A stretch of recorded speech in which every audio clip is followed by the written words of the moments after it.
más de 1000 veces antes de inventar la ampolleta.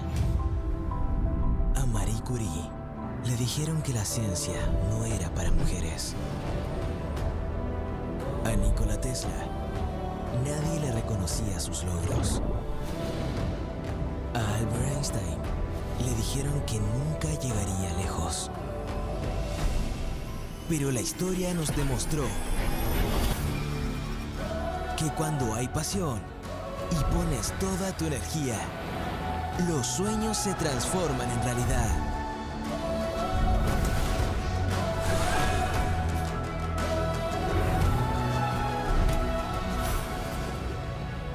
Colbún. Transforma, impulsa, sueña.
Hello, everyone, and welcome to day number 7 here at the 2026 Antofagasta Bodyboard Festival. And today is going to be an amazing day of competition because we have very good conditions. Good morning. How are you doing, Eric? I'm doing great, Bego. Glad to be here. Definitely some good conditions on the ocean. It's a little bit smaller. It's a little bit cleaner, so still should be plenty of action to have today. Well, we started with a round of 16 for the men division, which is, 8 heats of 2 men. That's the format that we love. We're going to introduce the graphic that we have, the bracket with, all the heats. It's going to be shown right here. So yeah, we want to show you the whole situation. As you can see, what do we have in heat number 1? So yeah, we're starting with Matias Diaz versus Armide Solivares, and then heat number 2, we're going to Eton Capdeville versus Gabriel Braga. Heat number 3, we have Brahim Hidouich from Morocco. We have Khalani Favela from Mexico. Then we have in heat number 4, Tristan Roberts from South Africa and Uri Valdao from Brazil. That's right. And heat number 5 is a full Brazilian affair. Isaías Ravik is going to be facing Eder Luciano, and full Chilean affair right there. Heat number 6, that's going to be Moises Silva against Cristóbal Tovar. Definitely a milestone for Cristóbal Tovar in his career. And we have Amaury Laverne facing Pierre-Louis Coste. That's going to be a crazy. It's happening. It has happened 6 times already in this, IBC World Tour, and now it will be the 7th. We'll see who gets the best out of that. Cristóbal Paoa and Jan Salon are going to be in heat number 8. So this is the bracket, the presentation of the round of 16. And we're just gonna go straight to the water to show you because the heat is starting. First heat of the day, primer hit del día. Tenemos al chileno Matías Díaz en rojo y al campeón mundial 2024 Armíes Oliveres desde Canarias en amarillo. Va a ser un hit de locos, estos hits de hombre a hombre de 25 minutos, ¿vale? Sin límite de olas, donde como siempre las 2 mejores olas son las que cuentan. Y la verdad que hoy tenemos condiciones muy hermosas. Lo estábamos comentando al comienzo del día en la presentación. Tenemos un poco menos de ola, está ordenadito. Creo que después de haber surfeado ayer, estos riders se van a sentir mucho más cómodos hoy. Yeah, that's right, Bego. Conditions have cleaned up a little bit. I mean, yesterday was a little bit out of control, a little bit messy, a little bit of onshore wind. So, yeah, a little bit smaller today, but a lot cleaner. So, hopefully, these conditions will manage to hold up and continue producing. Yeah, as you can see, there's still some very good ones rolling. There are some big sets still, it's not small at all, no shortage of waves.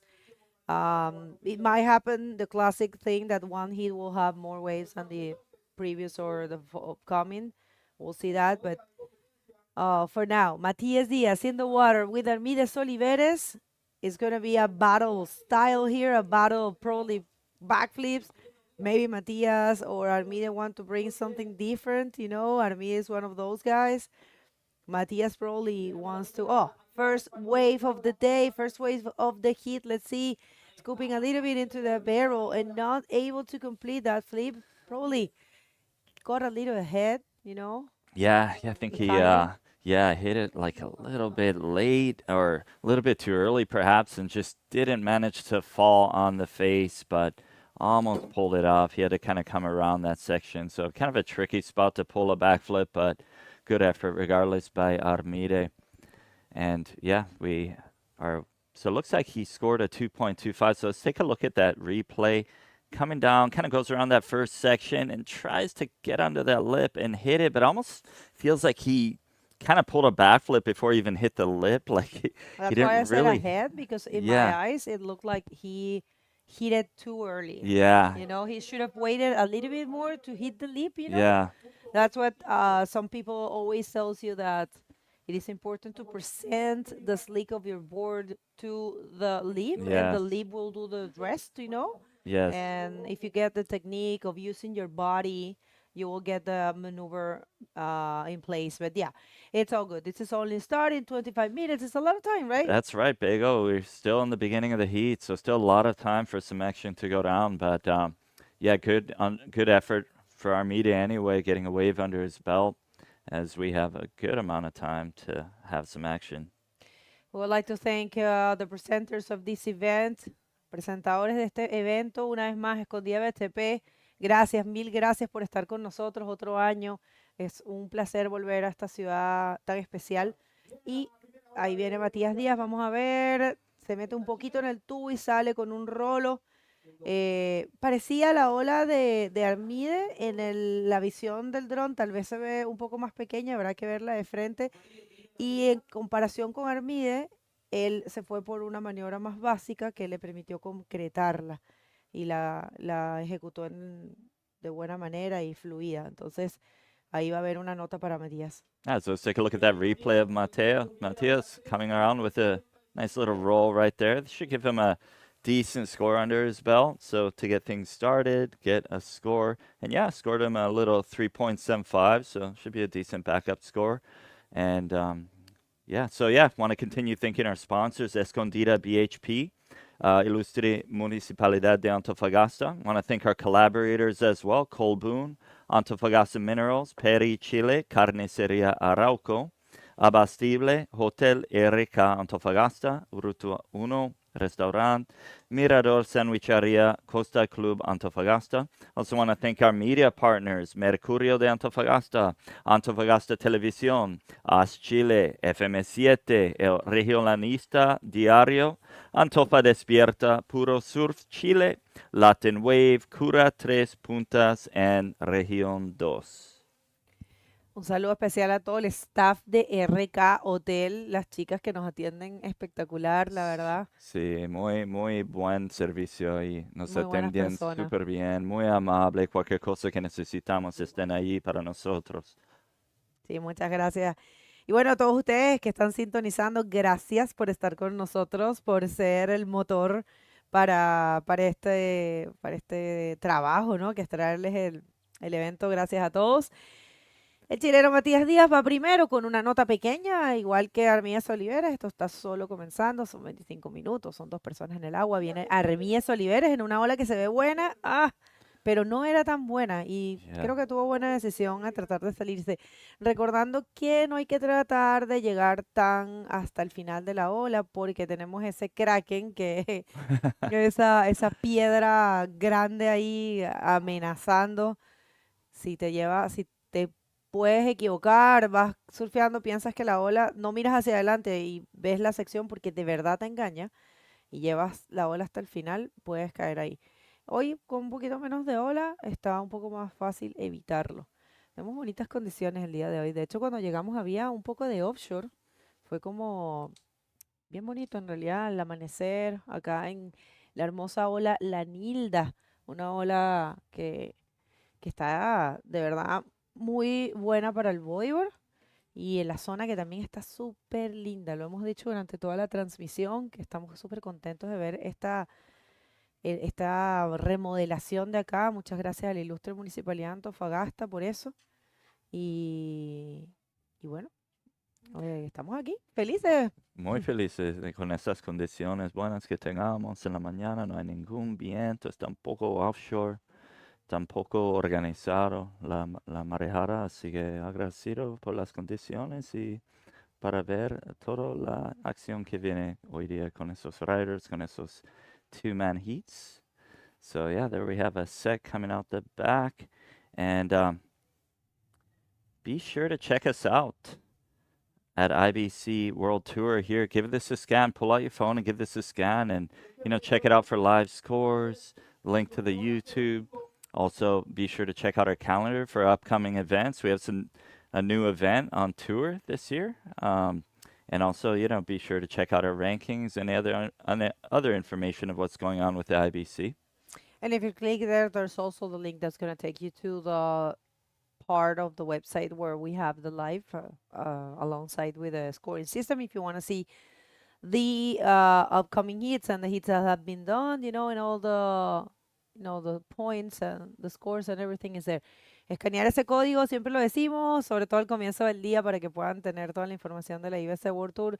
Si quieren seguir los puntajes también están ahí, hay un enlace que les lleva a la parte de la página que tiene el live, el en vivo, acompañado con el sistema de puntuación. Así que stay tuned, manténganse con nosotros conectados siempre. Estamos en la segunda etapa de esta categoría, la categoría profesional masculina, lo que se llama Prime Series. Son los eventos que garantizan la mayor calidad en términos de producción, en términos de staff técnico, en términos de streaming también, de media, y más puntos y más dinero también, porque la IBC World Tour el año pasado estableció este formato donde la bolsa de premio mínima es $35,000. So here we have Armide taking off on this little insider, pulling into that thing, and looks like he was almost going to come out. Looks like he tried to doggy door that thing, but unfortunately it shut down on him pretty quickly. But yeah, you got some decent little vision on that thing. But here's another set coming in. I don't think we're going to have. Oh, here we do. Actually, we have Matias. Matias Diaz is scooping into that one, but actually going for a big flip. Going all in, man. Matias Diaz has been surfing really good this event. I think he had a lot of will, you know, a lot of, he's super driven by the fact of being the wild card. So yeah, I think he's definitely connected with the spot, with being here at home, you know, even though he's not from here from Antofagasta, he's from a very close by city, which is Iquique. And for him, it's, you know, it's representing his flag. And yeah, doing great. Yeah, and he's has very good wave selection. Let's take a look at that replay of Armide pulling into that barrel, and yeah, it's nice barrel, like super hollow, but unfortunately that last section came down. He was not able to get out of that, but yeah, good effort anyway. And let's take a look at that replay, Bego. And yeah, so we have Matias going up for that backflip, and nice backflip, clean, comes around, completes the move. So yeah, should be a pretty good score, I think, for Matias on that. Getting a definitely going to take out his first wave score. So yeah, there we go. 6.75 for Matias. So yeah, got a really good score under his belt. So yeah, sitting on first position with 10.5 points, and Armidi sitting in second, needing a 8.26 to take that first position away from Matias with 14 minutes and 15 seconds left to go in this heat. And yeah, a little bit of a lull right now, but there should be some action coming in soon. Así es, Matías Díaz consigue un 6.75, ha estado surfeando muy bien, ha estado como muy conectado. Yo creo que Matías, donde estuvo bastante tiempo alejado de la competencia, que el año pasado no hizo, si no recuerdo muy bien, pero creo que solamente hizo Iquique y no sé si fue Itacoachara, no hizo muchos eventos. Y justamente viene en esta ola, vamos a ver, buscando cambiar ese 3.75, ya con una nota importante. Oh, una pena se le... ¡Oh! No quiere una actuación perfecta, Mati. Bueno, y contaba que nada, que el año pasado pues no compitió mucho, este año no fue a Marruecos y consiguió el wildcard aquí. ¿Qué significa el wildcard? Es una posición privilegiada dentro del evento a la cual los competidores pueden aplicar. Now we have Armidi taking off on this one, coming around that first section, hoping to get a little bit of a ramp, and unfortunately, yeah, wasn't sure what that was, but yeah, we're gonna get a replay soon, guys. So stay tuned to this. We'll see what maneuver that was. There was a little bit of a shortage there, but yeah, let's see what that was by Armide. Buena maniobra, lo que se nos quedó un poquito pegado aquí y lo vamos a ver en la repetición. Armías Oliveres con esa última ola, a ver si está ahora buscando un 8.26 en una nota alta. Aquí viene justamente la repetición, la ola bonita, el approach también muy bonito y un backflip también concretado. Así que sería la primera ola, la primera nota como de valor para Armide. Es un 5.6, no es una nota muy alta, pero ahora sí está un poco más cómodo, busca un 4.91, es algo mucho más fácil. En los hits de hombre a hombre se ve mucho eso, ¿no? Como que van cambiando un poco las puntuaciones prácticamente cada vez que un rider toma una ola, sobre todo con el nivel que tenemos en esta etapa del campeonato, ¿no? Que hay unos hits increíbles, si ustedes no los vieron, los presentamos al comienzo del día. Y también los pueden mirar. A ver, esta. All right, so here we have Armide taking off on another one, and nice slow flip, I'm going to say. Probably like a backflip. And yeah, I like how it's super slow motion, you know, super clean. Those are really stylish. So yeah, it's good wave for Armide, thinking that should definitely beat his first score, his high score of 5.6. But yeah, let's while we wait for the scores to drop, let's see what they have to say. Bueno, vamos a ver ahora peligroso porque probablemente con esa última ola Armide consigue la puntuación. Vamos a ver qué piensan los jueces. Vamos a hacer aquí un poquito más de español, obviamente siempre traduciendo porque es el idioma oficial para que todo el mundo, que hay gente de todas partes del mundo pueda entender es inglés. Vamos a ver, Matías Díaz en esta. Let's see, he wants to get rid of that 3.75. Nice. Off the lip reverse. Stylish one. Classic of Matías, right? Yeah, that was stylish, and that was really good to see. We haven't seen too many reverses go down in this comp. I know we had a really good one at Tristan Roberts in some of the earlier rounds. But yeah, good to see Matías. Very versatile rider, right? Like lefts, rights, backflips, inverts, reverses, air forwards. So yeah, good to see him changing things up, right? I mean, backflips are always beautiful, but yeah, good to see some different maneuvers going down too. So yeah, curious to see what kind of score that will give Matías. Yeah, just to remember that it depends on the section, the size of the wave, and all those things. But it's always refreshing to, have new stuff. And here's the last of Armides Oliveres, which we're still waiting for the scores. And yeah, that was a very well projected backflip. But the thing is that, he actually landed it pretty well. Yeah. So that is a 7 for Armides Oliveres, and this is a replay of Matías in the frontal angle. And we're going to take a better look. Yeah, I don't know if he got a little bit on an air time. Yeah, it was kind of like a little hop almost. It wasn't like fully projected, but, like stylish, clean. We can't really call it a reverse, but it was more like off the lip, really nice. Yeah. But yeah, situation changed. Now we have Armide sitting in first place with a total of 12.6. But Matías isn't far behind, just needs a 5.86 to take that first position. But here we go again. We have Armide. Oh, he was palling for this one, but didn't get into that. But yeah, still 9 minutes to go. So yeah, still quite a bit of time. So both very good riders, very versatile riders, right? For sure. Well, it's going to be a battle of styles. Right now, Matías Díaz is looking for a 5.86. It is a completely doable thing for someone like him. He mainly has to change that backup score. A 3.75 is not too much. And yeah, completely capable. Right now, he's not, he doesn't have the priority. The priority is in the hands of Armides Oliveres. So you can see Armide is kind of chasing him. He knows how dangerous Matías is. So Matías sold that wave to Armide. Let's see if Armide can take something bigger. It looks very good for him. Oh, nice maneuver there for Armide, And right now Matías has the priority. Yeah, that's getting those scores up. I'm pretty sure that could get close to that 5.6, might take it out. Not sure, come somewhere in that area. But yeah, let's see what the judges have to say of that. But let's take a look at that front angle of Armide, taking off with that spit and aiming for that end section and doing like I almost feel like that was more of an ARS, kind of right in between ARS and a backflip. But yeah, I'm thinking that should give him a decent score. So a couple good scores under his belt. Looks like we have Matías palling for this insider and did not get into that, a little bit small. So all right, everyone, if you're just getting here today, a very good day of competition. We're going to be having the round of 16. That's what we are currently doing. And this is heat number 1 out of 8 heats. And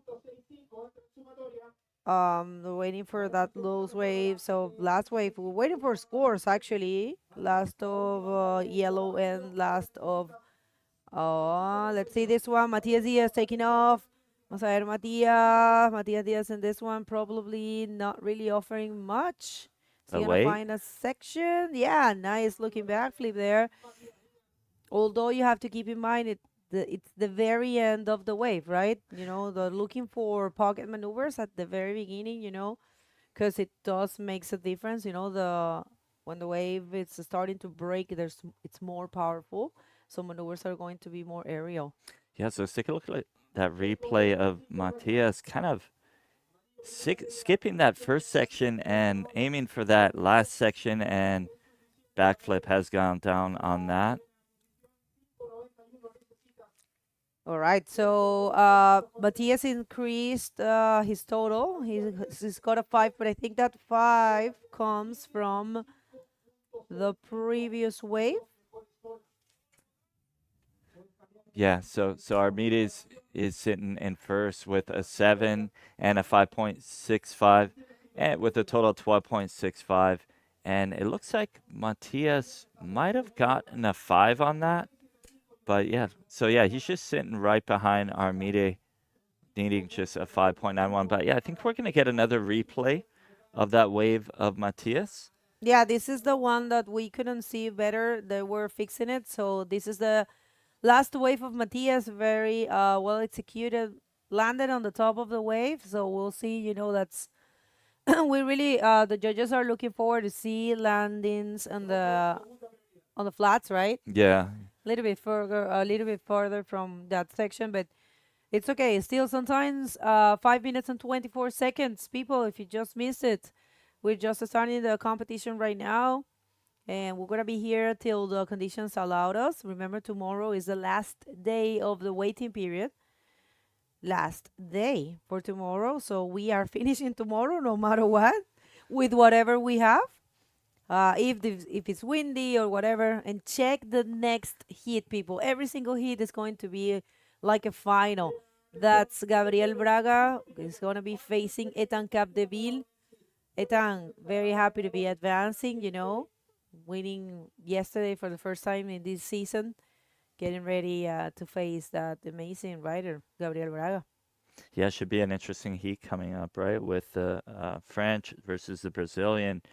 Yeah, so yeah, stay tuned for that. And then, yeah, some more action coming down. Another 7 heats coming after this. But yeah, it should be an interesting day. Conditions are clean. It's not too big, well organized. Tide's nice. It's not too high, not too low. Kind of a neat tide, right? Kind of a little bit of a balanced tide. But yeah, looks like we have a little bit of action coming. Let's see if someone's going to take this one. Let's see, we have Matias kind of paddling for it. Let's see if, no takers on that one. All right, menos 4 minutos para terminar este hit. Matías Díaz solo busca un 5.91, completamente posible para el chileno, mientras que Armías Oliveres está ganando con una sumatoria de 12.65. El canario, también campeón mundial en el 2024. Vamos a ver si lo logra. 3 minutos con 36, y Matías Díaz no tiene prioridad, así que este momento es clave. Vamos a ver, aquí viene Armías Oliveres, a ver si logra hacer algo más, cambiar el 5.65, entra en ese tubito. A ver, bueno, veremos a ver del ángulo frontal también, porque el ángulo del dron a veces nos engaña un poquito. Vamos a ver cómo estuvo ese tubo y a ver si consigue algo mayor al 5.65, ¿no? Para que crear más distancia en este momento para Armide usando su prioridad es clave. Porque ahora dejó a Matías. Aquí viene Matías. Vamos a ver. Matías Díaz en esta. 5.91. A ver si consigue algo. Nada. Uy, peligroso ahora sí, porque va a remar fuerte. Aunque mira, podría haber una batalla de remado en este momento. Se está abriendo Armide para ver si puede subir más rápido por la derecha. Yeah, paddle battle, getting out to get that priority. And yeah, I'm curious to see that angle of Armide from the front, right? Like, good barrel, but like you were saying, that drone angle, it can be a little bit deceiving. So, but yeah, it's good to get a little barrel under his belt, but not sure that was going to take out his 5.65 that he had. But let's take a look. Oh, there we go. We have that replay of Armide, that front angle. Scoops into that barrel. Not super deep in there, but he did get covered up. But yeah, not sure that's going to give him that 5.65 that could take out, but let's see. That was yeah, let's see if we can. All right, wait. Scopes haven't been shown, I think, as of yet. Well, it's a 5.65, which is a little bit more. He used to have a 5.6. Okay. So it's probably. Oh, it's actually no. I just dropped right now. I'm sorry, people. It will be it. Remember, sometimes it's a bit delayed. All right. So yeah, the last wave of Armide, it's not really going into his total score. It's a 4.25. Okay, so that did not affect Armide's position. He's still in the same with 12.65 leading. And yeah, things are getting a little bit tense for Matias. You know, he's in second priority. There's only a minute and 12 seconds left to go in the heat, so he really needs a decent wave at least to get a 5.91 to take that position from Armide. So yeah, a little bit of tension going on right now. Súper intensos estos momentos porque Matías no tiene la prioridad, Armide obviamente tiene que cuidar esa prioridad, tiene que tratar de bloquearlo, pero al mismo tiempo tiene que tratar de escoger una ola que también no le deje más oportunidades atrás a Matías, porque bueno, ya hemos visto que de verdad estos riders tienen un nivelazo, con cualquier oportunidad pueden cambiar la situación. Imagínense, Matías solo buscando un 5.91 es posible, pero bueno, y también hay otro punto importante que es el uso correcto de la prioridad. Si la persona también se pone muy cerca del otro competidor o de forma un poco como, si lo empieza como un poco a acorralar, eso igual tiene sanción. Sin embargo, ahí está haciéndolo bien Armíguez, se está quedando atrás, no está pegado de Matías, se está quedando atrás nada más y sabiendo que obviamente si viene una ola, él se va a voltear. Y bueno, al parecer ya estamos en cuenta regresiva, que está un poco desfasada la cuenta regresiva real de los jueces con la de acá de la pantalla. A ver, esa última ola al parecer no cuenta para Matías Díaz y también no hizo mucho, así que los resultados oficiales son Armíguez Olivares avanzando, el primer rider que va a los cuartos de finales. Y una gran felicitación a Matías por su performance a través de todo este evento, que lo hizo muy bien. Ustedes en casa no se muevan, esto recién está comenzando y se viene buenísimo. Vamos a unos cortes comerciales y ya volvemos.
Este sector junto al campeonato mundial es el Ruta 1.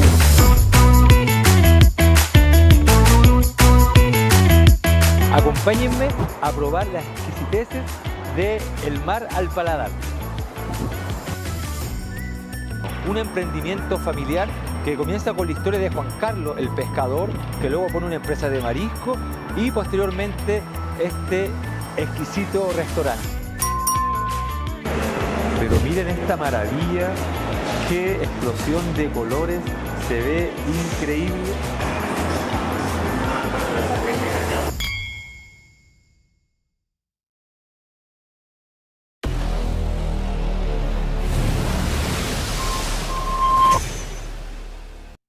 Good morning, everyone. Welcome back to day 7, round 6 of the 2026 Antofagasta Bodyboard Festival. Good morning. Good morning, Eric. Good morning, ladies and gentlemen. I mean, stoked to be here. We are just getting started with heat number 2, man-on-man heats and epic conditions out there, guys. So let's jump straight to the water right now and check the next heat that's coming up. It's going to be in a stacked one. Eton Capdeville in red and Gabriel Braga, the Brazilian, in yellow jersey. And check out these waves. I mean, I would say it's probably the best days of conditions. You know, we have a bit more, the swell is a bit more southern, you know, so we have some waves just peaking on the left side of the screen and then just running through the whole reef. And check this out. This is Eton Capdeville, just a late takeoff. Is making that.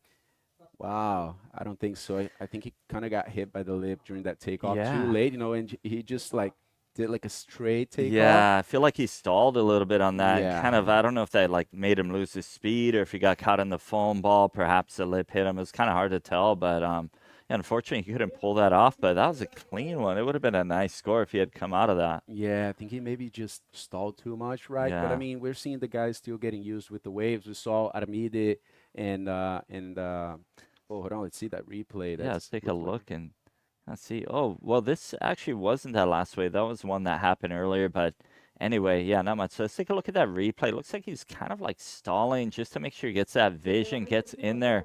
But yeah, it's really hard to tell what happened, whether he might have slid into the lip or the foam ball ate him. It's kind of hard to know. But yeah, well, getting amped, getting ready, you know, beginning of the heat. So yeah, still got a lot of time, so just getting to know it. But yeah, as you're mentioning, it's probably one of the better days of competition so far as conditions are, you know, clean, not too big, not too small, good size, you know, couldn't really ask for more. Yeah, and when we got here, we had some offshore winds that really stopped, you know, a few minutes ago, right before Yeah. the comp started. So yeah, it should be perfect. I mean, no wind.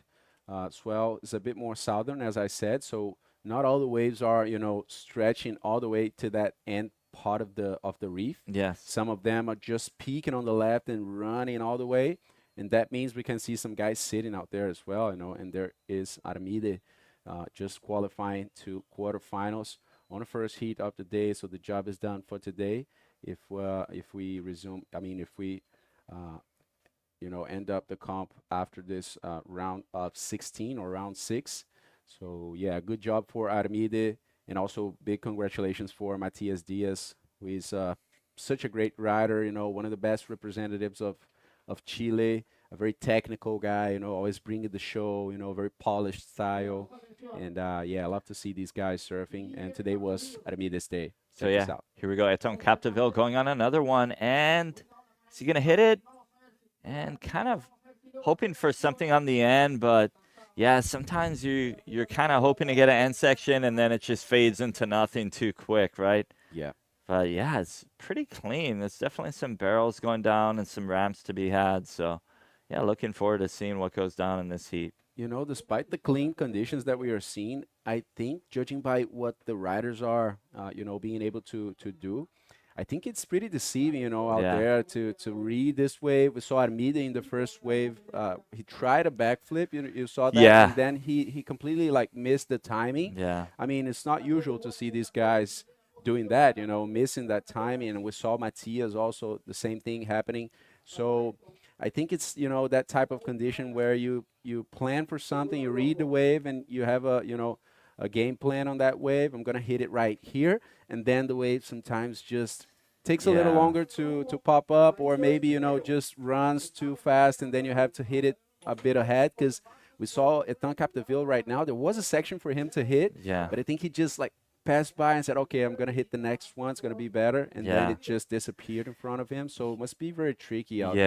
Yeah, yeah, it's totally different when you're out there, right? Like we can look at it here and be like, "Oh, he should have hit it," but really we don't know what's going on out there, right? Like it's so much different when you're there, and you know, so many different factors that make it tricky. But yeah, I think he's just kind of getting started, getting to figure out how the conditions are. But Yeah, look at that direction, like some little ramps on the inside. See that? That was actually a pretty good sized ramp. There are many waves like that, actually. Yeah. You see, this wave right now is coming pretty much from west, right? Yeah, it's more of a just coming westy. backwards from the the right side of the screen. But Yeah. most of the waves actually are coming from the left side of the screen, which is a southern direction. And they're just like running throughout the whole reef. And sometimes they close out in the end, So, I mean, I'm willing to see if some of the riders will sit, on that outer reef out there and try to get that wave from a very deep point. Yes. That would be amazing. I mean, it's a tough challenge, to do that because the wave has such a big mass of water, Yes, and it so does. heavy to stall and keep in control. But let's see the French guy, Eder Luciano. He takes off on a smaller wave.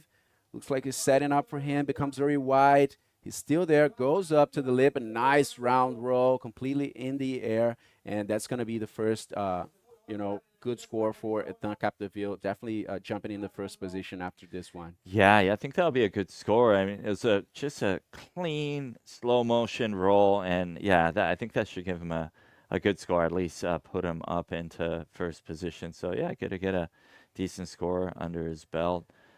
He's probably going to get into first there, but super clean. Really hoping these conditions hold. But let's take a look at that replay of Eder Luciano coming up to that lip on the end section, and nice slow motion roll, well projected, well styled. So that's a good one.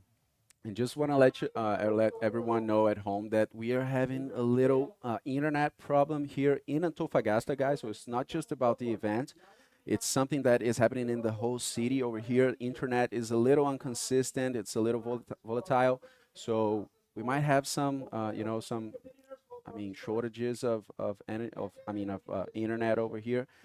But we'll try to keep going with the comp. And check this out. This is Yellow coming in for the lip right now. He goes up with a good roll as well, just hitting that impact zone on the landing there and completing his first solid score as well. So now I have no idea what's going to come out of this exchange. I mean, Eton's was probably like a little bit cleaner, but I felt like Gabriel's was a little more powerful. So I'm kind of curious to see what. So Eton scored a 4.25 on that. But still waiting for the scores to drop on. No, actually, Gabriel, he got a 5.25 on that. So I guess the power of his might have superseded the stylish Rolo of Eton. So Gabriel's sitting in first with 5.25, and Eton with a total of 5.25. Total needs a 3.01 to get that first position back from Gabriel. Yeah, and those two waves were actually like inside waves. They were not like set, powerful waves. So as you said, Gabriel managed to throw up a more powerful maneuver. Let's see if anybody's coming on this wave, and then we will send it to the interview with Armide down at the beach. Yeah, we're ready for that. Let's hear from the winner of last heat. Please, Bago, bring it on. Thank you so much. Sun's coming out here. We had a beautiful morning. How are you, Armide? Very happy, I guess, to be advancing. Tricky heat, actually. You guys were kind of struggling. We saw you, take a little while to get that first position. How do you feel? Bueno, voy a hablar en español, como lo dije en la anterior entrevista, para todos los chilenos, ya que estamos aquí. Y bueno, ahora me siento bastante bien, pero es verdad que tuve nervios en el agua porque la ola se ve súper limpia y demás, pero al ser tan grande y larga cuesta saber mucho dónde está realmente la sección buena. Y también hay una parte que cuando va a romper la sección a veces se frena o a veces se alarga, entonces como que es un poco incontrolable. En la primera ola, por ejemplo, me pasó que me pasé de largo sin querer y se veía muy buena, pero es como ese timing que es un poco difícil de coger y creo que nos está costando a todos. Well, I said definitely the waves are still big, and it is a little hard to read it, to find the sections, to know where it's going to, actually makes you perform better. So he actually, he feels he kind of like got a little ahead of his timing there in the first wave and the first maneuver. But right now feeling, he was a little, lost and a little nervous, but right now he's feeling great. I want to ask you something. Who would you like to advance in this heat to meet you in the quarterfinal number 1? Pues es una buena pregunta porque Eder Luciano tiene mi edad y es como un poco derbi así cuando competimos él y yo, por lo menos yo lo siento así. Y luego Gabriel Braga fue el primer rider con el que yo estuve en una final en Marruecos hace 2 años cuando gané el Mundial. Él ganó ese campeonato y yo quedé segundo, entonces como que siempre que compito con él me acuerdo de ese momento. Pero bueno, realmente no me importa, yo voy a intentar hacerlo lo mejor posible porque sé que cualquiera de los dos puede hacer un performance increíble, así que voy a darlo todo. Well, I said mainly he will do his best. You know, that's the main thing to say. He knows that both of the riders are very good, but kind of like a mixed feeling because Ethan Capdeville is the same age, and he really likes to compete against him. But also Gabriel Braga, they had a final in Morocco, and Gabriel took the win. That was back in 24, right? And so he always kind of wanna, compete against him and try to beat him, and yeah. But he's just he respects both of the riders. So you want to say something or want to say any gracias or saludito? Muchas gracias a todos, familia, novia, sponsor y todos los amigos también que me están apoyando, que sin ustedes esto no es posible y vamos a seguir dándolo todo. Felicitaciones, Armides, your first quarterfinalist. So let's hit the water and see who's going to meet him. Thank you, Bago. Always great to hear from Armide and seeing this guy surfing, right? Such technical riders. Imagine a heat between Armide and Ethan Capdeville. We already saw Armide facing Gabriel Braga, as he said, and probably we'll see that in the future as these are some of the best riders, the new generation. So yeah, let's take a look at that wave of Ethan Capdeville. Nice backflip, super clean, super projected, landed very good, very complete. So yeah, I'm thinking that should definitely take out his 4.25. I'm curious to see the front angle of that too, because it looks like he was in the air for a while. He's kind of falling, so I think he got projected pretty good on that. Wow, yeah, that was insane indeed. I mean, he had quite some air time over there, a very strong maneuver and powerful move. Let's see that again. So yeah, going very technical over here, just waiting for that section to pop up, and he does hit it perfectly. You can see how he bends his back just to project it very well, and wow, clean landing and turnaround as well. So it's got to be a good score for Ethan Capdeville. Definitely stepping it up in the heat right now, and he's going to ditch that 1 point ride, and for sure Gabriel Braga will start looking for a bigger score, to keep up with Ethan. Yeah, looks like, I think he might have got a 7 on that. I'm hearing the announcers, so I think that was a good score. But yeah, we're waiting for it to drop on the scoreboard. Yeah, it should definitely put him into first position. So yeah, good performance there by Ethan Capdeville. And you know what? It's not updating over there. Yeah, There it you took go. some time to update. Maybe because of the internet thing that is going on. As I said, guys, internet is a little inconsistent today here in Antofagasta. It's happening throughout the whole city. So we'll do our best here to try and keep up with everything for you guys. But yeah, it's updated over there now. Ethan Capdeville got 7 points for that wave, and he's nonstop. Under the priority, taking off on this left. He's looking for something ahead of him. Yeah, just ran from Ethan on this one. And Gabriel now is looking for a 6.01. So just going to throw an update in Portuguese for everyone. Bom dia, pessoal do Brasil que está assistindo aí a bateria do Gabriel Braga, segunda bateria do dia de hoje.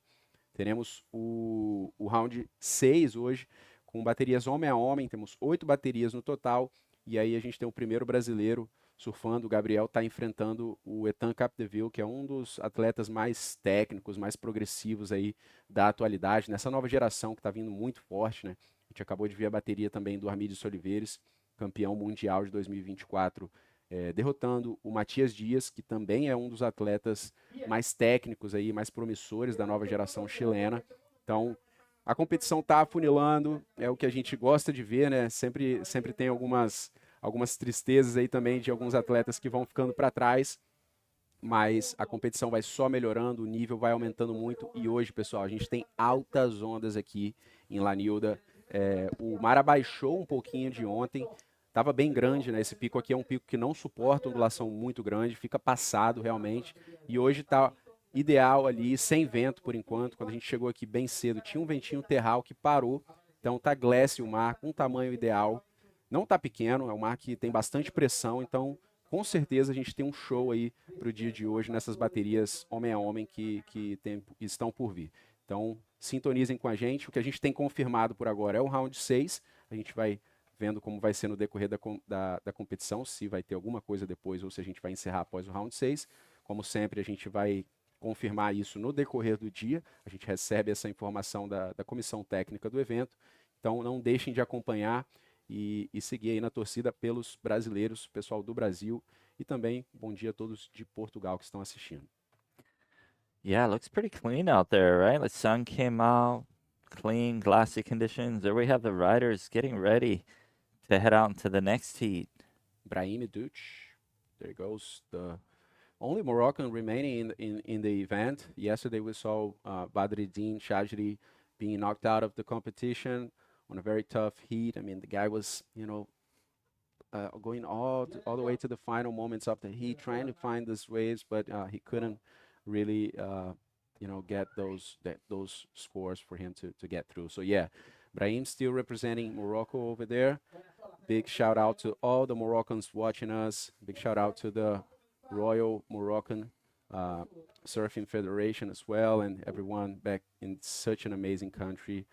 We had the first stop of the tour back in Morocco, just as usual, setting up the pace, and the rhythm of the World Tour. Usually, whoever does well in Morocco does well in the rest of the tour. But let's see, Gabriel. So if Gabriel taking off on that end section, kind of hoping for something on the inside, but yeah, just faded into nothing there.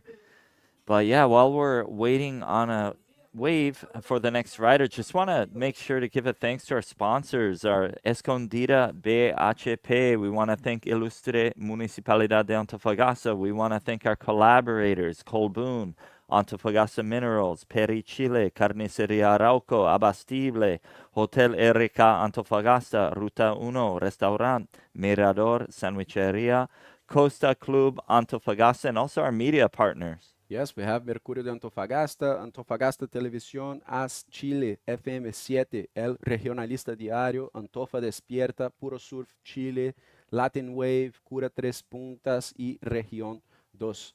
Muchas gracias a todos que hacen ese evento posible una vez más, a la ilustre Municipalidad de Antofagasta, a Escondida, BHP, a Colbún y a todos que están aquí trabajando también, todos los equipos, el equipo técnico, el equipo de streaming, la seguridad, toda la gente que pone su granito de arena para que eso sea una realidad una vez más. La estructura está increíble aquí en Parque Trocadero y hoy sábado seguramente tendremos a mucha gente aquí durante el día. El solito está brillando y es un día increíble, muy agradable. Y probable que también mañana tendremos competición con buenas olas también para cerrar ese evento increíble una vez más. Yeah, that's right. Good conditions going down. And I think, hopefully tomorrow we should finish up with some good conditions as well on our last day of the comp. But yeah, just 4 minutes left to go in this heat with Eton sitting in first with 11.25 and Gabriel sitting in the second position, needing a 6.01. There we have the riders paddling out through that narrow channel, quite a tricky channel. A lot easier to paddle out than coming in, though, right? As Bego was saying the other day, it's a little bit of a technical channel getting in and out. Looks like we have Eton paddling for this insider at that end bowl. Let's see if he can get a decent section. Looks like he went for it right off the takeoff. Pretty explosive roll there, like kind of a heavy landing. Looks like the whitewater caught him, and I'm not sure if that will be considered a complete maneuver because he didn't come out into the flats after the impact of the lid. So, yeah, not sure how the judges are going to score that, but he is sitting in a pretty comfortable position right now with just 3 minutes left to go on the heat. So, yeah, the pressure is on for Gabriel, right? He's going to need a decent wave, and let's take a look at that replay of Eton. So he takes off kind of late. The wave closes out and run away from him. But, yeah, he just did like yesterday, just went for the closeout roll. And I'm not sure if it's going to be deemed as a complete maneuver. He landed with control in front of the wave, but then right after he landed, he got caught in that white water. So Yeah, I believe that's a 5.75 for the French guy. That's it. So yeah, I think he had a lot of control, on that landing, and then so that's why probably the judges gave him that. Yeah. Yeah, it almost looks like he did land it and he got into the flats for like Yep. a millisecond. He was out in the flats and then it just kind of ate him after that, So, but yeah, that's good. He got a score for that because I think that if you land the move, not showing control, bouncing around, yeah, it's one thing, right? You have to stay there for 1-2 seconds, to show the judges yes, and confirm that you complete the maneuver. But on this case, he just he hit a close out, so you also have to pull out of that wave real quick. But as I said, he just landed, smoothly with control. So yeah, that was enough for the judges to release that score, 5.75. So now the Brazilian is looking for a bigger score, 7.51. He has a priority, guys. I mean, we're at this point in the competition. There's no comfortable situation anymore. Anything is possible. I mean, there's still time. It's just one wave that Gabriel needs. It's a 7.51. It's a big score indeed, but these guys are here. I mean, and they already found very big scores to get to round number 6. So it's just over when it's over. It's 1 minute and 10 right now on the clock. You guys can see the next heat. The guys are already getting positioned over there. And there comes Etan Capdeville taking off inside that barrel. And there it comes, a nice section for him. And the wave closes out. He quits this one. And I'm not sure if he's going to be able to quit. But there he comes. There we go. Gabriel Braga hoping to get a decent score under his belt in those last minute of the comp. Tries to pull something. Unfortunately, does not complete it. So, yeah, things are looking quite stressful right now for Gabriel Braga with only 37 seconds left to go and him needing a solid score. So it's not looking too good for Gabriel, but you never know, right? We've seen some things go down in the last couple seconds of heat. It's happened many times before, right? So, but, yeah, going to be tough. Yeah, I mean, this is going to be tough. I don't think it's possible anymore. Let's see this replay. Yeah, so it's Eton's replay, that front angle of that barrel. Pretty solid barrel. Gets a little bit of spit on that thing. So, yeah, I think that should only make his score better than it already is. Getting a good tube time with a... Yeah, so there we go. Então é isso, pessoal. Gabriel Braga acaba não passando essa bateria, uma batalha ali com o francês Etan Capdeville, que se qualifica para o round 6, enquanto o Gabriel vai encerrando por aqui. That's the official result. Etan Capdeville advancing to the quarterfinals, guys, and Gabriel Braga finishing his campaign at this point in competition. Guys, we have so much more to come, so make sure to stay tuned because we're just going to call a quick commercial break and come back in no time.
So welcome back, ladies and gentlemen, to day number 7. We're currently seeing the round of 16. We're just going to start the third heat of the day. What do we have here, Bago?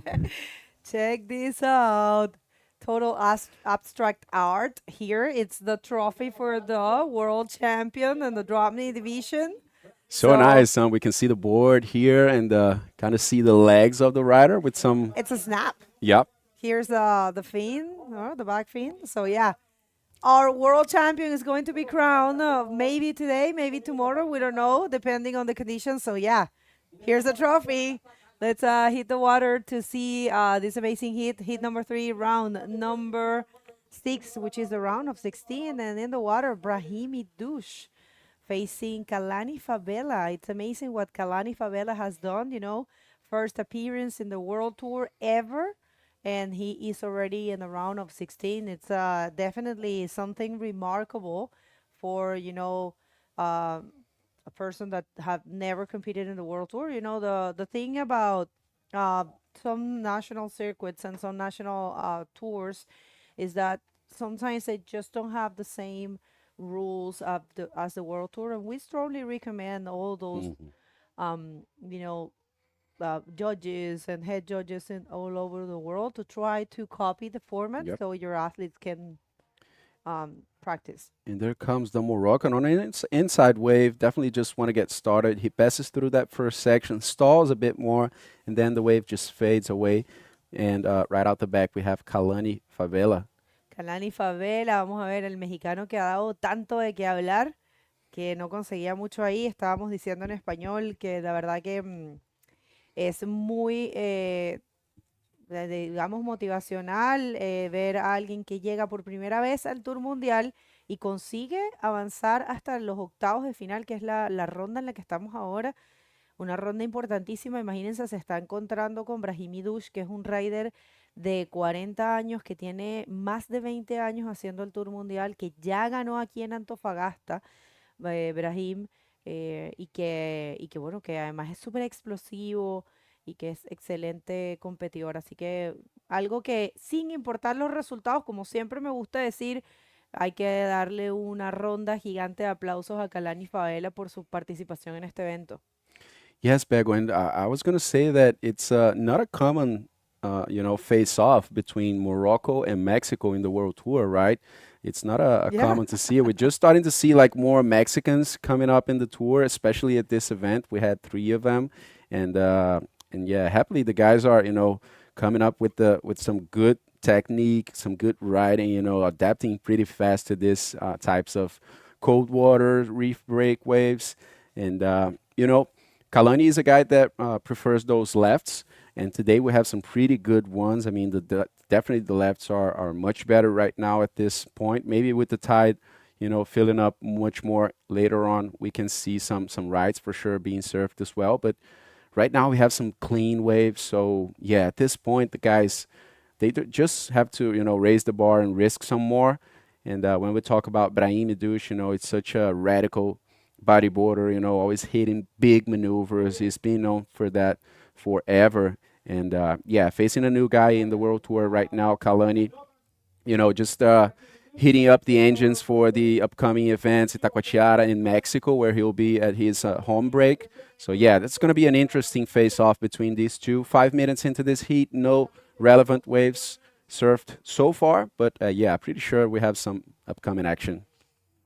And we would like to apologize. We are completely conscious about the situation with the live streaming. There's a problem. I've been told by the organizer that there is a problem in the area with the internet. They're using high quality internet.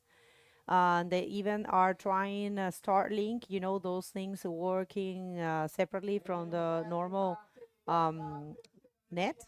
But it's not really working well. We know that. We don't really want to bring you that quality. It's just a thing that happens everywhere in the world, you know.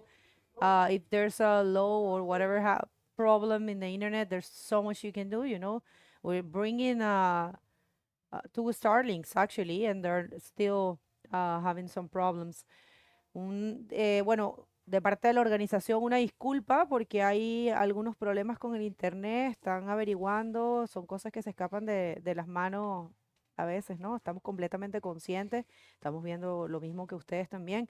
Así que una disculpa para todos, porque incluso trajimos internet con Starlink, que son antenas satelitales, y aún así está dando algunos problemas. Y tenemos internet de buena calidad aquí, de hecho hemos tenido perfecta transmisión durante todo el campeonato, pero bueno.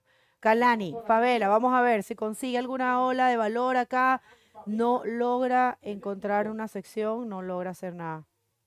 Yeah, so one more attempt for the Mexican. Not going to get a relevant score, but I'm liking to see that Khalani is sitting deeper in the spot than the previous guys, on the previous heats.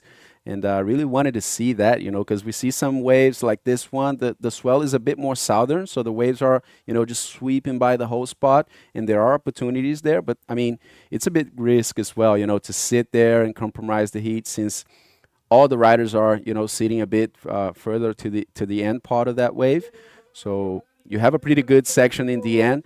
But yeah, definitely if you come from that first section, and get that speed and hit a lip, we're going to see something crazy coming up. And Khalani and the Mexican guys, I mean, they have been doing this type of stuff since before the comp even started, So seeing that in a heat, I think it's just a matter of time, Check these waves. They're not closing out too much as in the previous days, So I think we'll see someone doing it at some point. I mean, we have had some good moments, we saw some barrels already. We have seen some maneuvers. I mean, last heat was really good.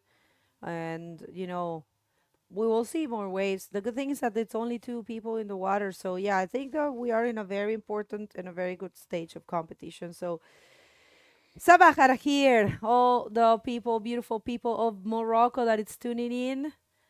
I hope you guys are doing great. And C. Mohamed, if you're tuning in, thank you for your amazing work early this year. We had the event in Morocco, the first event of the year. It's been 3 years that we have been starting the tour there. Let's see this one.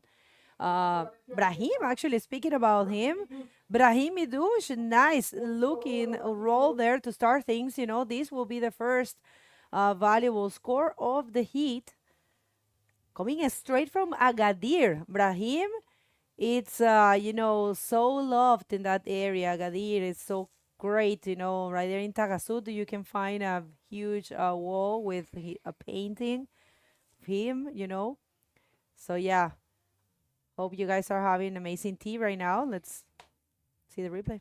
There comes the Moroccan just hitting this closeout section over here. You can see that he landed that, and then he just got caught by that white water and dragged all the way.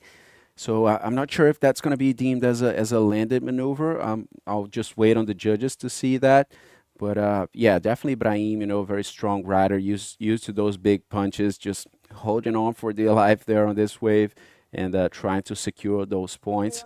I mean, it's a man-on-man heat. It's got some size. I mean, the waves are not small at all, and it takes some time for you to get out there back again. So definitely want to secure those points and not lose that opportunity, since man-on-man heats also have the priority system, taking place, and it makes a whole lot of difference. So 15 minutes to go right now. And Lucas, we haven't introduced these too much. These are these event former champions, whoever took the win here. As you can see, Amaury Laverne took the first win back in 2012, and Pierre-Louis Coste back in 2013. Uri in 2014. Louis Finnegan, he won here at La Nilda in the single event that we had in the World Tour in this venue.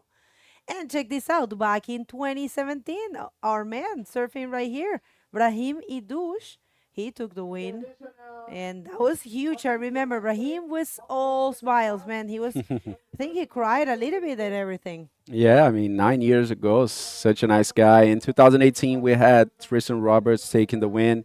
2019, Sammy Morantino took the win, both in men and on the DropKnee division as well. And 2023, we had Tanner McDaniel. 2024, Tristan Roberts, and 2025, Moises Silva, right? Yeah, no, I mean, there's a mistake there. It's actually 2023 Tanner and 20. We're going to get that fixed.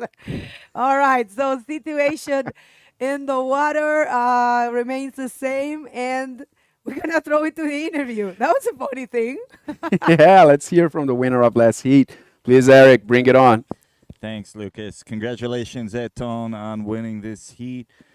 It was clean out there. The conditions were good, but it looked a little bit technical. The conditions were a little bit tricky, but you looked very comfortable out there. What was your strategy for getting those good scores? Yeah, my strategy was to take good wave at the beginning directly. That don't happen in the heat, so I stay focused. We have 25 minutes. There is a lot of waves, so I was really focused. I am confident in this kind of condition. So yeah, I just feel confident with my riding, and I just try to keep calm even if the beginning of the heat was not that good. And yeah, I finished to have 2 good scores. So yeah, really happy to make the heat. Perfect. And I was just going to ask you, as far as confidence, how confident are you feeling moving forward, having won that heat? Yeah, I feel confident. I know that I can express myself. It's hard to get the opportunity, but if I have the opportunity, I will really express myself. And yeah, now if you want to go to the final day, we need to go big. So that's what I'm gonna try to do. Sorry.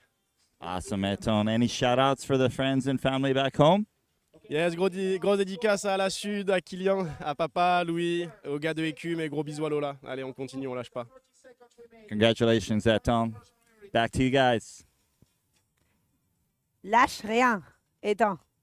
All right, so scores hasn't been shown in your screen, people. I think there might be a little of a delay right there. I'm so sorry. Okay. And Bego, I think that Khalani served like he got himself a barrel in a wave during the interview. Actually, maybe we'll get to see that pretty soon. But yeah, looks like some action starting to take place. And check this out, 7.5 for the Mexican, and we're just about to see that replay. So yeah, action starting to take place in this heat that started pretty slow in the first 14 minutes, but there comes the answer by the Moroccan. Brahim Duch getting his speed on this wave. He's looking at that lip section, kind of passes through that section. Is there's going to be another one? He goes for a backflip and couldn't really complete that rotation. So that must have been a tough landing. But anyway, he just managed to hold on to that. And he just went all the way to Krakenberg. Oh my God. Brahim is not holding back at all at this point. Is he all right? Yeah, I think he's all Yeah, right. he just went around. I think it's going to be a long way actually for him to come back now, but thankfully the current doesn't look that strong right now. We're seeing the guys coming back pretty quickly. So yeah, let's see what this wave will bring to Brahim. I'm not sure if he completed that, to be honest. All right. So we're waiting for those scores, people. Make sure to go to the IBC World Tour if you want to follow all the scores and everything. It's right there. Remember, we have this link tree. You can scan that. It's super easy. And the scores are there. In your screen, it hasn't been shown. I'm guessing it's the thing with the internet or something. It's got to be the net because the scores hasn't been there yet. Check this out. Deep barrel by Khalani. Is he coming out of this one? And oh my God, it's got to be a good score. Closed out with the roll. Wow, just unleashing his power here at La Nilda. I mean, definitely this is the heat that we saw Khalani, just showing the most of his potential. Bago, a good barrel during the interview. We just saw like the half of it. But then this one was pretty good. I mean, it was pretty deep. Looked like he ran in it for like 2 sections and then came out, closed with a little roll as well to put the cherry on top of it. And I believe that's going to be an excellent score. I mean, let's just wait on that because, yeah, just giving some work to the judges there. My God, that was such a good ride for the Mexican. What an amazing performance from Khalani Favela. Definitely he's writing some important story in the history books of bodyboarding. Right there, just look at that number. This is the higher score of a single wave that we had. Wow. It's a 9.8 for the Mexican. Mexico. Wow. Mexico. Brahim Dush. Well, he can be in combo. I think we're missing a score that says it's being updated, right? Yeah, I'm not sure if that was deemed as a complete maneuver, Bago. That's the thing, I'm going to double check it because he was being dragged in that white water, but let me just take us through this one here. This is the last wave of Khalani Favela. Check this out. Perfectly rode that barrel. He was so deep, he completely disappeared, came out, and it wasn't enough. He went straight for the roll, just to leave things clear. And definitely it is a super complete ride for the sole Mexican that we have in competition for now. I mean, we have 3 Mexicans, and what an impressive thing to do, man. This is your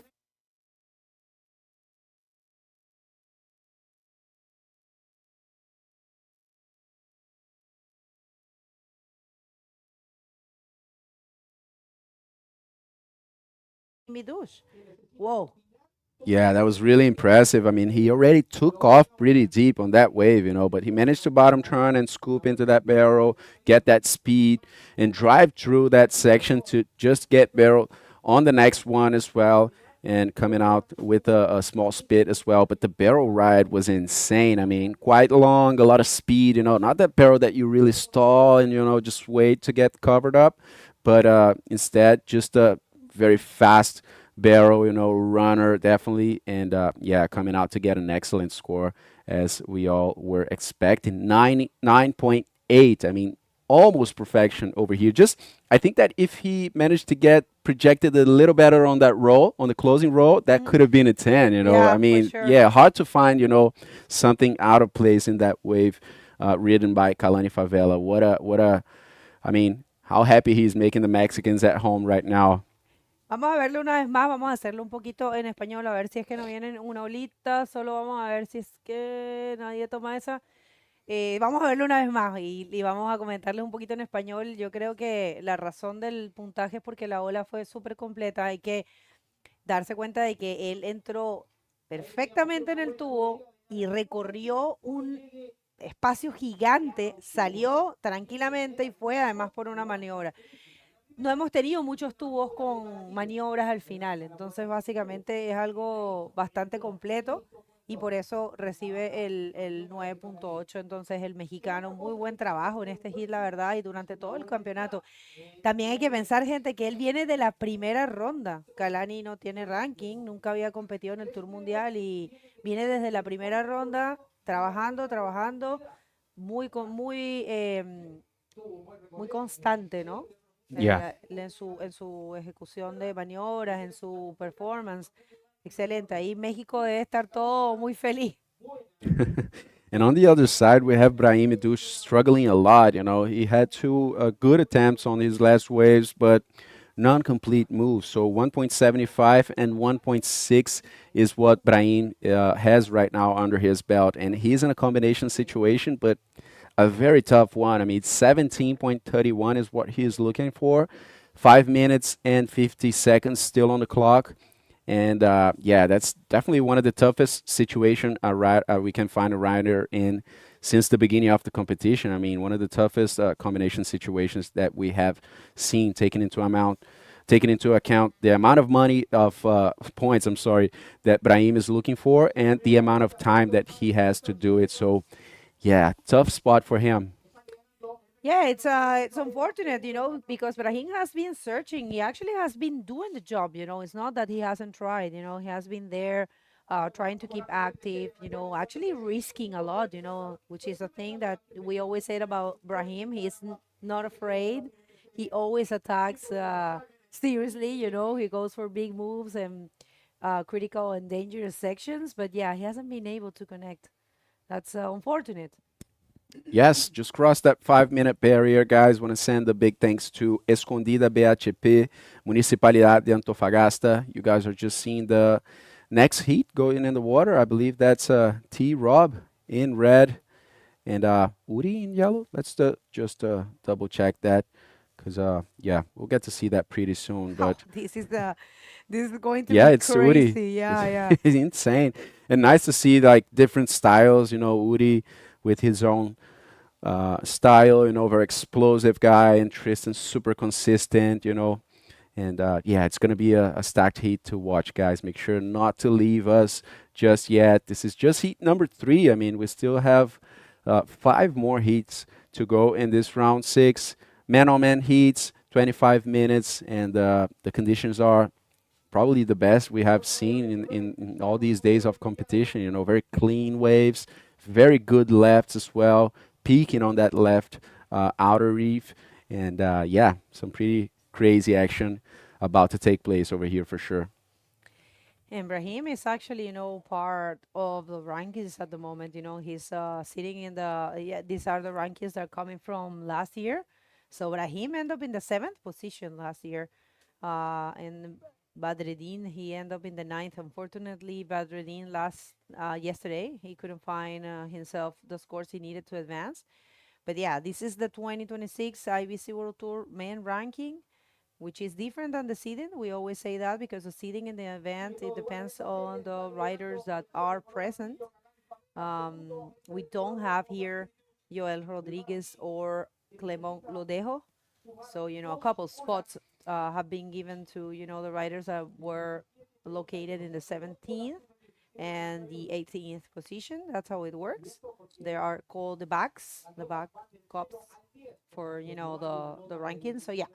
Brahim Idouche, he has been, I think the fact of having Bader in the World Tour has, the fact of having Bader in an event in his hometown has, I think, given him back that motivation because he was really close to leave the tour, and I think he is,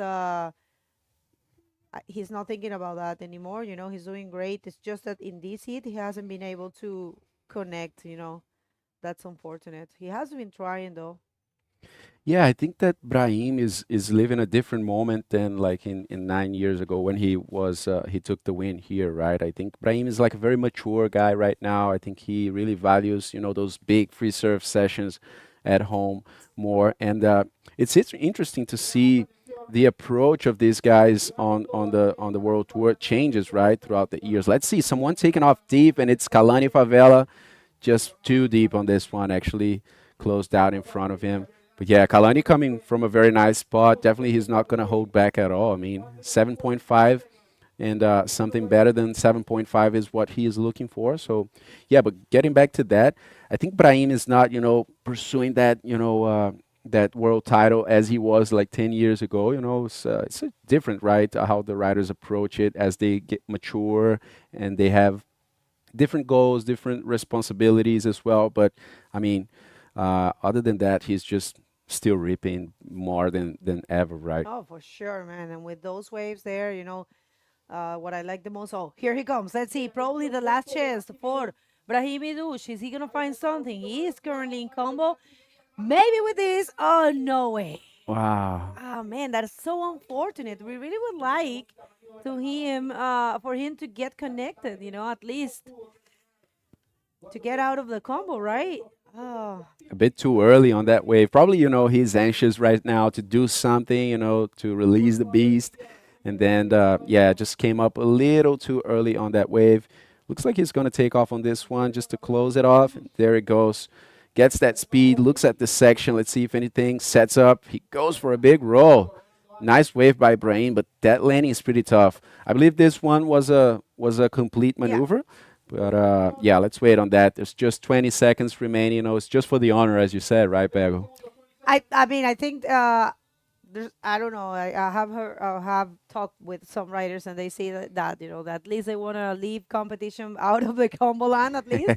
All right, so this might be the last wave of this heat, just for the sake of fun, I guess. Khalani just having fun there. Stoked. And I'm telling you, that guy right there, he is having the time of his life. Right now in quarterfinal number 2, Khalani Favela. What a great performance. Congratulations to Brahim Idouche. He tried a lot. But yeah, Khalani completely dominated this heat. Congratulations to Mexico. We're going to go to a commercial break and going to come back with a lot more. So don't move.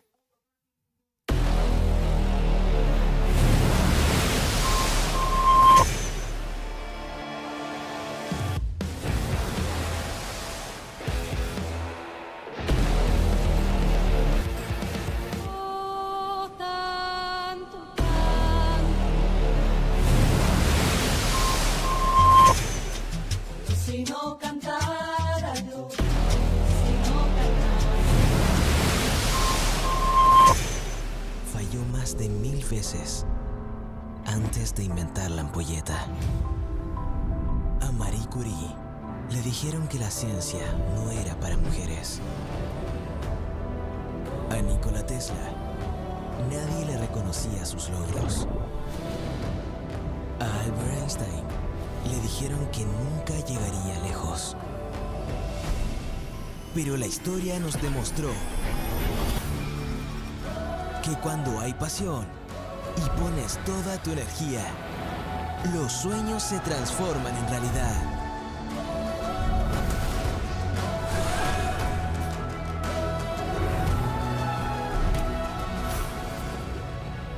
Colbún. Transforma, impulsa, sueña.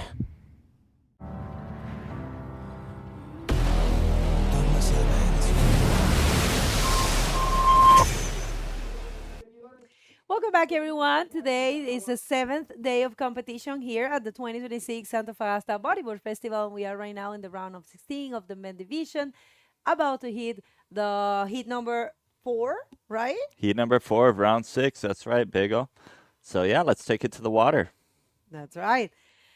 All of these heats so stacked. Check this out. Tristan Roberts currently leading the rankings at the moment. You know, he's first. And he's going to be using the red rash guard. And Uri Valadão, our defending world champion, he will be in yellow. Uli, who hasn't have the best results, so you know he could expect. At least in Morocco, he was eliminated early, and in here, I can't recall he hasn't win any heat. So definitely, he's had some blood in his eyes, he really wants to put some big numbers, right? He really wants to, there's a thing. Oh, let's just see that one. It's actually Tristan Roberts taking off, scooping into that barrel. Wow. Coming out easily. Nice. And yeah, just starting things. Some barrels starting to go down today, huh, Yeah. Bigo? I think that last heat of Khalani, he got an amazing wave. I believe it was a 9.8. That's right. And a 9.8. That's a single higher score of the competition Wow. so far. We haven't had 10s. Yeah, conditions are looking good. I mean, that first heat of the day was a little bit slow. Looks like he scored a 9 on that. Is that a 9? Yeah. Wow, yeah, good score for him. Yeah, I think he was quite deep in that barrel. So, yeah, he got some speed, came out of that, kind of doggy-doored it towards the end. So, yeah, decent score under his belt. Very good score under his belt, actually. And, yeah, just first few minutes of the heat, got some good wave. All right, so let's see. Starting super early and super strong. Tristan Roberts right there with the 9 after that last wave. And Uri Valadão still hasn't taken any wave. 25-minute heats, people. And your two best waves, their two best waves are counting. And there's no wave limit. They can take as much as they want. Yeah, that's right. Just the best two that become the ones that are judged, the ones that are on the scoreboard. But yeah, let's take a replay. Look at this replay of Tristan kind of stalling on that takeoff, getting that first barrel section, then getting that end section as well. So yeah, good barrel there for Tristan, kind of doggy-dooring it on the end, but making it out of that thing. So yeah, good start for him, right? And yeah, just a little bit of lull. Uri still waiting for a wave. A little bit slow right now. So while we're waiting for a set, just want to give a big thanks to our sponsors, Escondida BHP, Municipalidad de Antofagasta. Also our collaborators. We want to thank Colbún, Antofagasta Minerals, Peri, Chile, Carniceria Arauco, Abastible, Hotel RK Antofagasta, Ruta 1 Restaurant, Mirador Sandwicheria, Costa Club Antofagasta. Also, we want to thank our media partners. We want to thank Mercurio de Antofagasta, Antofagasta Televisión, AS Chile, FM7, El Regionalista Diario, Antofa Despierta, Puro Surf Chile, Latin Wave, Cura Tres Puntas, Región 2. Thank you so much, everyone. Gracias a todos quienes han hecho posible este evento. All right, people. So, situation in the water. It's like Tristan Roberts took his first wave and it was a 9. Why we're seeing more barrels now? Because we are right now in the exact low tide. So low tide here is really good. Yeah, definitely. With this size, this low tide is better. I think yesterday with the more size, that low tide wasn't handling very well, but yeah, with these cleaner conditions, a little bit smaller than yesterday, low tides, doing pretty well. But let's not say it's small. There's still definitely some action coming in. There's still some waves coming in. So, yeah, there is a good set. Don't see any takers on that. Then we have the Equipo Mexicano representing. I believe they have the Mexican flag right there. Poncho They're and Brian. super Yeah. stoked on there. What? Oh my God. The beach announcer is like super. I thought it was like a big wave, but it was just saying good morning. Oh wow, yeah, I was thinking the same. We could hear from the container. He's just going off like super amped, and we're like, "Wow, did something go down? Did we just miss something?" But yeah, he's just saying good morning, right? That's right. That's right. So situation remains the same. 18 minutes and 45 seconds to go there. And yeah, so if you're just tuning in right now, we are in the low tide right now. That's why we have been seeing a couple barrels. And I think for another good hour or so, we're going to have some more of those. And we would like to thank everyone that make this possible. Don't forget, we haven't been in this venue. Last time we've been here was 11 years ago in La Nilda. Of course, the Antofagasta Bodyboard Festival is an old event. It's been running since, since 22. Yeah. Yeah, 2012, right? Was the No, first. I'm sorry, 2012. That's the Yeah. one. Yeah, 2012. And yeah, it's been great. We do this event in La Cúpula. And just for you to understand, the venue, that's a beautiful wave. Yeah, that was a nice I one. was like, what? Just for you to understand, the venues are chosen by the promoters. The IBC is a ruling institution, but we don't really choose the venues. The people come to us, propose an event, and if they fit into the requirements, the event is put on the calendar. So let's take a look at this one of Uri, kind of a little bit of an airdrop there. Not sure if this thing is going to line up on the inside. It could with a lower tide, but let's see. It looks like it might, but there we go. Yeah, just not enough power to get projection right. It's hoping that thing would break with that lower tide. Unfortunately, could not get much done there, but yeah, good effort regardless by Uri. And yeah, guys, be sure to check out our website. Be sure to check out IBCWorldTour.com. Be sure to check out our calendar for our upcoming events this year. We have some interesting events on tour with the upcoming Pascuales event in Mexico. So it should be an exciting event. Be sure to check out our top 16 ranking. And if you go to the first page, the homepage, IBCWorldTour.com, just scroll all the way down to the bottom. You'll see that green bar right there. Just give it a click and you'll be able to open up the live scores. Also, to make it a little bit easier on you, we also, So yeah, here we go. I think we have something coming in. Super clean out there, right, Bego? Like really stoked on these conditions. Super glassy. So, yesterday when we showed up early, we kind of seen the flags blowing onshore, so we were worried. It ended up being a good day regardless, though. But today showed up and it was offshore, right? Yeah, totally right. And just to like you were saying, just to making it easy for everyone, if you want to connect right there, you just have to scan that QR code. It's on Linktree. Will take you to the IBC World, and the scoring system and the live streaming is right there. So you just gotta go there. It's easy. That's right, folks. Just give that thing a scan. Make it a lot easier on yourselves, right? Just pull it up and check it out. All right, the situation remains the same. Uri hasn't been able to find a wave. Right now, he hasn't even marked the priority. I think he has to paddle a little bit further. But it is Tristan Roberts with who's holding the first priority and waiting. Let's see. Uri Valadao coming in hot in this one. He's going to find a section. I think he is. And what is... oh, my God. What is happening? Yeah. He's missing those sections. I think it's like a little bit of hesitation. Something happened. I think he was trying to go for a roll out of the lip, and I think he might have hesitated. I'm not entirely sure, but yeah, unfortunately that cost him a little bit of time, right? But yeah, he definitely needs a good score or a good couple of scores, right? As Tristan's sitting on top with a solid 9 in the lead, right? And yeah, looks like some more action coming in.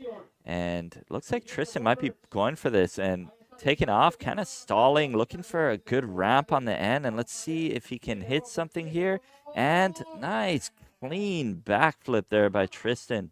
Good performance there. Yeah, that's gonna be a good backup score. Now situation is a bit more difficult for Uri Valadao. I would say a lot more difficult. Looking, he will be in combo, I believe, because you know, Tristan's gonna get some, maybe, you know, an interesting number there. So yeah, doing getting the job done. You know, it's been there you have it. It's a 7.5, and now Wow. the defending world champion, it's in Cumberland. Yeah, he's in combo country. It's going to be really hard for Uri to get that first position away. But let's take a look at that replay of Uri kind of going for, trying to get like a little ramp, and he goes up for it, and then he's like, there's just not really going to be much projection in that. So just decides to kind of not go with anything there. But yeah, that hesitation, it can happen. Let's take a look at that replay, Bego. Yeah, it was super well executed there. He knew exactly when to stall and when to release the brakes and attack that section with a backflip. So, yeah, it's a 7.5 for Tristan Roberts. And now, you know, the Uri has to start the engine, man. He has to go big or nothing, you know. It's he's in combo situation. He needs to get two good scores in order to be back on track, you know. And at least if he gets a high score, you know, he could have some opportunities. He is capable of, you know. Definitely capable, yeah. Last year was insane, you know. Was so impressive to watch him taking that title, you know, surfing really good. Taking the win in Morocco, you know, it was definitely something remarkable. As you can see, Tristan took the win this year in Morocco, and we always say that whoever wins in Morocco kind of set the pace for the whole tour. And Tristan just taking off in this one, probably trying to find a better section. And yeah, why not, huh? He was not having the priority. Yeah.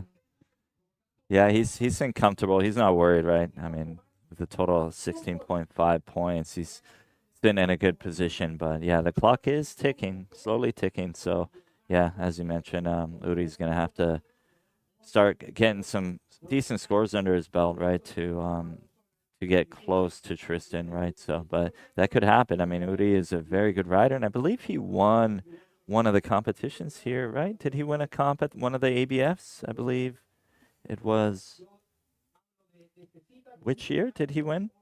Who? Tristan? No, I'm saying not. I'm saying Uri. Has Uri won a comp here? Yeah, I think it was 2014, right? Yeah, I'm gonna double check. We presented that, but Tristan is the only one that had taken the win in this event twice. You know, there you have it. Uri won here back in 2014, long time ago, and Tristan back in 23 and in 2018.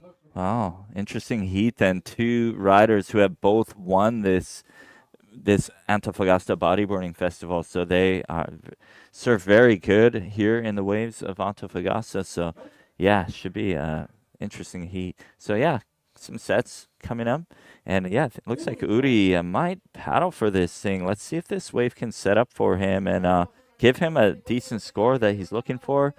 Unfortunately, he wasn't able to get in that. Looks like that wave did have a decent barrel, but not much of a wall. So I think he's being a little bit choosy, trying to get the right wave to give him a good score to get up there closer to Tristan Roberts. So 10 minutes and 20 seconds to go for Uri Valadão to, you know, have some chances and try to get that qualification. Is so important. You know, we have Khalani waiting for whoever advances here is going to be meeting him in quarterfinal number 2. Remember, this is the round of 16, 8 heats of 2 people. Only one person will continue. A lot of difference in money and also in points. You know, for some riders, it's about the points as well, because most of them, and I believe I have to say all of them, have the main objective, the main goal of becoming the world champion. So definitely want to add as much as possible points. And of course, the money to try to pay for all the expenses and All the- everything. Yeah, it's not cheap to travel these days, right? Yep, and there we go. Looks like there's some sets coming out the back. So let's see if Uri can get another wave under his belt. If he can get a decent score under his belt. Because as of now, he has not got any good waves right now. Just a 1.1 and a 1 with the 2.1. Sitting in combo land, needing 16.51 points to take that first position away from Tristan. So it's going to be tricky. It's going to be really tough for Uri, but it could definitely happen with 8 minutes and 50 seconds left in the heat. He's just going to need 2 really good scores. And you know what? We haven't done the interview because Khalani it's getting in through the, the longest path, the longest channel. Sometimes the channel here is kind of tricky to get in. So he, I think he was taken a little far away from here to actually get in easily. Yeah. I've seen that, especially yesterday. Oh, lots of yeah. riders, right? Yesterday, I want to say like half of the heats had to do that. Yeah. You know? It's okay, it's I like mean- fronton. When fronton is too big, they take a long time to get out of the water, Yeah. and that's why we are not having yet the interview, but it's coming up. Let's see.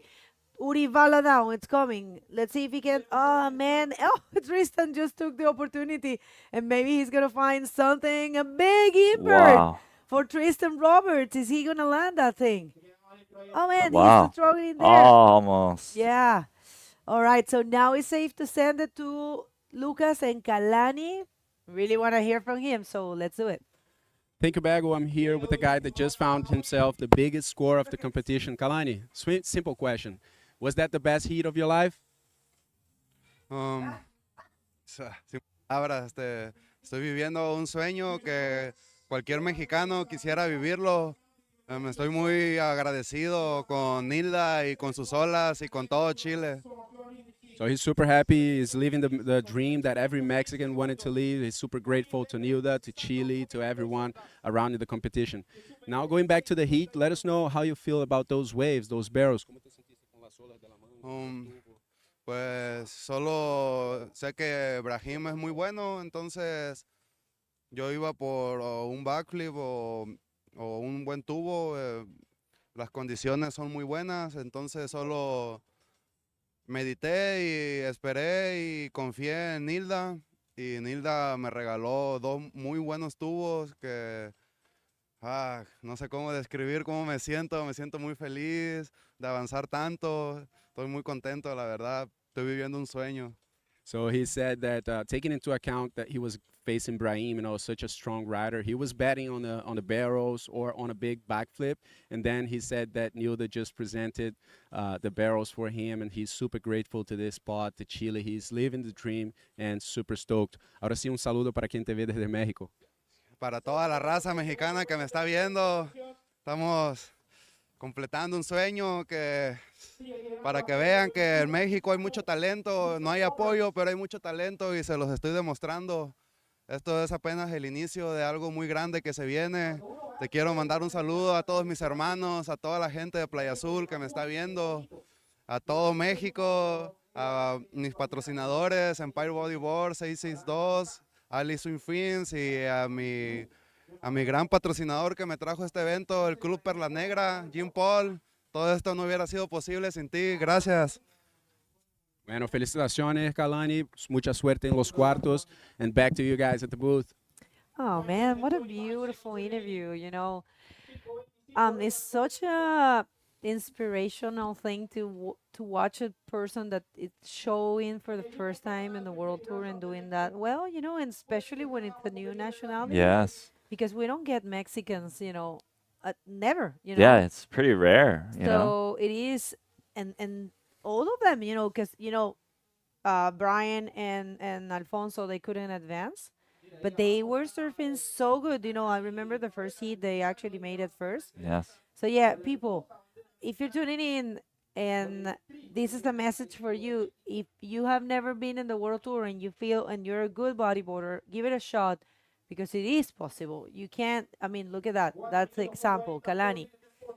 All right, so let's see this one right here. Uri Valadao, is he going to find something? He needs to find something. He is in combo situation.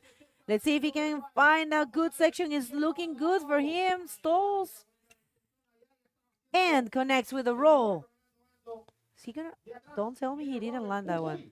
Okay, Oh, so we man. have Tristan going for, looks like this might be a ramp to hit on that, but yeah, good choice on not hitting that, just not worth it. He's already sitting in good position. He's getting way in far inside towards the Kraken rock patch, so yeah, good call on pulling off of that.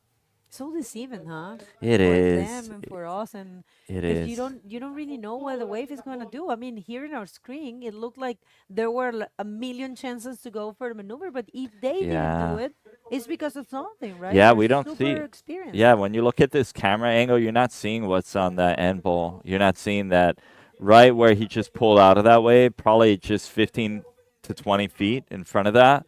There's this rock patch called the Kraken, and you know, if you get pushed into that thing, it's going to be bad, you know. Yeah. So, yeah, I think that was a wise decision to pull off of that.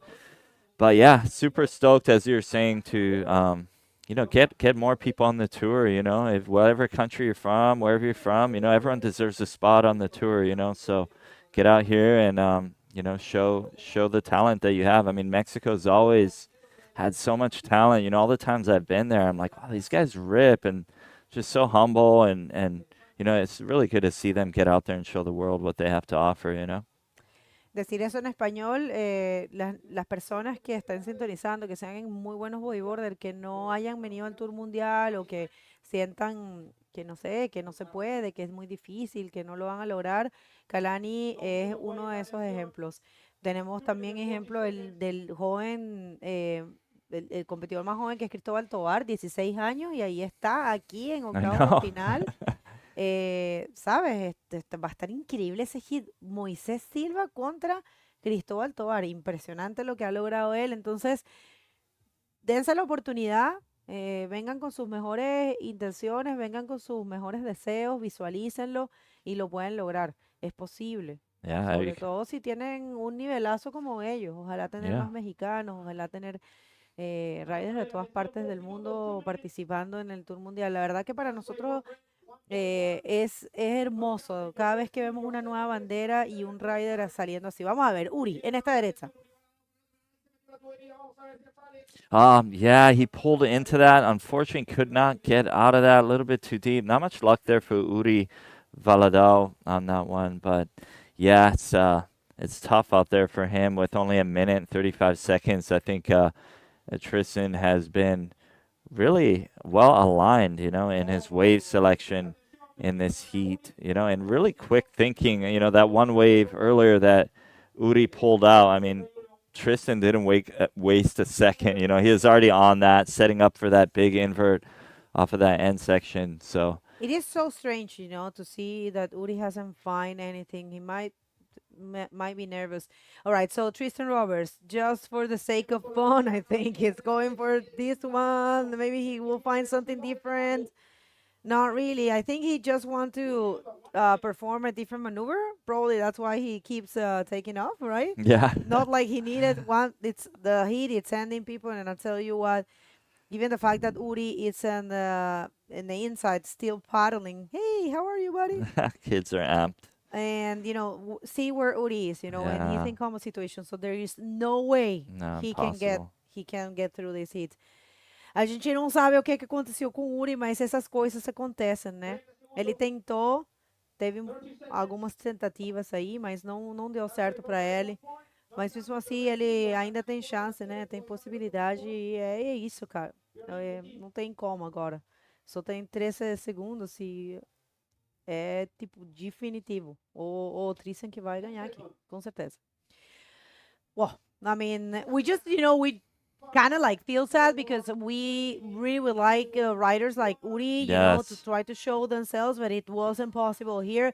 So a huge congratulations to Tristan Roberts because it looked the kind of scores he found. We're going to come back with a lot more, so stay with us.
Hi, everyone. Welcome back to the 2026 Antofagasta bodyboarding competition. We're going to get into round 6 of heat number 5. Let's take it to the water.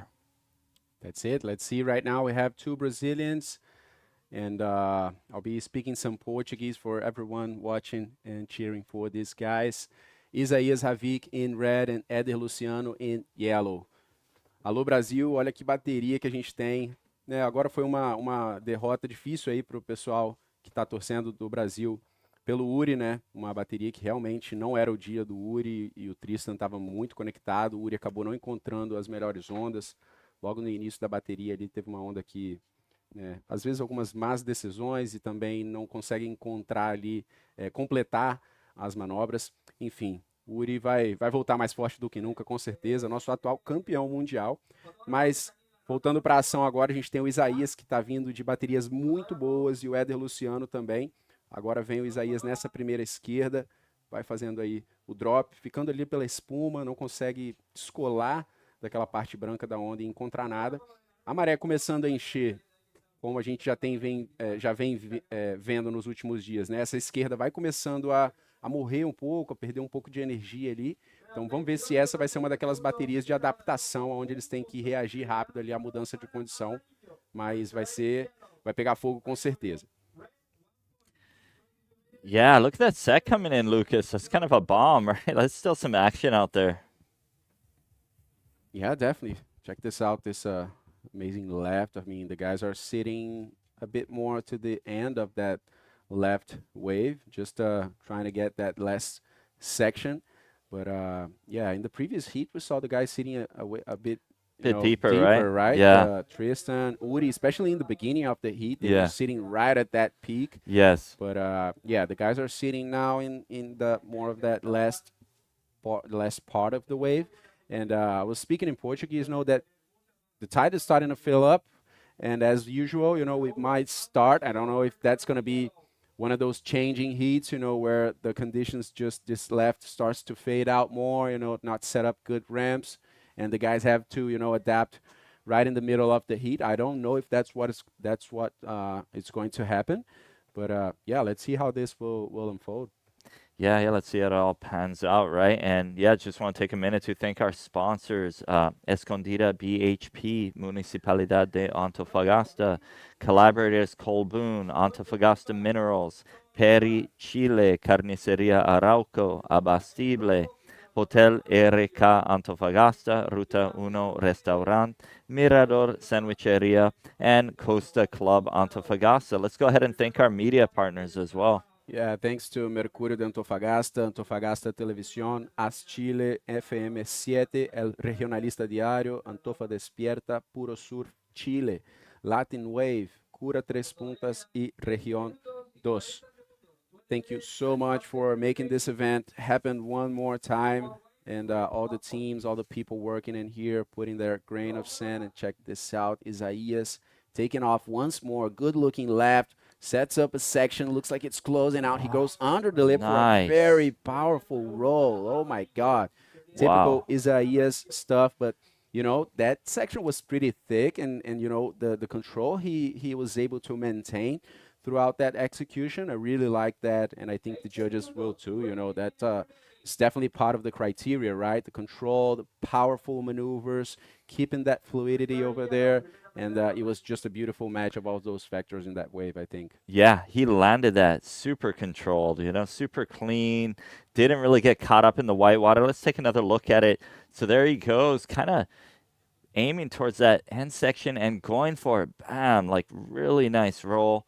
Powerful, lands it clean. Didn't even get caught up in the white water. He just went straight out into the flats right away. So it just goes to show how much control he had on that landing.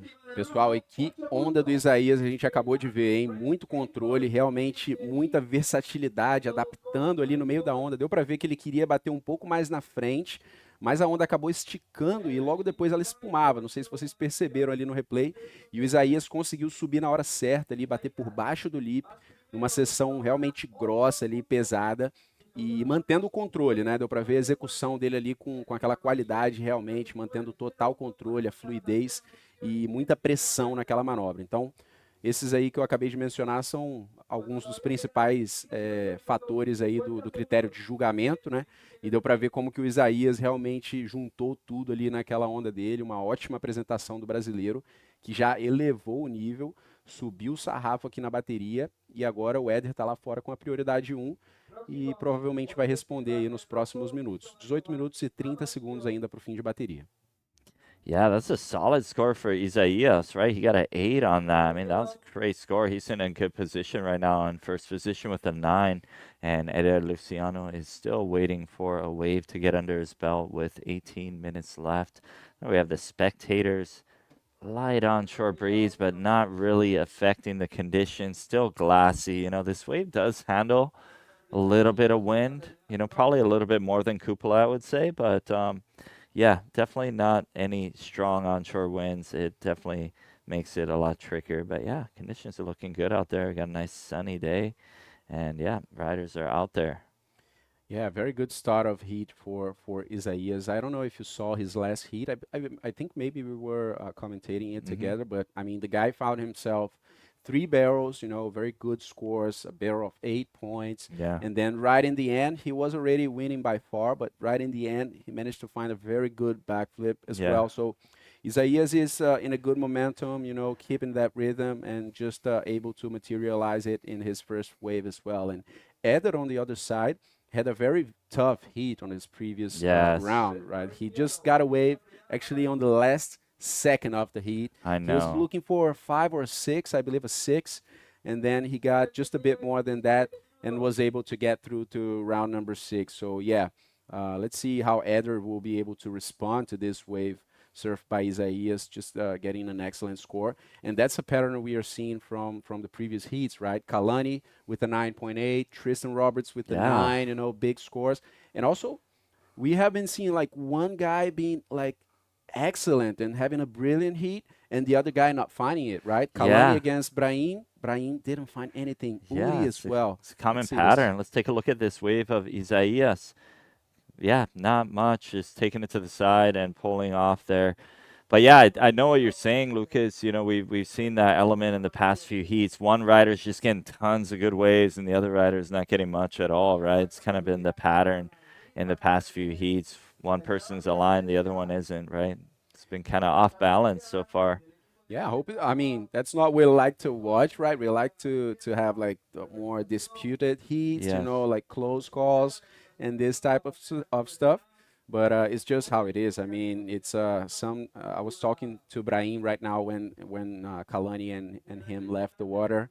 It's just not your day, right? Sometimes Yeah. it's just not your day, and sometimes it is.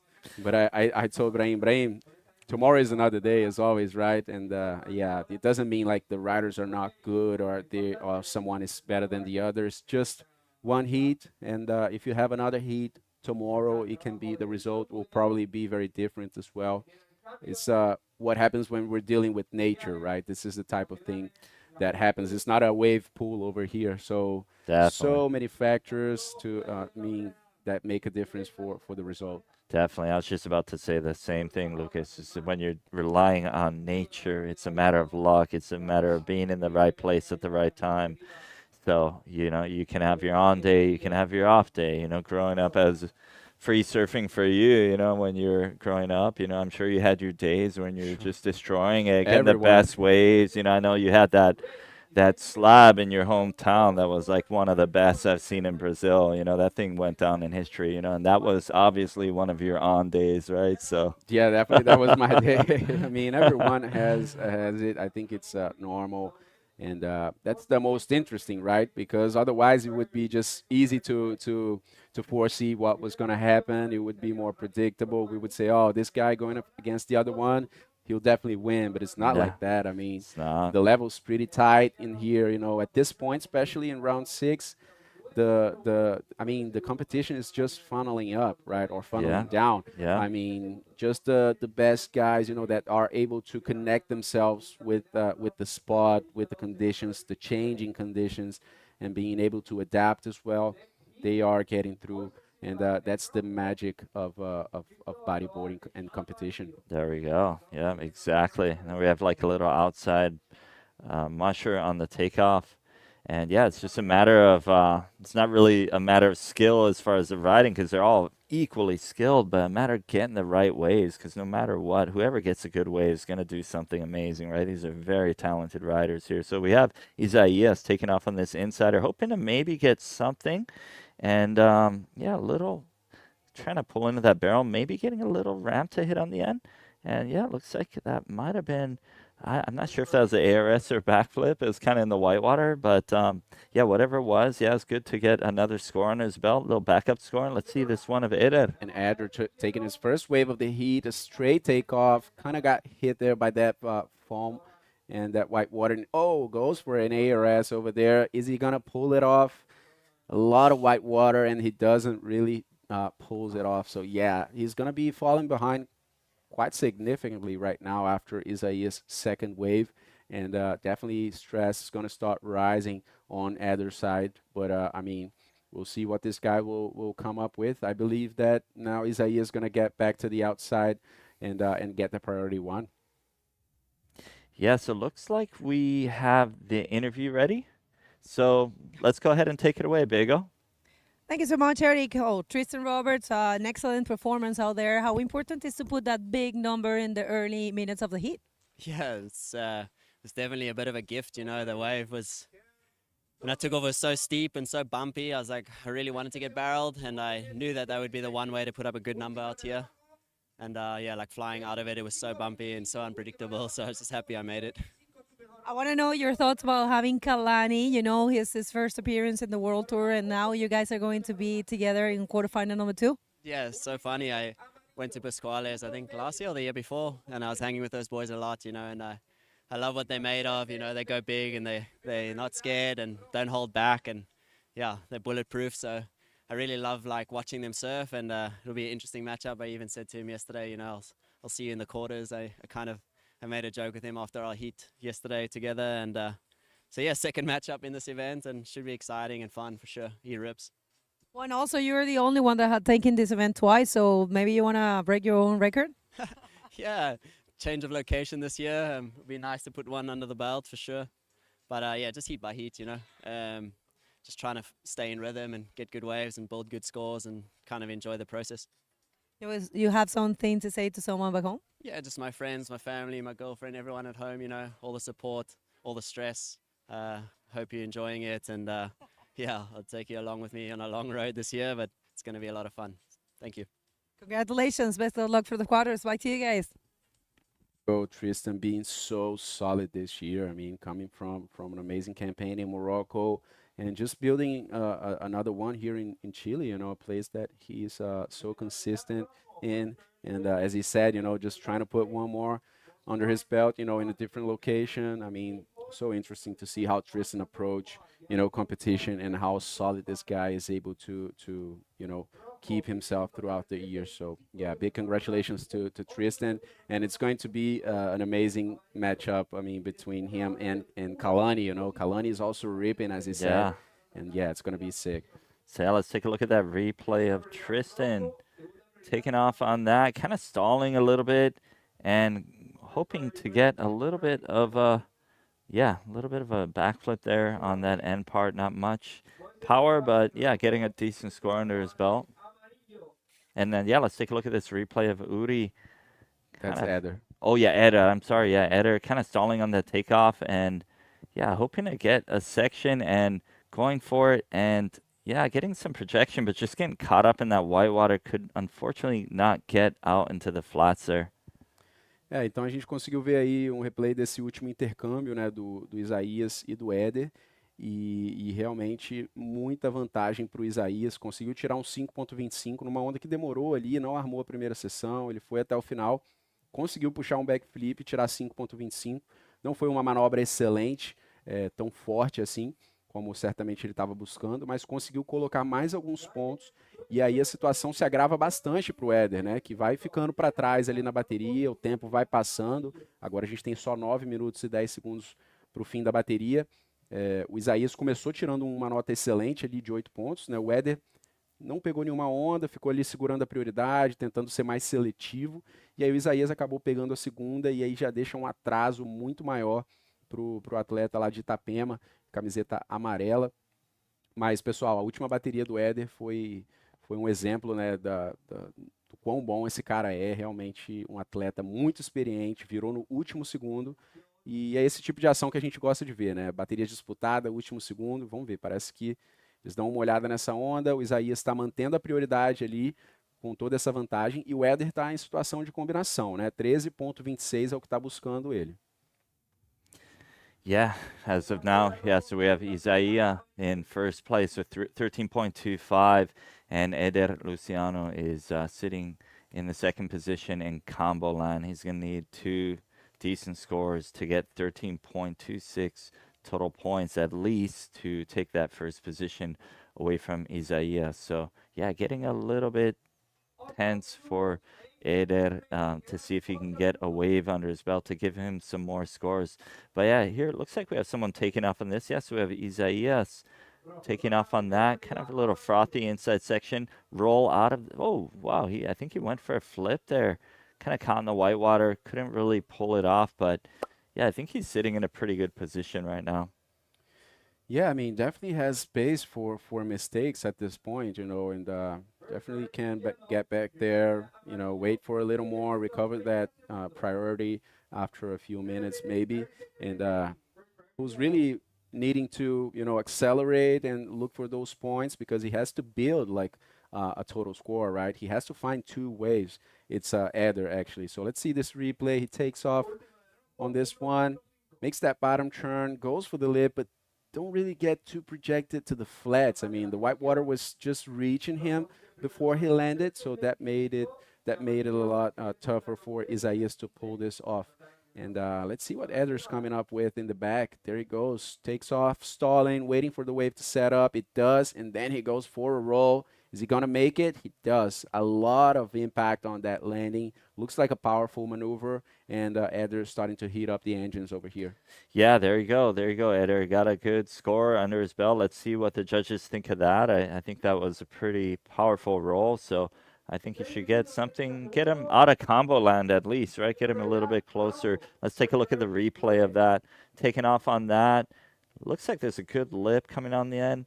Kind of rolls it right off the top. Good roll right there. So, yeah, thinking that would give him a decent score. So, yeah, let's see what they put on the scoreboard. I think he could have gone even higher on that wave, right? Mm-hmm. There was space for him to go to project even higher, Yeah. but he didn't go like all the way up. Mm-hmm. So anyway, he got projected to the flats, you know, and that makes it so much more powerful. So yeah, 6 points for the Brazilian right now, getting out of combo land and looking for 7.26, a much better situation for Eder Luciano. Então, com a última onda, o Eder tirou 6 pontos, sai da zona de combinação e passa a precisar de 7.26 agora. Uma situação muito mais plausível ali para o Eder conseguir fazer essa virada, né, que é o que ele está buscando. Lembrando que essa bateria vale uma vaga nas quartas de final, pessoal. Já estamos chegando aí nos últimos momentos da competição. Amanhã é o último dia do evento, o último dia da janela. E lembrando também que a gente vai coroar o campeão mundial da categoria DropKnee aqui nesse evento. Então, não deixem de acompanhar as redes sociais da IBC e todas as atualizações aí do que está acontecendo aqui em Antofagasta, no Chile, antes da gente ir para Itacoatiara. All right, let's take a look at this wave of Isaias, but yeah, a little bumpy on that end part, not much of a wall, so decided to pull off of that and get back out there and get that priority back as of now. Well, Eder Luciano is sitting with the priority. And yeah, a couple sets coming in, but these don't really look like they have the right shape. But yeah, let's see what comes in.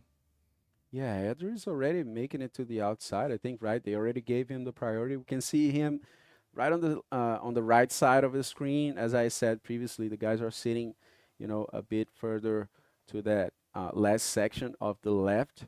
Just looking for one section, one punch waves. And Eder, in this case, looking for a 7.26. It's not an easy score, but definitely a very achievable score. I mean, in every single heat we saw today, Yes. we saw high scoring action. And yeah, it would be interesting if Eder managed to pull it off, right? And Moises Silva just getting ready to go in his heat. And there comes Eder. Wow, nice barrel ride there by Eder. Wow, he pulled that off. I'm thinking that should give him a pretty decent score. And I mean, that was great. Good way for Eder. Let's see what the judges think of that. See if it will give him that 7.26 that he needs to take that first position away from Isaiah. I mean, it was a really good barrel, but I'm not sure if he came out super clean. What do you think, Lucas? I think it was very good. I mean, looking from this front angle, let's take just a look. check this replay. Yeah, so late takeoff by Eder Luciano, scoops in with the legs in the water, very thick section over there. The wave looks like it's closing out, but he manages to come out through that doggy door and looking for a 7.26. Wow, I mean, just bringing some seasoning, you know, just putting that salt in this heat. 7.26 is what Eder Luciano is looking for to change the situation into his favor. Is he going to be able to get this score and put Isaias in such a situation? I mean, yeah, let's see what insane. happens. Yeah, this is, I'm really curious to see if that will give him that score he needs that would change things up completely, right? So I'm sure Isaias is a little bit worried right now. I'm not sure if he saw that wave of Eder, but yeah, that was a nice barrel.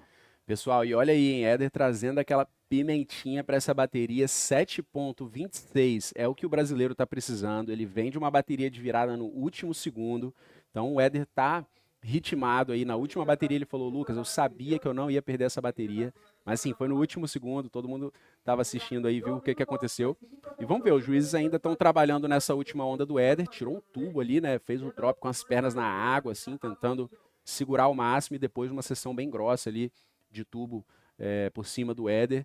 Vamos ver se vai ser suficiente para ele tirar esse 7.26 e que situação ficaria o Isaias, hein? Com 2 minutos faltando, uma virada assim do Eder Luciano, bateria realmente para deixar o cabelo em pé aqui em Antofagasta, nesse penúltimo dia de competição. E olha aí, pessoal, 7.75, vai para primeiro, mas olha só, Isaias precisando de 5.76, não é uma nota muito alta. Será que a gente vai ver outra virada? 1 minuto e 40 para o fim da bateria.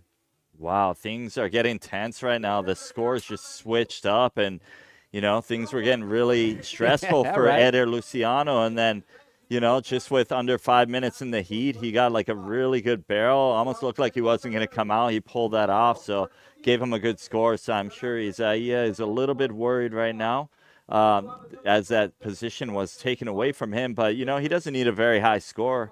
Yeah. Just needs a 5.76. And if he gets lucky, if he gets that wave he needs, he could potentially take that first position back. But, you know, with Eder having priority right now, it's going to be tough. Yeah, and you know, Isaiah's opponent right now is not Eder anymore. It's Eder's priority, you know, because it's just 50 Well seconds. said. And definitely Eder won't give him the opportunity, you know. There you see. There you He go. used that priority to block him. A gente vê o Eder ali, estava com a prioridade. Ele usa a prioridade, né, para poder evitar que o Isaias vá naquela onda, sabe do potencial que o Isaias está precisando só de 5.76. Então, que bateria disputada que a gente está vendo, talvez uma das mais disputadas do dia, com sequências de virada, altas notas aí, que show de bodyboard, 25 segundos para a decisão final. That's the tightest heat of the day, I believe. I mean, such a change of situations, and there comes less chance for Isaias taking off in that foam ball. Wow. Yeah. I don't think it's going to be possible. I think it's decided. Wow. Not looking good for Isaias, right? Just 8 seconds left in the heat. Eder's going to use his priority to take this one. And there we have it, folks. Wow, what a show we just witnessed here, guys. Such a master, Eder Luciano, you know, just using all that experience and changing things into his favor on the last moments, just as he has been doing. So that's it, guys. We're going to call a quick commercial break before we come back with heat number 6. So please stay tuned.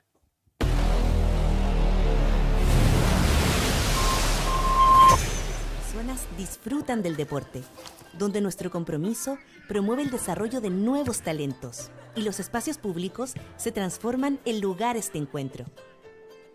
Nuestro futuro es con más deportistas. Es con todos. Es con todos. Es con todos. Es con todos. Conoce más sobre cómo imaginamos nuestro futuro con todos en bhp.com. Nuestro futuro es con la región de Antofagasta.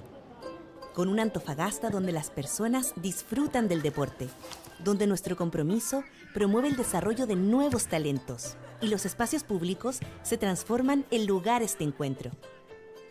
Nuestro futuro Es con más deportistas. Es con todos. Es con todos.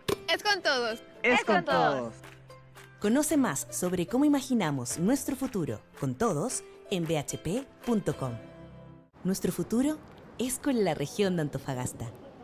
Con una Antofagasta donde las personas disfrutan del deporte, donde nuestro compromiso promueve el desarrollo de nuevos talentos y los espacios públicos se transforman en lugares de encuentro. Nuestro futuro Es con más deportistas. Es con todos. Es con todos. Es con todos. Es con todos. Conoce más sobre cómo imaginamos nuestro futuro con todos en bhp.com. Nuestro futuro es con la región de Antofagasta.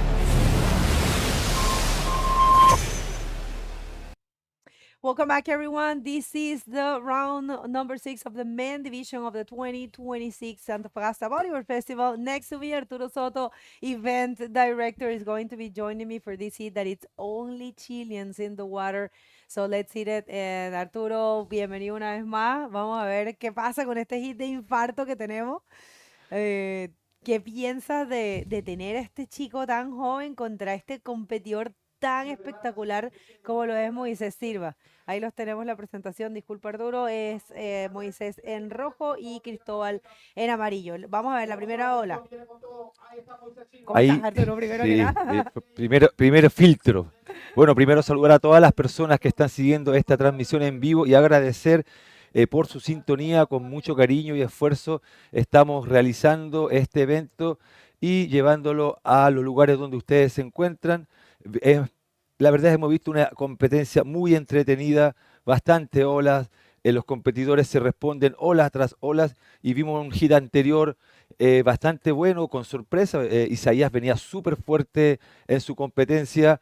Eder Luciano comenzó a tejer lentamente su presentación, se fue fortaleciendo en el camino y ahora da la sorpresa porque Eder es un competidor más de derecha, por lo que tengo entendido. Ahora pasó con una izquierda, con un buen rolo, le alcanzó justo el puntaje y lamentablemente Isaías queda en el camino. Isaías era uno de los más fuertes hasta ahora en la competencia y así está Nilda dando estas grandes sorpresas. También vimos a un Khalani Favela con una presentación increíble, un tubazo, Tristan Robert por otro lado, y así hemos visto una gran competencia durante este día. Y ahora vamos al presente, tenemos al pequeño Cristóbal Tobar. Parece que hace poco tiempo hablábamos de Moises, como ahora hablamos de Cristóbal.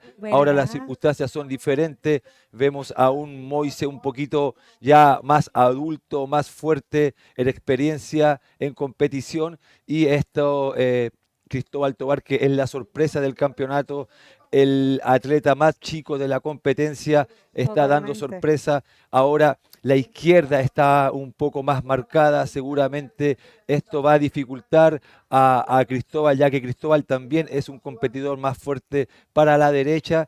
Sin embargo, también maneja bien la izquierda, ha pasado otro hit ocupando la izquierda, así que esto está totalmente abierto.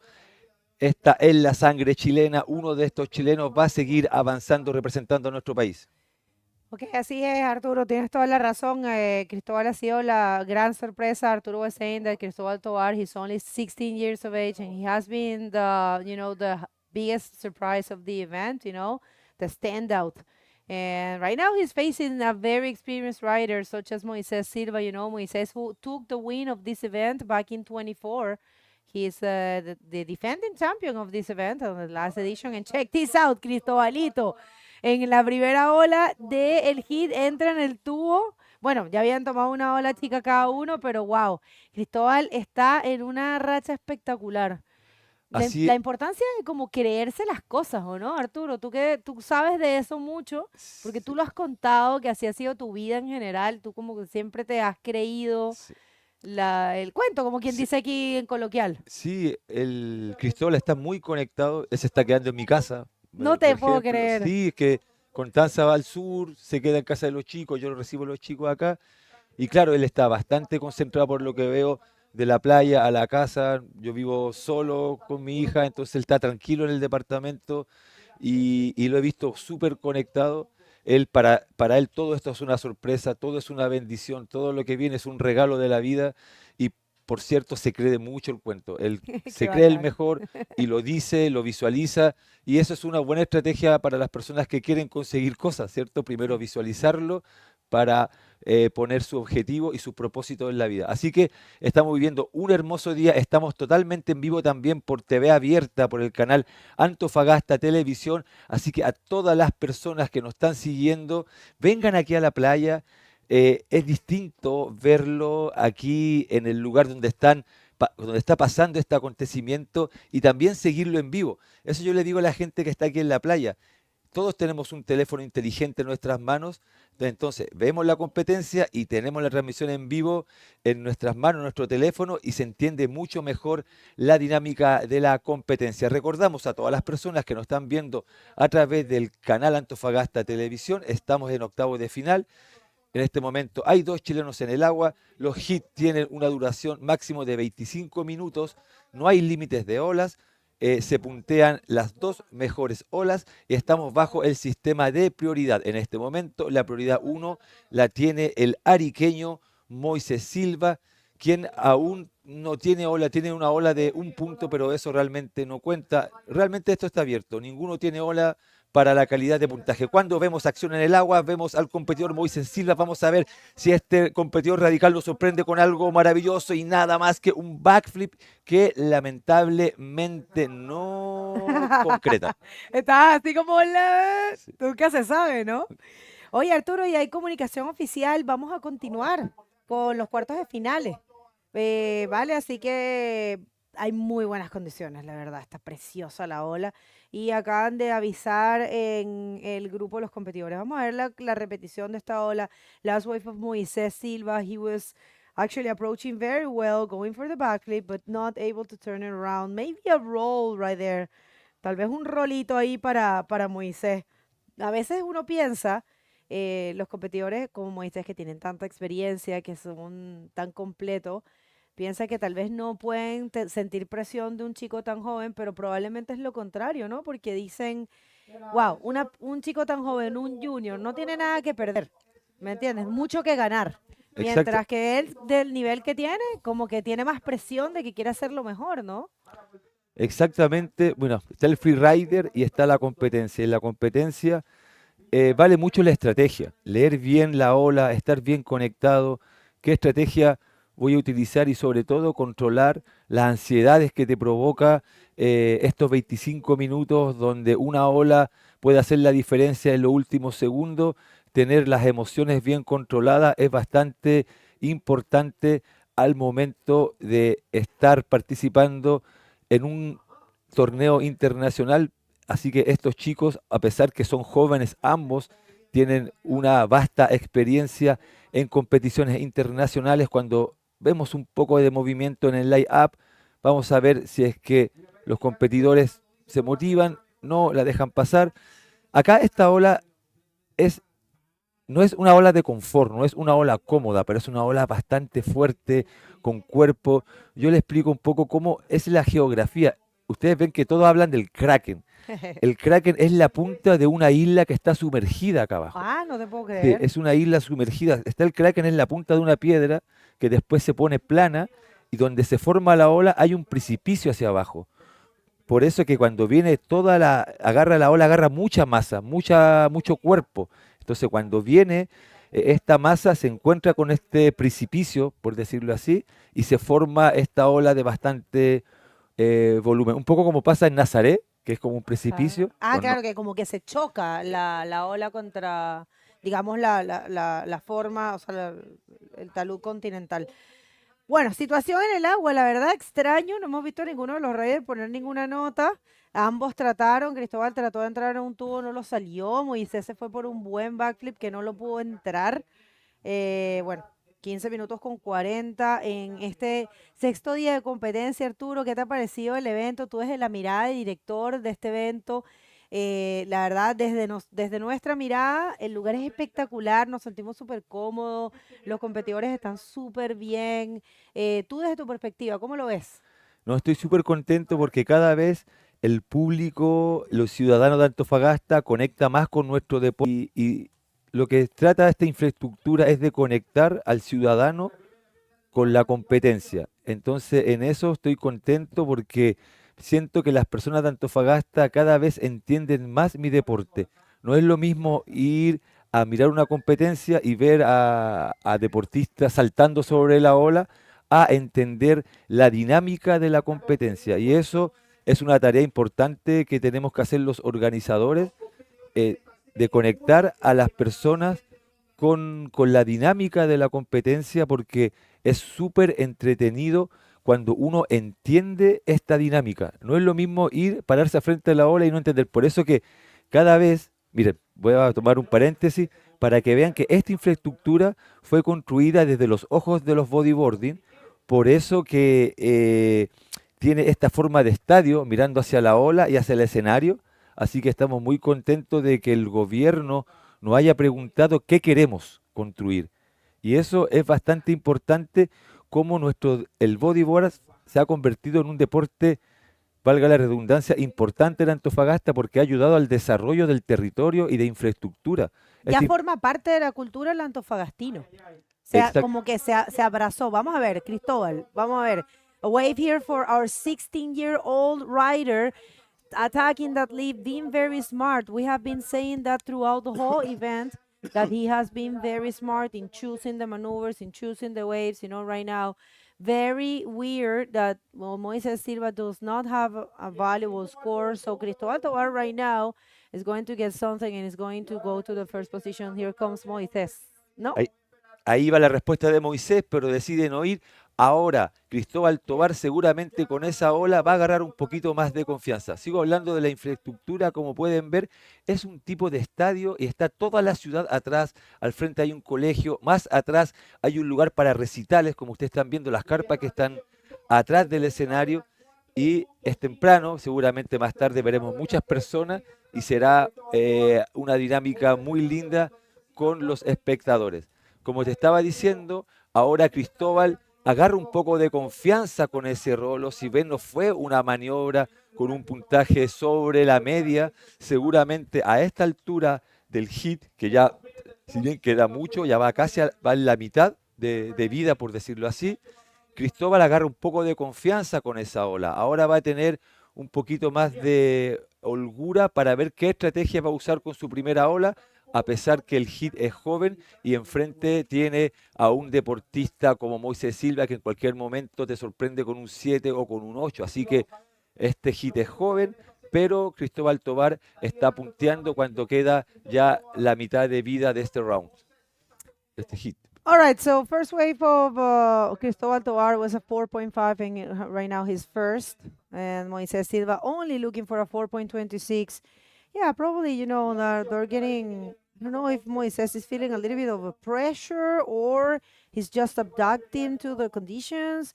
Like Arturo was saying in Spanish, this is not an easy wave, but it is a wave that provides very good ramps and very good barrels. Especially right now, we got glossy conditions and we have, a good tide right now. Only an hour has gone since the low tide. And we have an official communication. We will continue with finals for the DropKnee division, okay? So we are continuing. We're not stopping the competition after finishing the round number 6.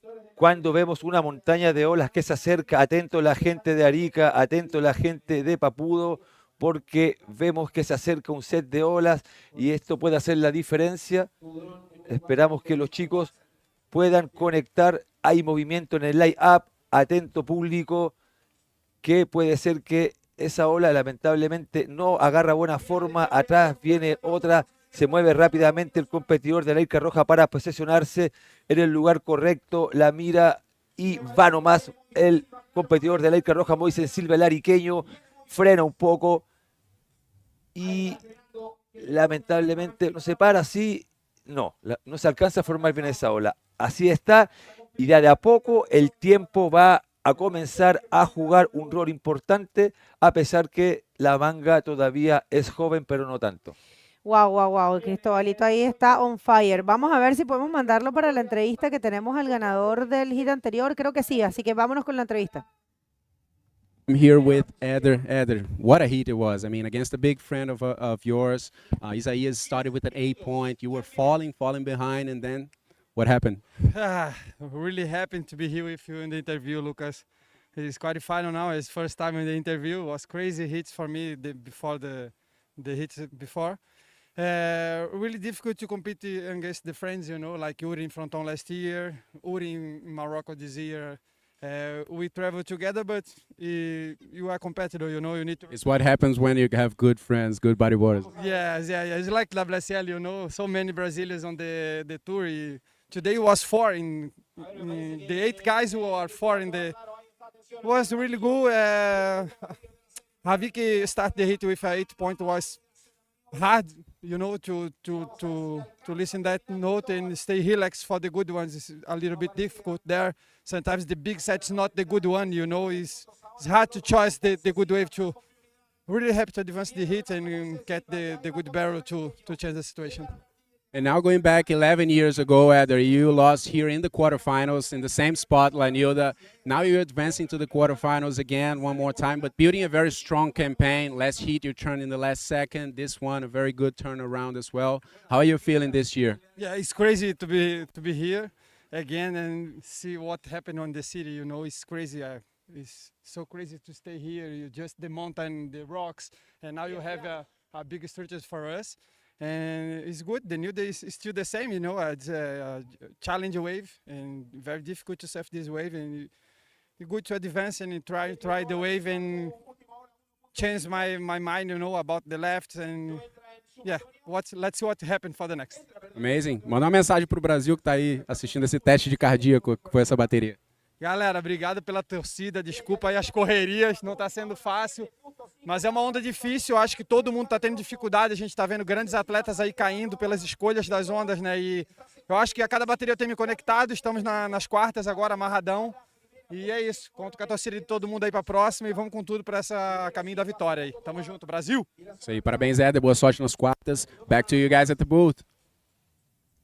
All right, thank you so much to Lucas and congratulations to Eder. Right now in the water, we had some action. Moises Silva finally got himself a score, a 7.5. And I think, well, Cristobal tried to go for a big roll, but it fortunately couldn't land it. Ya está la primera nota de Moises. Tenemos unos repeticiones. Buen puntaje que le da a Moises Silva en esa ola. Ahí vamos con la repetición que estamos en la entrevista hace un momento. La repetición de Cristóbal Tobar que lamentablemente no termina ese buen rolo. Le estaba pegando fuerte al labio en una ola no fácil. Y ahí está la respuesta del compatriota del ariqueño, quien sí concreta un buen rolo. Y una combinación que termina. Así que por eso que la nota estaba de 7.5, no era solo por el rolo, sino que combinó con un back. Así que ahora se le pone un poco más difícil a Cristóbal, a pesar que no necesita una ola muy alta.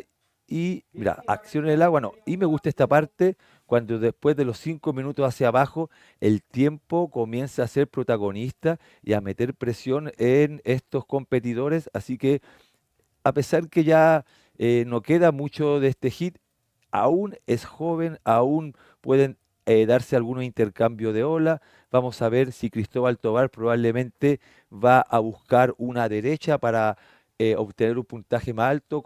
Conociéndolo un poco, me arriesgo a interpretar su estrategia. Vamos a ver si acierto a lo que estoy hablando.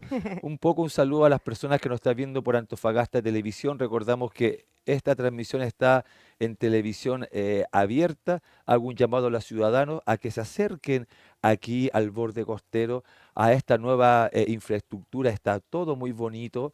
Pueden venir a tomarse un cafecito, un tecito, una empanada, un completo, mirar a los mejores deportistas del mundo y disfrutar de nuestro borde costero cuando tenemos acción en el agua. La Irca Roja, Moises Silva, bonita ola, va por el back y lo concreta nomás.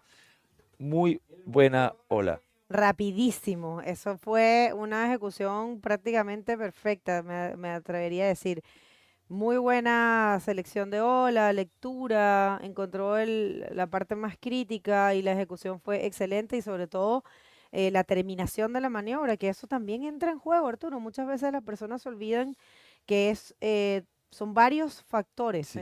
¿Dónde le pegas, cómo concretas? Mira, cuando vamos con la repetición, Let me just, bonita ola, yeah, I was ataca gonna la... do that in English Sí, because, no, yeah, no problem. That's okay. You can do it. Ok, exactamente, ya están quedando 5 minutos un poquito menos, 5 minutos y 30 segundos de este hit. Ya se le pone un poquito más difícil a Cristóbal Tobar. Yo pienso que probablemente podría conectar con una derecha donde Cristóbal es más radical, pero sin embargo sabe que la ola está bien puesta para izquierda y se la juega para ese lado, por decirlo así, un poco recordarle a las personas la dinámica. A ver, este es un deporte, ¿cierto? Muchas veces nos dejamos llevar por la pasión, las redes sociales a veces explotan cuando no estamos de acuerdo con algún puntaje, pero esto tiene reglas y no todos se saben las reglas, ¿sí? Claro. Hay un libro de reglas donde dice claro cuál es la manera de puntear. Disculpa interrumpirte, cayó la olita de Moisés 6.85, muy buena nota. Y ahora sí está mucho más cómodo en la primera posición y el joven Cristóbal Tobar está buscando un 9.86 que claramente es un notón. Y la verdad, Arturo, uno dice en este momento que sin importar lo que ocurra, yo creo que esto va a ser inolvidable para Cristóbal. Nosotros sí o sí vamos a aplaudirlo eternamente por este performance, ¿no te parece? Así es, ¿no? Este pequeño referente para muchos otros niños, niñas y jóvenes está dejando una muy buena actuación y realmente, bueno, en lo personal siento orgullo de este pequeño gigante. Como te comentaba, claro, a veces las redes, como te decía, explotan sí. con las decisiones, pero también hay que darse el tiempo para informarse de cómo son las reglas de la competencia. A mí también me pasa, yo soy muy fanático del deporte, también a veces me dejo llevar por el impulso, por las emociones, después bajo un poco y me doy cuenta, claro, al ir al libro de reglas, que uno a veces está equivocado con cómo piensa y se deja llevar por todo lo que pasa en las redes a veces, pero es así, este es el deporte, todos los deportes pasan lo mismo y es la sinceridad de lo que está aconteciendo. Tenemos un staff de jueces profesionales que dan todo, llegan aquí a las 6 de la mañana para dar lo mejor siempre en las competencias de este circuito internacional. Así que estamos disfrutando de una jornada maravillosa ya en la parte final de esta etapa del circuito mundial aquí en Antofagasta. Un gran saludo a todos los ciudadanos de nuestra región que están viendo esta transmisión en vivo por el canal de Antofagasta Televisión. Los invitamos a venir aquí a Antofagasta. Aprovecho de agradecer a nuestros colaboradores, a la Municipalidad de Antofagasta, el alcalde Sacha Razminich, que se ha portado súper bien con nosotros. Se lo agradecemos y a todas las personas de la municipalidad, a Minera Escondida BHP, a Colbún, Antofagasta Minerals, a los restaurantes del sector como Ruta 1, Costa Club también, que nos ha apoyado. Está Y son muchos buenísimo Costa Club, ¿ah? son muchos, el restaurante Diego también, y se da toda esta dinámica de los emprendedores de acá de la zona que están aportando para poder, o sea, para que esto salga de esta manera. Y también recordar el Mirador, que es una sanguchería tradicional chilena, que también se ha cuadrado con la alimentación de todo el staff aquí en el Antofagasta Bodyboard Festival, desafío Nilda Point 2026. Nosotros hemos tenido la oportunidad de comer en esos restaurantes y no hay ninguno que se pueda decir que es mejor que otro, todos son muy ricos. Vamos a ver, Moisés Silva, en esta ola, a ver si logra conectar algo. Moisés Silva, el chico dorado de Chile, que ya tiene una medallita de oro y una de plata. La verdad que está todo Chile, bueno, sentimos siempre un gran cariño por él, además una persona tan buena, tan linda, tan educado, ¿no? Siempre. Y lo mismo Cristóbal, es como del mismo perfil, Sí, ¿o no? la misma especie, por decirlo así. El mismo especie. No, sobre todo personas sinceras de alma, Sí, personas full sinceras corazón. de corazón, y eso se agradece. Y ya terminando este hit, quiero dar las gracias a todas las personas que siguen esta sintonía, tanto por streaming como por el canal de Antofagasta Televisión, que está abierto para todos, pero también aprovecho de hacer un llamado a todas las personas que vengan a la playa, que vengan aquí al lugar, cuando así termine este hit.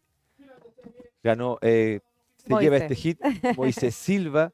Pero unos aplausos para Sí, por Cristóbal, supuesto, ¿o a no? Cristóbal, increíble. Así que, muchachos, nos vemos en algunos momentos más y reitero la invitación a que vengan a ver este evento en vivo porque se vibra diferente y también al mismo tiempo puedes estar viendo la transmisión en vivo y viendo a los mejores deportistas in situ, en el lugar, en la ola. Eso es. Gracias, Muchas Arturo. gracias a todos. Begoña. Muchas gracias. Y a ustedes en casa, you at home, don't move. Moises Silva winning this heat. We're going to come back right after this commercial break.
So welcome back, ladies and gentlemen. If you're just tuning in, this is day number 7 here at the 2026 Antofagasta Bodyboard Festival. We are currently running round number 6, and this is heat number 7, the second last heat of this round. So let's take it straight to the water because we have a battle of titans, a clash of titans, right, Eric? Yeah, such a clash of titans. These two guys, you know, these are great to have on this heat. So we have Omri Laverne representing Spain, but originally from Reunion Island, and we have Pierre-Louis Coste representing France. So yeah, should be an action-packed heat. Lucas, the conditions are still good. It's still clean. It's barreling. There's ramps to hit. Yeah, looking forward to seeing what goes down. And here we already have Pierre-Louis taking off on a wave. Coming to that section, nice backflip, clean, and takes it to the inside and pulls off. So yeah, just getting a good score under his belt right away. That looks so easy. I mean, with him doing right, it just looks so easy. Makes it look, like he wasn't sitting in that last section of the wave, guys. He was sitting right in the middle. You can see Amari as well. That's a pretty thick hit to lip to hit, actually. Let's see this one. He takes off with all the control, half bottom turn, goes up, projected to the flats, and perfect clean landing PLC on this wave. Just getting started in the first minute of the heat. I mean, already going to get a very good score. And we have to say, since the IBC took place, since 2022, if I'm not wrong on our stats, Amori and PLC, they faced each other 6 times. And in 5 times, PLC took the loss. Amori was able to get through. So it's going to be interesting, to see how these guys will be surfing together. I mean, the conditions, as you said, are pretty good. Some of these 6 times, the conditions were not this good. But thankfully, right now, we have some good size, as you guys just saw on the first wave. The waves are clean. It's glassy still, and tide is matching pretty well. So I'm sure we're going to see some crazy stuff from these guys in this heat. And check this out. Just getting started with a 7-point ride. The French rider in yellow, and check that left. Oh my God. Yeah. It's pumping out here, guys. What a day. What a day to be watching bodyboarding, and 2 of the biggest icons ever in the sport, right? I know. These guys have made history, and yeah, it should be an interesting heat to watch. I mean, already like such a good wave right off the bat for Pierre-Louis Coste, and I'm sure we'll see one very soon from Amaury as well. Yeah, definitely just waiting there. You can see Amaury taking a look at those waves. It's definitely not easy to select the right wave in this spot over here, but check this out. PLC not leaving it behind and goes to the lip for another backflip. A lot of impact on that landing. I don't think, is it going to be possible? Maybe he showed up. I think he showed up in front of that white water, but yeah, we couldn't really get on this, couldn't really get it on this angle. Maybe we can see a replay really soon. But yeah, PLC just wanted to start very quick and strong. Huh? Yeah, good start for Pierre-Louis, right? And let's take a look at this replay of him so we can kind of get the complete action of this maneuver. So yeah, there we go. Backflip off that section. Pretty strong backflip right there. Gets caught in the white water, and let's see if he can make it out to the flats. And that he does. Yeah. Fully completed. Nice. Should be another good score for Pierre-Louis Coste. Just super active in the beginning, right? So sick landing with that spit. You saw Yeah, that? that I was- mean, PLC definitely not holding him back and just delivering the show.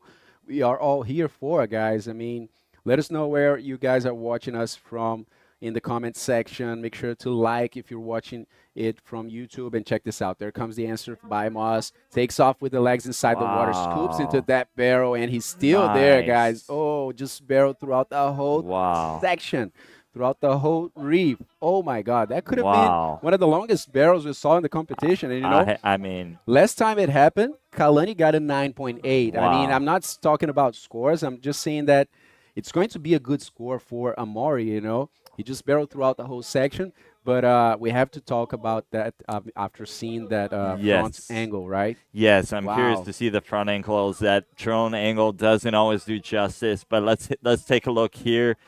Scoops in from the takeoff, stalls a little bit, gets in there, and he's in there traveling, nice spit, still traveling in there, and he's still in there, coming out after the spit. Those are the best, like when you come out after the spit. That just goes to show like how deep they're trying to get in there, right? So yeah, good performance there by Amaury, and I'm thinking that's going to get him a pretty solid score. My God, crazy action over here, guys. PLC just took a 7.5 out of the judges and has a 7-point as his backup score. So Amaury, for now in combo land, needing 14.51. A very good barrel. I mean, just scooping into that first section, and then the second one he was stalling, to stay in that part of the wave, and to of course stay longer in the barrel. Yeah, But yeah, definitely that's going to be an amazing score for Amaury Laverne in red. The judges are still working on it. We still have a lot of time, 16.35. In Pierre's side, I'm pretty sure we're going to see, him risking some more now that he has 2 good scores and start bringing some crazy stuff. But check this out, 9 points for Moss. Wow. Yeah, solid score for Amaury. And there we go, having been taken out. Oh, he was going for that one. But yeah, being a little more choosy. But yeah, Amaury got a good score on as well. All he needs now is a 5.51 to take the lead from Pierre Louis. My God, Nilda is just delivering so much today, guys. I would say today is my favorite day on a competition. You know, it's looking so good. I mean, my favorite. I mean, the conditions. You know, they are probably the best day, the most consistent day. I think since we got here very early, we have been seeing consistent waves throughout every heat. Right, that hasn't been a pattern at all. I mean, in the previous days we have seen like good moments for 1-2 hours, and then it changes a lot. You know, that left starts to fade out. But all the stars aligned for this day, and I mean, it's the second last day of competition, guys. I'm not sure, but I think we'll see the quarterfinals today as well, as the conditions are providing. But there comes Amaury Laverne taking off on this one, scoops into that barrel. Wow, that looks big looking from this drone view, and he's going to the lip. Not actually, but another good wave for Moz. And wow, what a show of bodyboarding we are seeing from these two guys. Two really good barrels in a matter of like 3 minutes. Crazy stuff taking place over here, guys. We have a bit less actually than 15 minutes to go in this heat. So a lot of action to take place still. Wow. And we'll just check the replay for Amaury's last wave, because it's pumping out here. You guys can see. Let's check this replay. Yeah, so quite some size on this bomb, and there he goes. Just stalls using the legs, scoops quite deeply into this barrel. It keeps running, comes out with the spit, and oh my God, what a sick wave by Moz. Definitely putting his second bomb score on the leaderboard, and we're still waiting for that. And check this out. 10 points for Moz. Just giving us a class. And wow, PLC suddenly went to combo situation. My God. Wow, that's 19.01 is what the French guy is looking for.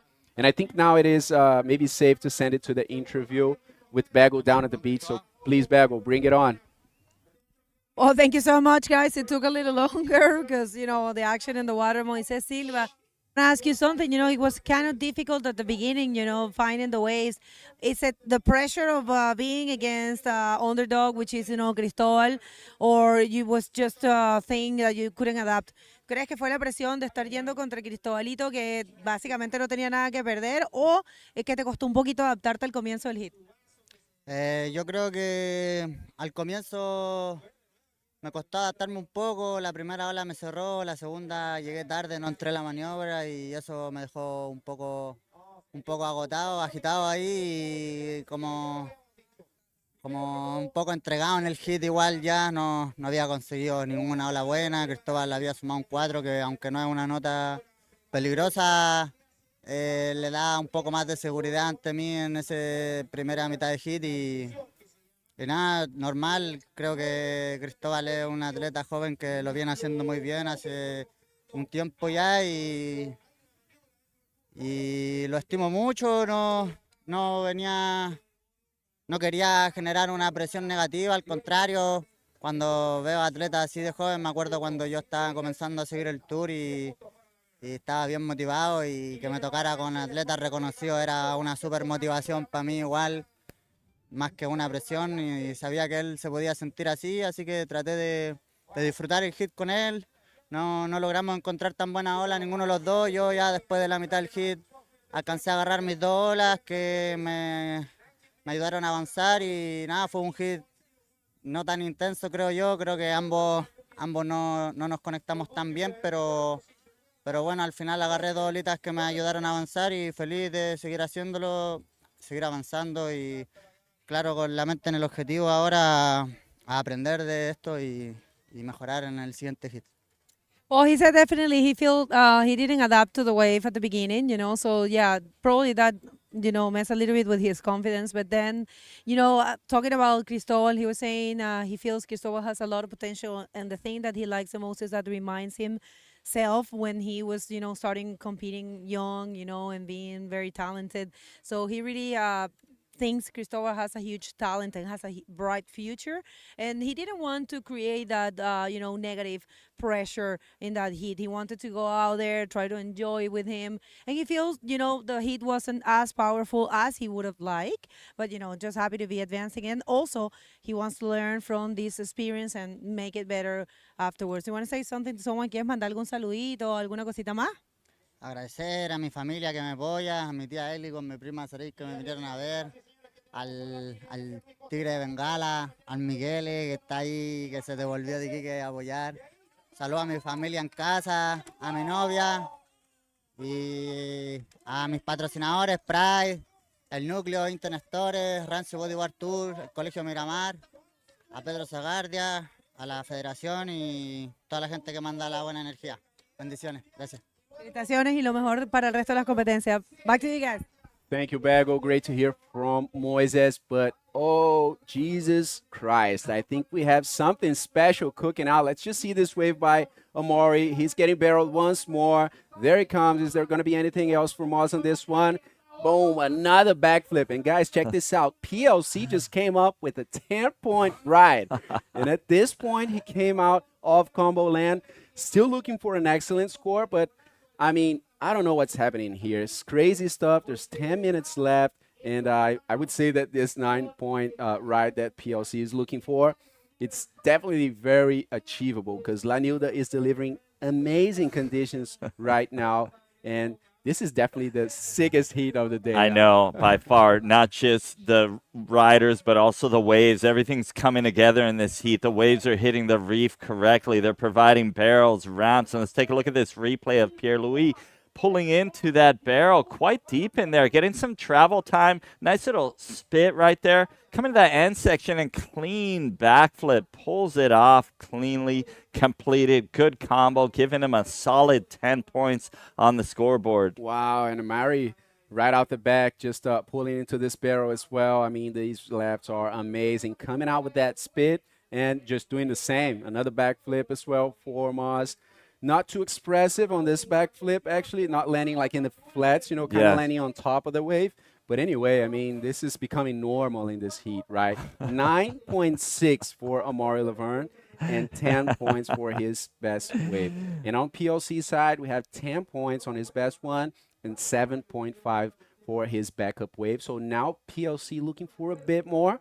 Not a 9.01 anymore, but a 9.61 is what the French rider is looking for. This is pure insanity taking place over here at La Nilda.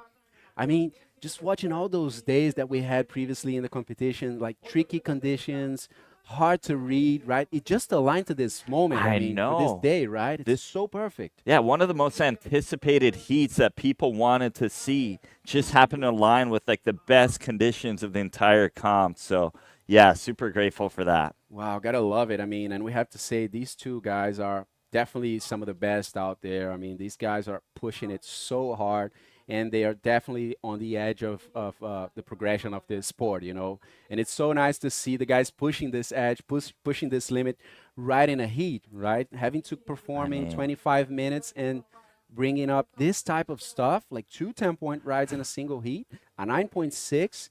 That's ridiculous. That is crazy. Crazy. Lovely. Yeah, 2 10s in a heat. You don't see that every day. Yeah, definitely not. Definitely not. This is one of those days that really goes into the history books of bodyboarding, and it's so nice to see history being written down in such a way, right, here at La Nilda. And with these guys, I mean, just bringing the best we can see out there. Wow. Yeah, definitely some action going down with Pierre-Louis and Omri. So, Pierre-Louis just needs a pretty solid score, 9.61. But let's take a look at this 10 again. Let's look at this 10 again from Omri. Just a slabber, super in there, good spit. Such a solid score. I mean, that first barrel that Omri got earlier. Let's take a look. And PLC taking off just to get a 10. You see he's stalling into that barrel, running quite a lot through this section. Comes out, stalls with the legs, and goes up for a big backflip just to get a 10-point ride. So much technique. So precise on this wave. Very Love precise. it. I like how he came out of the barrel. He didn't waste any time stalling just enough to where he could get that lip on the end. A lot of people would have just ridden it through, but he did a quick stall, which would normally make you lose some speed, but just went up and hit that backflip perfectly too. So very, very talented, very technical maneuver there by Pierre-Louis. And yeah, he's just hunting at least a 9.61 to put him up into that first position. But I wouldn't, it could definitely happen with a talented person like Pierre-Louis, So, wow, this is a really stacked heat, Yeah, and I think that stall that PLC did right when it came out of that barrel, it can even pass unnoticed, because it was such a subtle stall, but made all the difference for him not to get through that section and past that point where he hit the maneuver and, just got projected perfectly. And you know what, Eric? Last time we saw like 2 10s in a heat like this. So that's a 9.6 for Amaury Laverne. Nice scoop stalls into that barrel. There he comes out, and then just hitting it with the perfect timing to get a 9.6 on this backflip.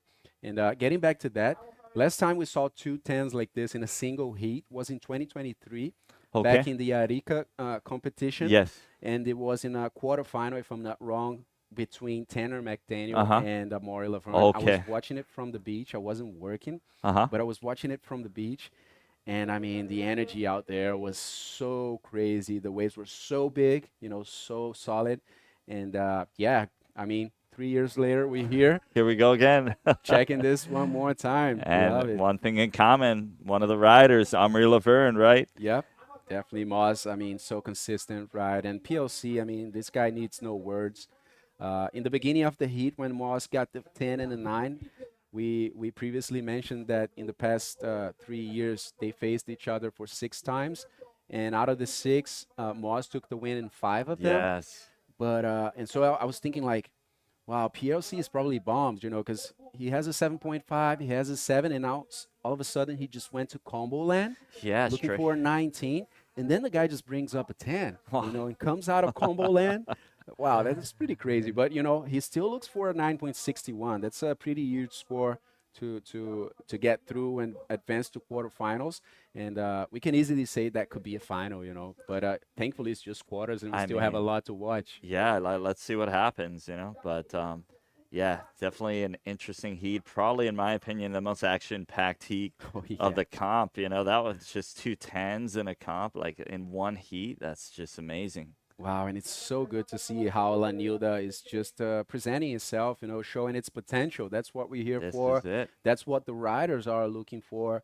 And they've been going through so many challenges, getting through so many heats, so different types of conditions.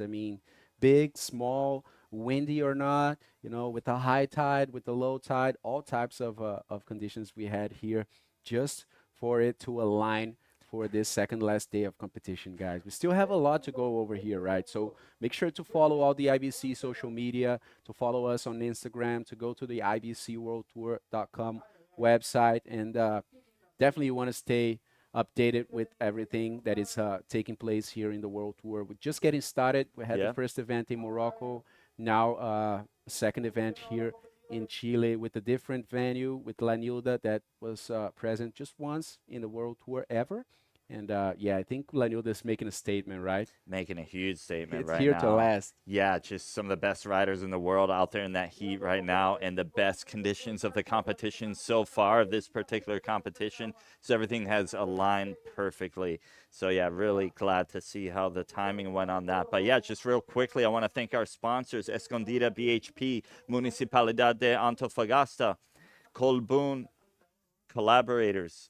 We also want to thank Antofagasta Minerals, Peri, Chile. We want to thank Carniceria Arauco, Abastible, Hotel Erika Antofagasta, Ruta Uno Restaurant, Mirador Sandwicheria, Costa Club Antofagasta. We also want to thank our media partners. Yeah, we have Mercurio de Antofagasta, Antofagasta Televisión, AS Chile. But hold on, we just checked this graphic here from some of the stats that we have between these two legends, guys. So yeah, they faced themselves head-to-head in 6 occasions. And in 5 of them, Amaury Laverne was able to take the win.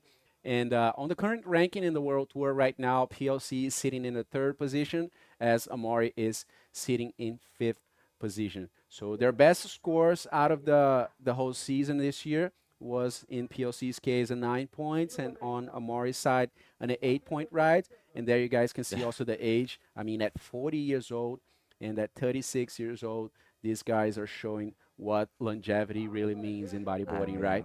I mean, yeah, it's these days you're seeing guys go further and further, right? I mean, you know, guys in their 60s charging, you know, these days, you know, so it's like, yeah, pretty amazing to see, you know, how guys keep it going, you know, age isn't a thing anymore. 1 minute to go, ladies and gentlemen, and what a show you're seeing over here. I'm pretty sure you guys are going to stick to us to the end of the day, right? I mean, you're not going to leave just yet. And PLC is holding priority number 1 right now, looking for a huge score, 9.61, as the clock is ticking away. These guys are pretty amped out there. Energy must be crazy out there. Kids are amped. The spectators are amped. It's going down. I mean, we're enclosed into the booth here, guys, and we're on a studio, so we can't really feel it. But I mean, the previous days, yesterday was pretty big. We spent some time out there as well, checking the conditions, seeing from like the outside angle. And check this out, PLC pedaling for a wave. It's not a set wave. It's a smaller inside, but let's see what he's going to come up with. Definitely got to be something crazy. But let's check this one. Goes out, bottom turns, goes to the lip, and oh, I believe he was going to go for an invert, but the wave didn't really allow. But I mean, huge congratulations to these two legends. What a show of bodyboarding we just witnessed over here. And guys, please stay tuned. I'm pretty sure you guys are going to stick to us after this heat. And we still have a lot more to go. We'll get to hear from Amaury Laverne in a few minutes. And we're going to call a quick commercial break before we come back with the last heat of this round number 6. So stay tuned.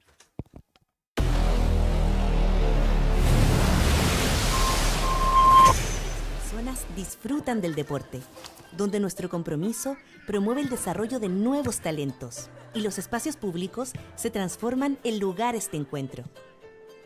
Nuestro futuro es con más deportistas. Es con todos. Es con todos. Es con todos. Es con todos. Conoce más sobre cómo imaginamos nuestro futuro con todos en bhp.com. Nuestro futuro es con la región de Antofagasta. Con una Antofagasta donde las personas disfrutan del deporte, donde nuestro compromiso promueve el desarrollo de nuevos talentos y los espacios públicos se transforman en lugares de encuentro. Nuestro futuro es con más deportistas. Es con todos. Es con todos. Es con todos. Es con todos. Conoce más sobre cómo imaginamos nuestro futuro con todos en bhp.com.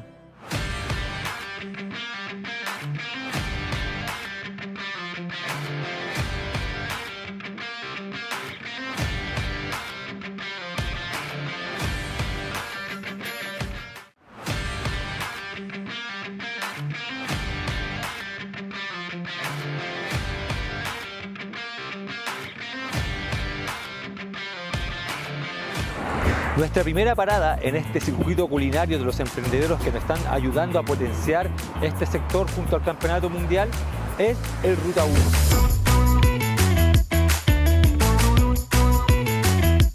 Acompáñenme a probar las exquisiteces del mar al paladar.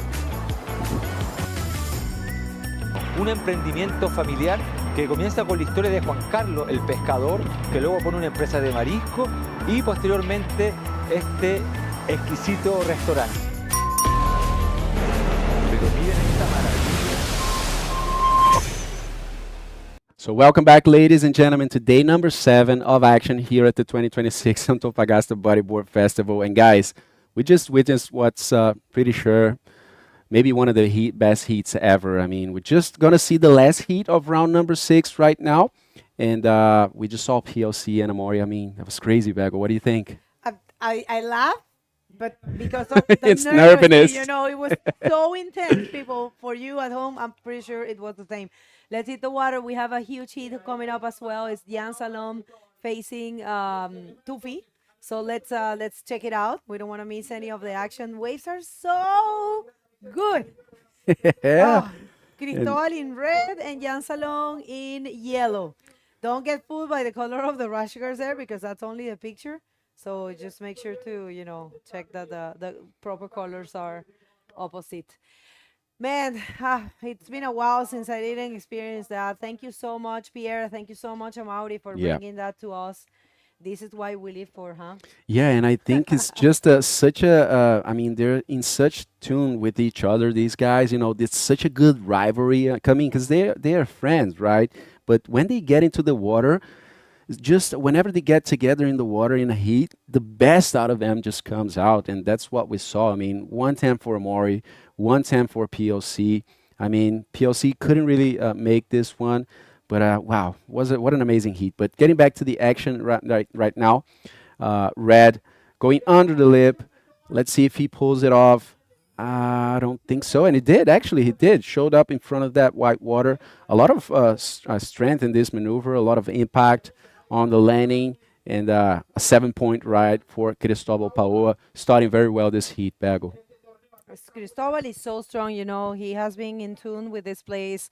Super cool and calm, you know, taking it heat by heat. Just love when a rider tells you that, you know, and in the case of him, you know, he's not following the World Tour. So definitely it is, they feel like it's a blessing to have the opportunity to broadcast themselves in the World Tour. So I think that that when a rider approaches in a competition like that, it gives them enough confidence, you know, to actually, you know, advance as they have been advancing, as Cristobal has been advancing. And yeah, we'll see. Jan Salon, on the contrary, he has been doing an amazing job. He has been following the tour for a couple of years now. Last year with an amazing performance, bringing the first 10 of his career in Itacoachara. And an amazing, beautiful left barrel. We'll never forget that. Yep. Thank you for that, Jan. You guys make our life, and everyone at home, it's, you know, we live for this. We know you guys live for this. So yeah, intense moments here. This is day number 7 here at the 2026 Antofagasta Bodyboard Festival. Thank you so much, Escondida, BHP, for making it happen, as well as the Ilustre Municipalidad de Antofagasta. They are the presenters of this event, and I mean, it's something that's for sure going to the history books as, you know, Nilda behaving very well, you know, although, as Arturo was saying, it is a difficult wave. Yep. There's so many good waves here. Yeah, and I was talking to Eric in a previous heat, Bago, how tough it was for the guys. You know, we saw so many types of conditions, right? Big, small, windy, not the tide, low tide, high tide. I mean, throughout all these 6 days that we had previously, the guys had to go through so much stuff, had to adapt to, you know, changing conditions during the heat, but everything aligned for this moment. And Jan Salon is taking off on a good-looking left. He is stalling there, waiting for the wave to set up. It does present a ramp, and then he hits the roll in that first section, completes the maneuver, and he's going to get his first points on the heat. All right, so good way to, you know, start his campaign. Jan Salon coming, you know, most of the riders from France are from, you know, the southern part, more, you know, Osgore, Anglais, or Arcachon as well. A lot of riders that follow the World Tour are from that area. But Jan is from Brittany, so he's coming from a different area. And in Brittany, there are a lot of good bodyboarders as well. Good music. There's a couple of bands from there that I like. Punk. Yeah, punk. A good scene there.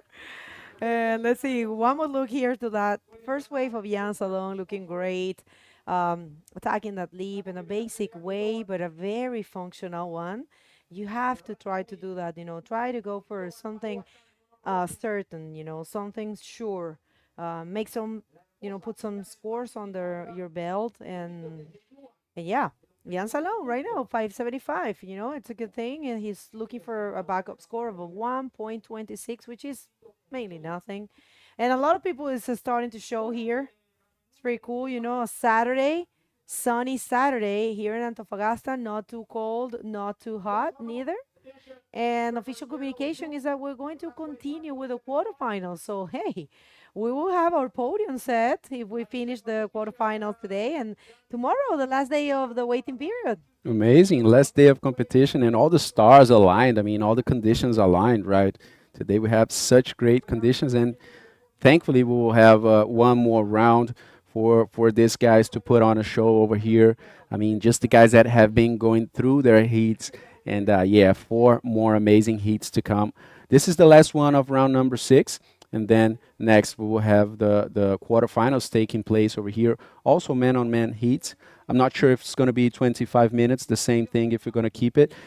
But, you know, the conditions are pretty consistent out there. So 25 minutes, I mean, these guys are showing that it's more than enough for them to get good waves. When there's man-on-man, you know, and there's a lot of waves, I think 25 minutes is a lot. You know, so 30, we were granting 30 minutes in the previous rounds because there were 4 or 3 men in the water and conditions, you know, they were kind of tricky. So, and it was huge. Yesterday it was pretty big. But the previous day also we granted 30 minutes. So, yeah, we'll see how this goes. And also, you know, we've been told that even after the quarterfinals, we might run the semifinals for the DropKnee division. So it is on hold.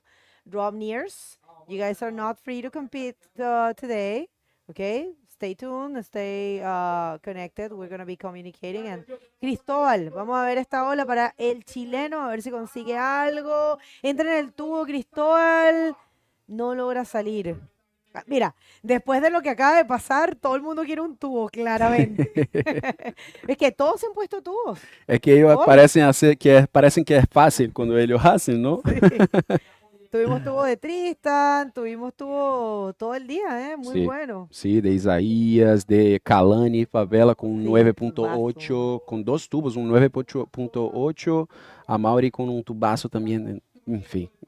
Crazy action, but let's see this one by Cristóbal accelerating, and it looks like at this point he kind of got hit by the lip. You saw it, and then he couldn't stay like on the track for the exit up that barrel. Yeah, he got hit by the lip and didn't make this one, but definitely we have some pretty good barrels running through that section of the reef, and Cristóbal will get back to the outside, adjust, and try to cover up for the mistake and get some more waves, as he has a very good wave already. 7 points for the Chilean rider coming from Rapa Nui, and 15 minutes still on the clock. All right, so a lot to come, people. We're going to do the quarterfinals. We do have a couple quarterfinals. I mean, actually, all of them. We're waiting to see who's going to be advancing here and who is going to be meeting Amaury.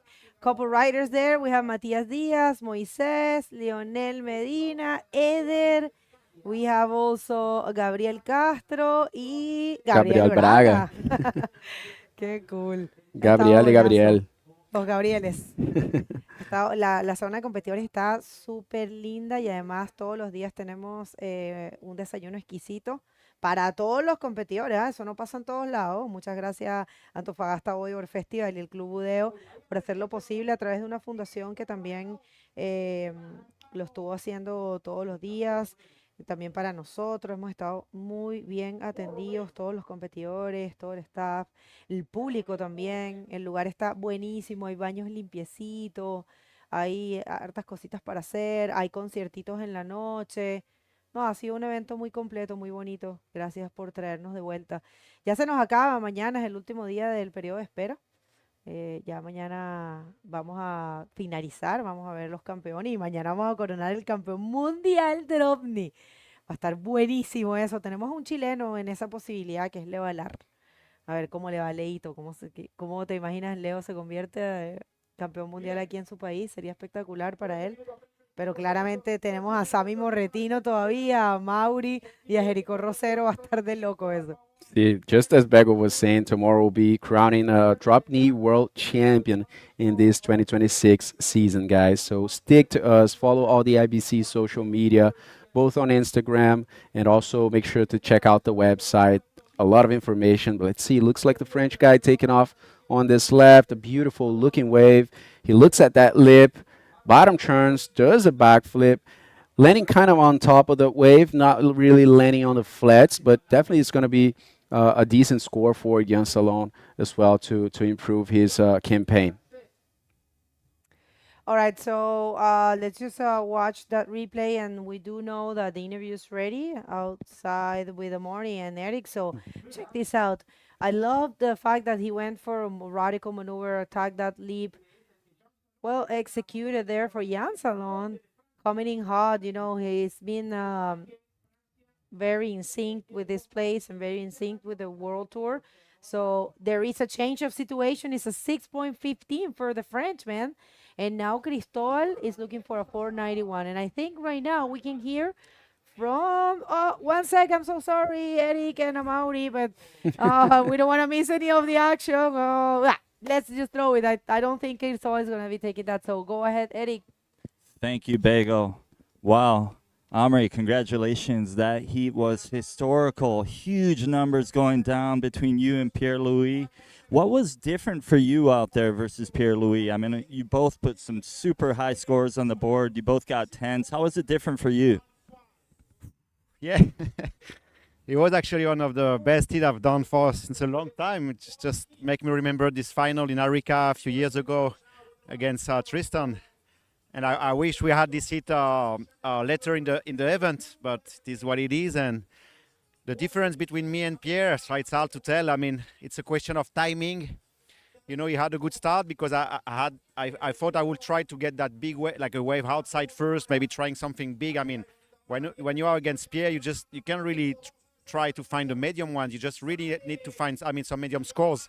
You really need to go big at the beginning. So I was thinking, okay, I'm gonna try something different. Nobody was sitting outside yet. I was like, okay, that's my I'm gonna try it. But then he had a good start, and I thought, oh, I'm not in the rhythm. I need to back inside, and then I had that 9 point and make me back into the race to pass that hit. And yeah, I think it's a question of timing, not about the techniques. Obviously, you guys saw that both of us were doing really good on these lefts, and I think it's a question of timing during the heat. It's 25 minutes heat, and not too many. You can't really ride too many waves. Yeah, definitely. I hear you on that. And yeah, speaking of Pierre-Louis' 10, I mean, when you saw that go down, how did you stay composed mentally? I mean, what was your technique for staying calm and keeping it going when he got that 10? Yeah, I mean, when you're against Pierre, you know, even if you have like a 10 and a 9, you can rest. But there was such a good vibes in the water. I mean, I was sincerely like cheering for him to go big, and I was obviously feeling quite safe with the scores I had. But yeah, trying to breathe, trying to think that the universe have a plan, and I'm sticking to it. Obviously trying my best. But if Pierre have to come back with me a 10 and a 9 and beat me, that's what it is, and he have the skill to do it. So I was just excited. And in the water we were talking, and I was like, man, this is like we raised the level so much. I mean, it was such good vibes out there, and yeah, for me, he's still the best guy out there. You know, it's just as I said before, matter of timing. Obviously, the luck to have the wave that's come through to you, and yeah, let's focus for the next hit now. Awesome, Amir. Congratulations. You want to give a shout out to anyone? Yeah, un abrazo a mi familia que me mira, mis niños ahí que seguro que me están apoyando. À la gente de mi academia y en Canarias que también están detrás de mí. Merci à tous les Français qui nous regardent. Et thanks to everyone tuning in. Let's keep moving forward. All right. Congratulations, Amari. Back to you guys. Yeah, we thank you, Amari and PLC. I mean, for one of the best heats ever, for sure. Definitely brought those Arica vibes back in 2023 up once again. I mean, just so good to watch. Right, situation in the water. Jan Salon, he took an 8.75, an amazing, and if you guys didn't see it, and a very beautiful barrel for Jan. Jan is looking so good, man. I'm so happy to watch him surfing like that, as well as Cristobal, you know. Check this out. We're gonna get to see this one. So he scooped perfectly, rode it perfectly, completely disappeared. There was a speed there, and he came out just, you know, as if it was nothing. So really good wave there for Jan Salon, the best of this heat. And this is a replay of the last of Cristobal. Yeah, that's the last one for the Chilean. Looks like he's going to hit that lip section. Kind of crumbles on him. Manages to do a roll anyway. And even one more. Not very powerful, but anyway, just combining two maneuvers into this wave. And really like Jan's wave. I mean, he's such a technical guy, you know. Sometimes in tricky conditions, he doesn't find himself the best. But definitely this is a condition, I think, that really favors Jan, you know, because he's a very technical, has a very technical riding, good reading, just like when we saw in Itacoatiara, clean conditions, and he came up with the 10. I wouldn't be surprised if Jan also would come up with the 10 or high scores. I mean, 8.75 is a pretty good one to put under your belt at this point. Well, Jan Salon, he's coming from being ninth in Morocco, so he will be bettering himself with this result if he managed to advance to the quarterfinal. Of course, there's still time for Tufi, Cristobal Paoa to find that score. It's a 7.91. I'm telling you this. I mean, if Cristobal finds a barrel, he will go for it as Yep. well. He will go for a deep barrel, for a big maneuver, and why not another 10? Why not? It's completely possible in the hands of these riders. Definitely, it's a matter of finding that gem. There are gems. Look at that set rolling. We'll see if one of those is that barrel that they are looking for. I think everyone from this point wants to have that deep barrel come out with a maneuver, pocket maneuver.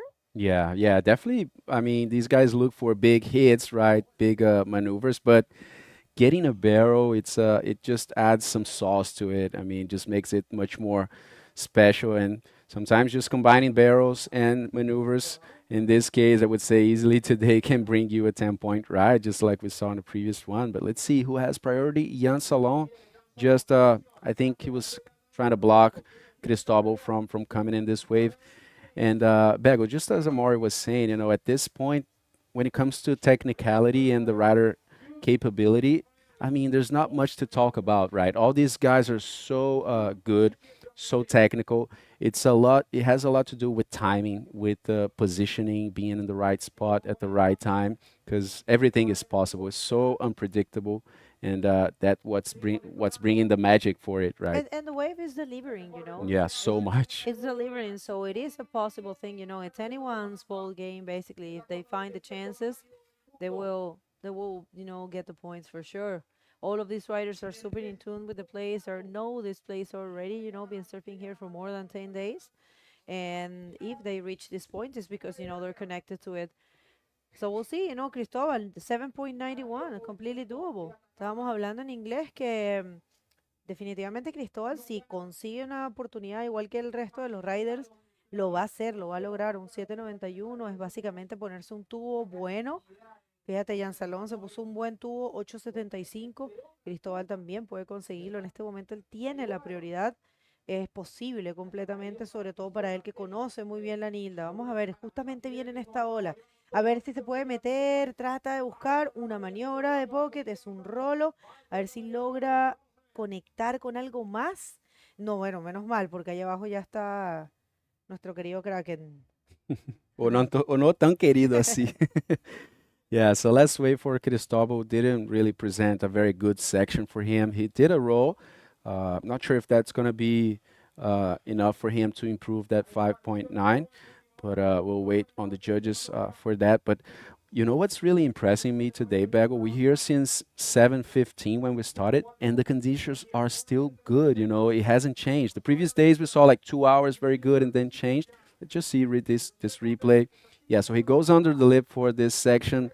It was not the best one. He tried to stall and scrape one more maneuver, but yeah, the wave was not very good for Cristobal. But I'm really impressed of how it's lasting. Like the previous days we had like 1 hour or 2 hour of very good conditions, and then it started getting worse or windy. But today it's really good and lasting since the first hours of the day, right? Yeah, I mean, today is definitely the best day, in terms of in all terms, all senses, size of the wave, wind, tide as well, because the tide here is a key factor. And yeah, well, entering the water, I believe that's quarterfinal number 1, I think, right? Because we are about to finish this one. And remember, the riders, they have yesterday they used to have 10 minutes to paddle out. I don't know if it's right now they have that. But yeah, coming in hot, quarterfinal number 1 will be Armides Oliveres and Ethan Capdeville. Armides said in the interview that he really wanted to, face Ethan because they are the same age, super stylish, and they take good care about that kind of show. So he was feeling in the, in the mood of having that. Of course, he wanted to face Gabriel as well. Yeah. He was happy with whoever, but We'll probably see that in the future at some point yeah, again, right? for sure. But I think it's going to be nice to see Bego, because we saw Amaury in PLC. Definitely one of the, most technical guys from that generation. PLC is 36 and Amaury 40. And now we will see one of the most technical guys from the new generation, right? Armide and Ethan Capdeville. These guys are definitely on the edge of progression out there. Armide, world champion in 24, a guy that likes to innovate a lot. So, I mean, if they get those two good scores, I'm pretty sure we'll start to see some pretty good stuff. Or maybe even right away since the heat begins, we can also see, because at this point, there's not much, place for being conservative, I think. There comes Cristóbal. Una más para Cristóbal, 791, hermoso backflip, concretadísimo para Cristóbal Paoa. Viene desde Rapa Nui, pero vive acá en Antofagasta, está en casa. Vamos a ver qué se le prepara a Cristóbal. 791 es lo que está buscando. No fue de las olas más grandes, pero el performance, la ejecución de la maniobra fue muy linda y muy fluida también. Cristóbal tiene también una capacidad increíble de las maniobras. Vamos a verlo. Yeah, so a smaller wave, but anyway, he managed to do pretty well on this one. Hits that pocket, very nicely executed backflip for Cristóbal. A clean landing as well, turning around pretty easily. I mean, at least it looked easy, not that it really is. But let's see if he'll be able to improve that 5.9. He's looking for a 7.91 at this point. Less than a minute remaining, and 7.5 is what he gets. Bagel, very, very short of what he was looking for. Súper cerca Cristóbal, 7.5. Ahora busca un 7.41. Bajó un poquito la necesidad. Completamente posible, pero 30 segundos es lo que queda ahí. Jan Salón tiene la prioridad. Vamos a ver qué ocurre, a ver si... No, él está un poco lejos en realidad. A ver. Viene Jan. Si Jan perdiera la prioridad y viniera una ola, podría lograrlo Cristóbal, seguro. Igual, independientemente de lo que pase, de si avanza o no, felicitarlo por un performance espectacular. Mira, ahí está intentando, digno de un campeón, la verdad. El que ganó aquí el Free Pass. Bueno, ya ahora se acaba el hit, le mandamos una gran felicitación y muy bonito ahí como los competidores se dan la mano. Y bueno, es definitivo, Jan Salón avanza y se va a encontrar con Amaury Laverne un poquito más tarde hoy mismo en el cuarto de final número 4. Vamos a empezar con los cuartos de finales. Después de esto, Ethan Capdeville y Armídez Oliveres se viene en ese primer cuarto de final, así que no se muevan, que ya volvemos.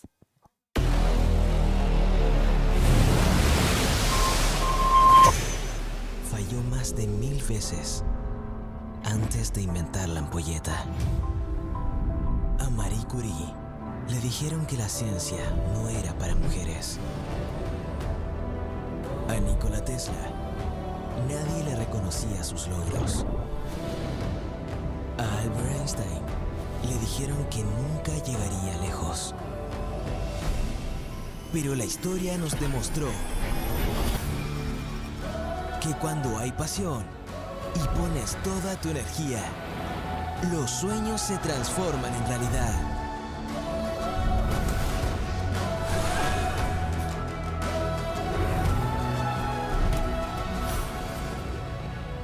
Colbún.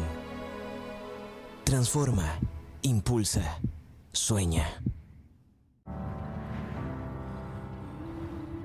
Thomas Alva Edison falló más de 1000 veces antes de inventar la ampolleta. A Marie Curie le dijeron que la ciencia no era para mujeres. A Nikola Tesla nadie le reconocía sus logros. A Albert Einstein le dijeron que nunca llegaría lejos. Pero la historia nos demostró que cuando hay pasión... Welcome back, everyone. We are about to start quarterfinal number 1 here at the 7th day of competition of the 2026 Antofagasta Bodyboard Festival. And it is going to be full of action. So let's hit the water, Eric, because, you know, Armías Oliveres and Etancap Deville. Check this out. Yeah, it should be an exciting one, Bagel. We have Armías Oliveres representing España, straight out of the Canary Islands. We have Eton Capdeville from France. And yeah, should be an action-packed day. We still have clean conditions. It's still, the stars are aligning, as Lucas was saying. The conditions are good. Just getting into those finals, so couldn't really ask for more. Yeah, I'm telling you, this is going to be amazing. Check this out. We do have some scores already in the leaderboard. Wow. It's Armida with a 6.5 and Etan Capdeville with a 5.75. We're going to get to see those replays and check what they did, because we were in the commercial break. And remember, you know, the sponsors of the events are the ones that, you know, allowed us to be here. So definitely commercials are necessary. We, of course, would like to continue, and we're very grateful to be here. So, Armide, let's see. Trying this right. Is he going to attack that one? Goes for the flip real fast on that one. We're starting to see some rights. Yeah, the tide's coming up a little bit. We're seeing some rights, and that was a nice backflip. He kind of like landed in the barrel a little bit and then came out. So nice move for him. And that was probably the first good ride I've seen all day. There might have been a couple, but yeah, that's a good one. As the tide's coming up, these rights should start to have a little more shape. All right, so 26 minutes. Oh, so these are 30-minute hits. 30 minutes. Yeah, there you have it. Yeah, nice. Giving them that extra 5 minutes to get that score they need, right? 30 minutos en estos hits, Armías Oliveres. Y, a ver, son las primeras olas que vimos, que no vimos, perdón, Armías, que se puso un tubo. Yo creo que, claro, estos riders están así con la cabeza explotando de ver los tubos, y esta es la primera de Etan Capdeville. Eton Capdeville going for that end section and backflip, pulls it off onto the flats to show that he completed it. Beautiful backflip. Yeah, nice. Very well done by Eton Capdeville. And Armida with the barrel for sure. I mean, and second wave of Armida is a 6.5. Now he is first with a total of 13.25. And Jonathan Capdeville, it's looking for a 7.51.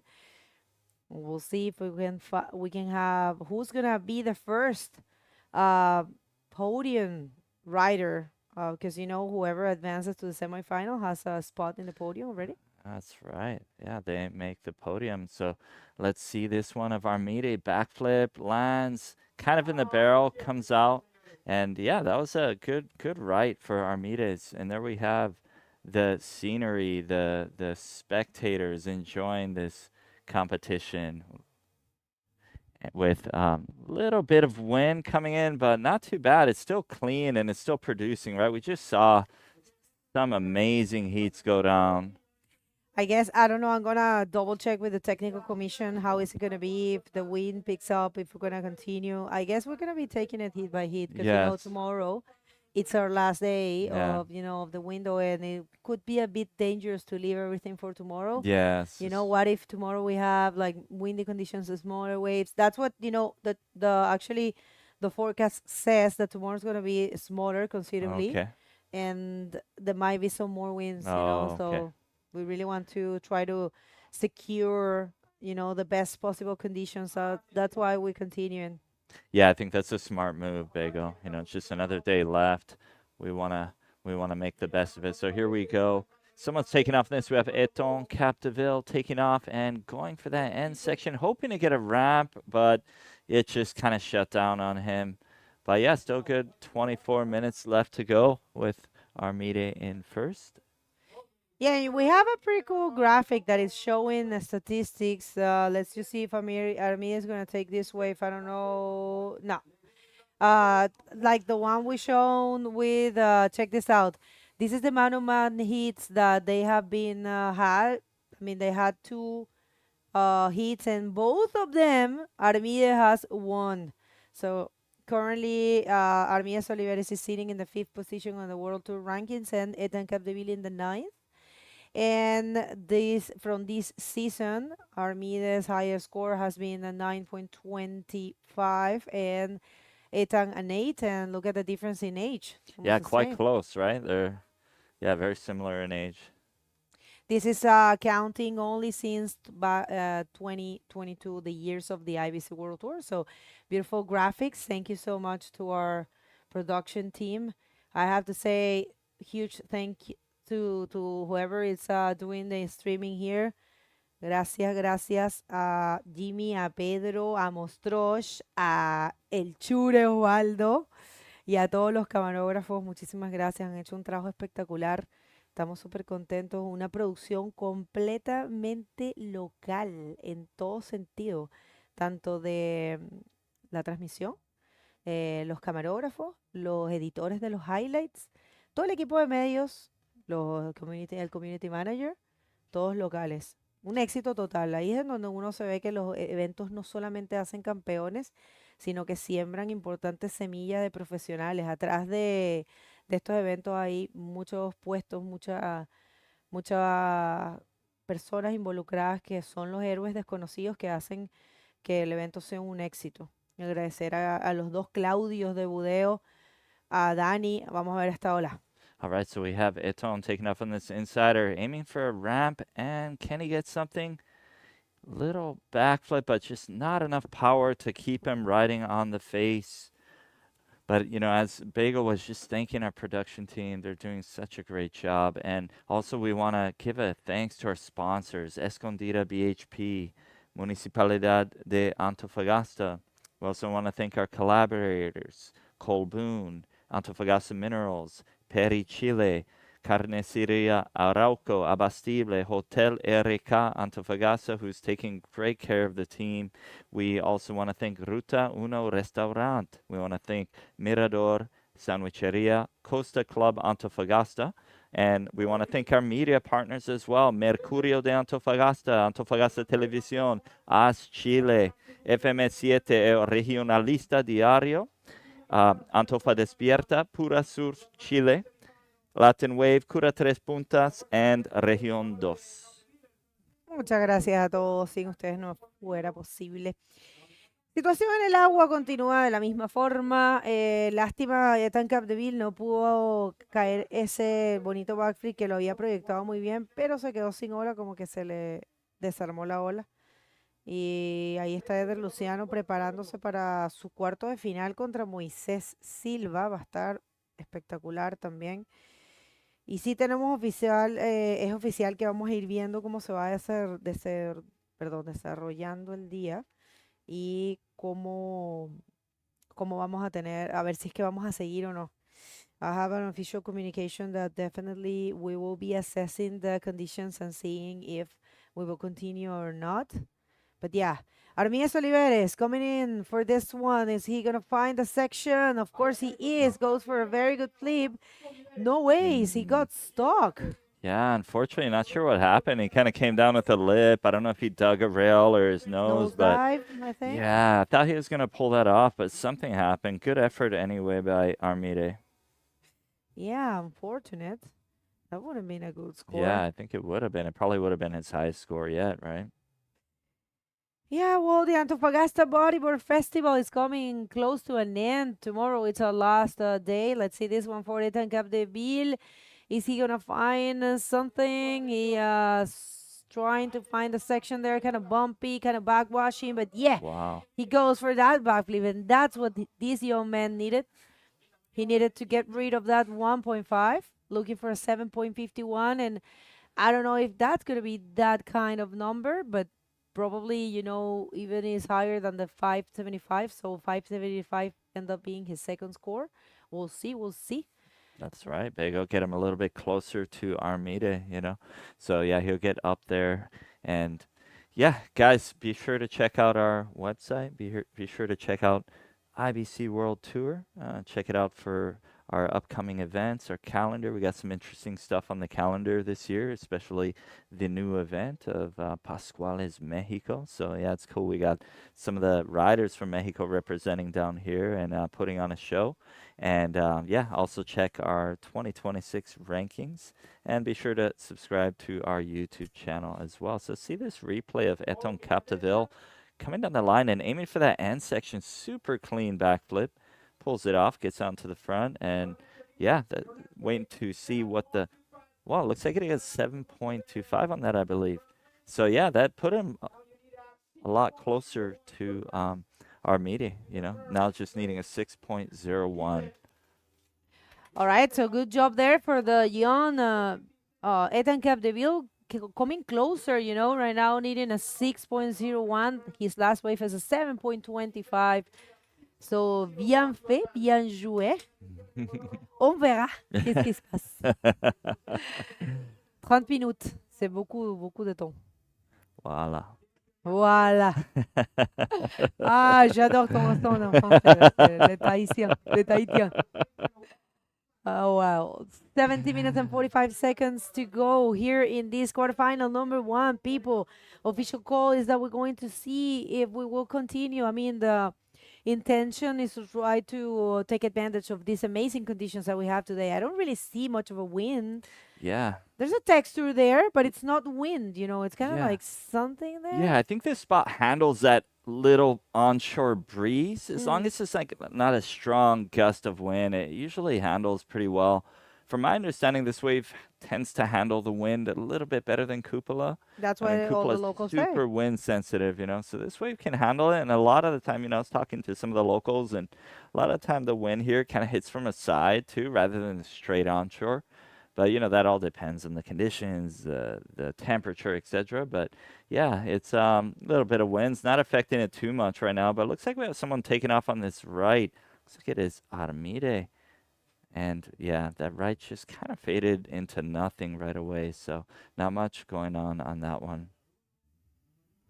Yeah, I think that's what the locals have been telling us, right? That this place is kind of protected from the strong onshore wind. So, I mean, if it's too strong, of course, no one's going to protect it. But, you know, light breeze, as you said, I think this place works better in that sense than Cupola. You know, Cupola is super exposed. Yeah. I mean, I was just outside doing the interview, and yeah, I was looking at the flags. They're kind of, you know, they are moving a bit towards the onshore, but it's not affecting. I mean, if you look at this image right here, it's still pretty much glassy. You know, there's not any chop on it. You know, so it's definitely still good conditions out there. So we're hoping these conditions will stay around, you know, and keep putting on a show as we're getting to as we proceed in the quarterfinals. So looks like we have someone taking off on this. Who do we have, Bego?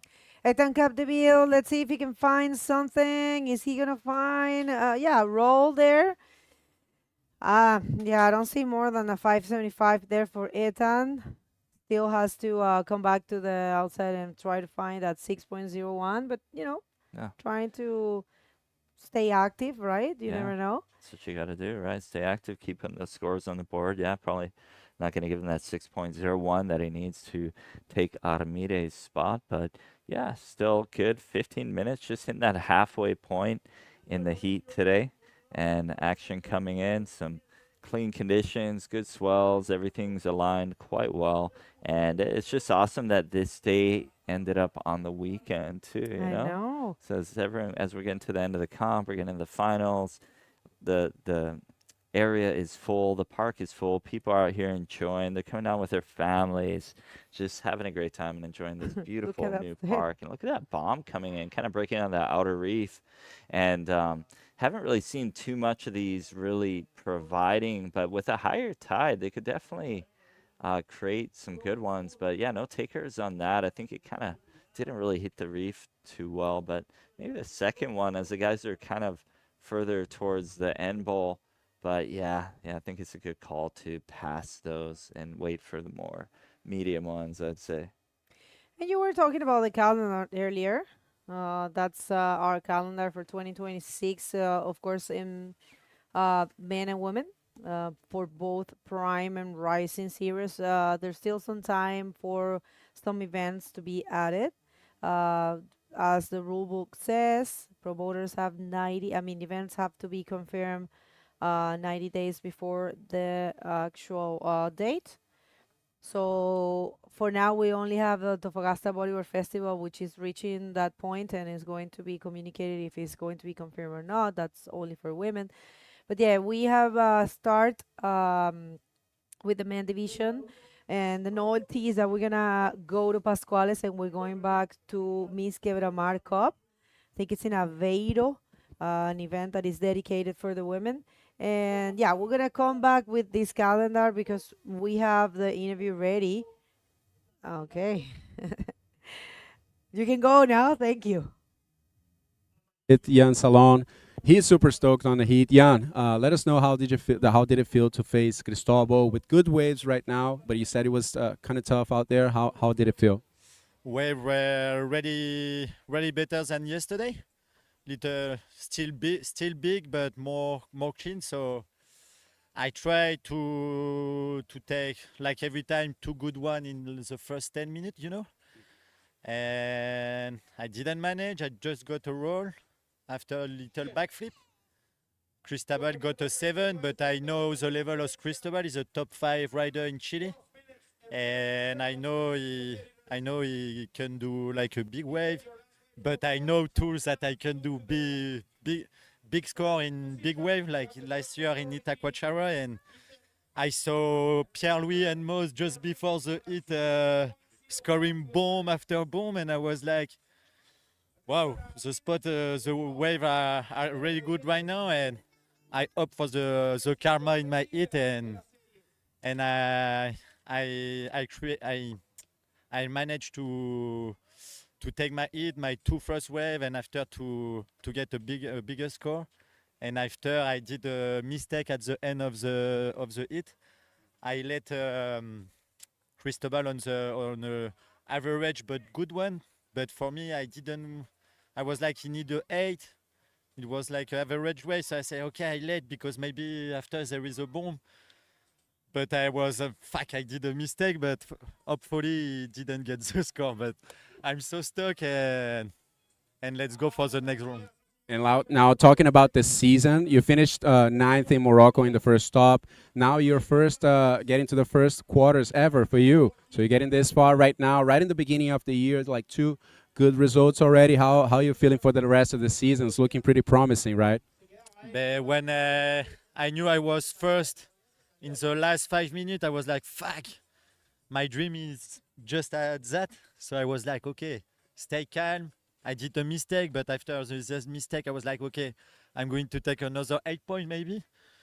So I stay calm and focused, and I'm super stoked to get my first quarterfinal because a lot of time I was like, I had just that of several, maybe 8 times I did 9th place. And that time I got my chance and I did it, and I'm super stoked to get minimum fifth place in that competition. But now my face like my bro captain and my idol from I'm young, Amaury Laverne, and I'm going to put all my energy in my wave, and if I made it, it's gonna be a dream to be on a podium for me, because I come from small country, you know, like in Brittany we got shitty wave, and for me it's a dream to be here. It's going to be looking good for sure. And anything you want to say for people watching you back home at this point? Merci à ma famille qui me soutient depuis le début. Pareil, la famille Le Saint qui est avec eux, ils sont tous ensemble à Paris, donc j'espère que Brest va gagner aussi demain. C'est que des noms dans le sport, la preuve, moi je suis un petit gars du quartier, j'ai réussi à battre des bons riders dans ma vie, donc merci à mes parents, toute ma famille, à ma copine, à tous mes sponsors aussi. Là il manque quelques autocollants, désolé Gilles, désolé les gars de la pompe Pélope, mais là avec le gros clapot qu'il y a dans les vagues, j'ai perdu des autocollants dès la première session, le premier jour, mais bon, c'est pas grave, je sais que vous me supportez, et en tout cas je suis trop content de battre cette 5e place, et puis Je vais me calmer là, je suis content et du coup là maintenant je vais rentrer dans l'attente des compétiteurs, boire de l'eau, m'étirer et puis je vais essayer de battre Amaury Laverne quoi. Let's go, hein, c'est parti. Congratulations, Jan. Good luck on the quarterfinals. And back to you guys at the booth. Come on, Jan, you're not eliminated yet. Ah, on parle français aussi. Hein. Je suis contente avec les 5e. Jan, come on. All right, so yeah, c'est pas encore fini, oui, c'est ça. Yang was saying, talking to his friends, like he's very happy to have that 5th place, and we're like, hey, you're already, I mean, you're still in competition, because he's gonna be competing against Pierre. But I'm sorry, Amaury, check this out. Ethan Capdeville happened while we were in the interview. What an impressive roll, man!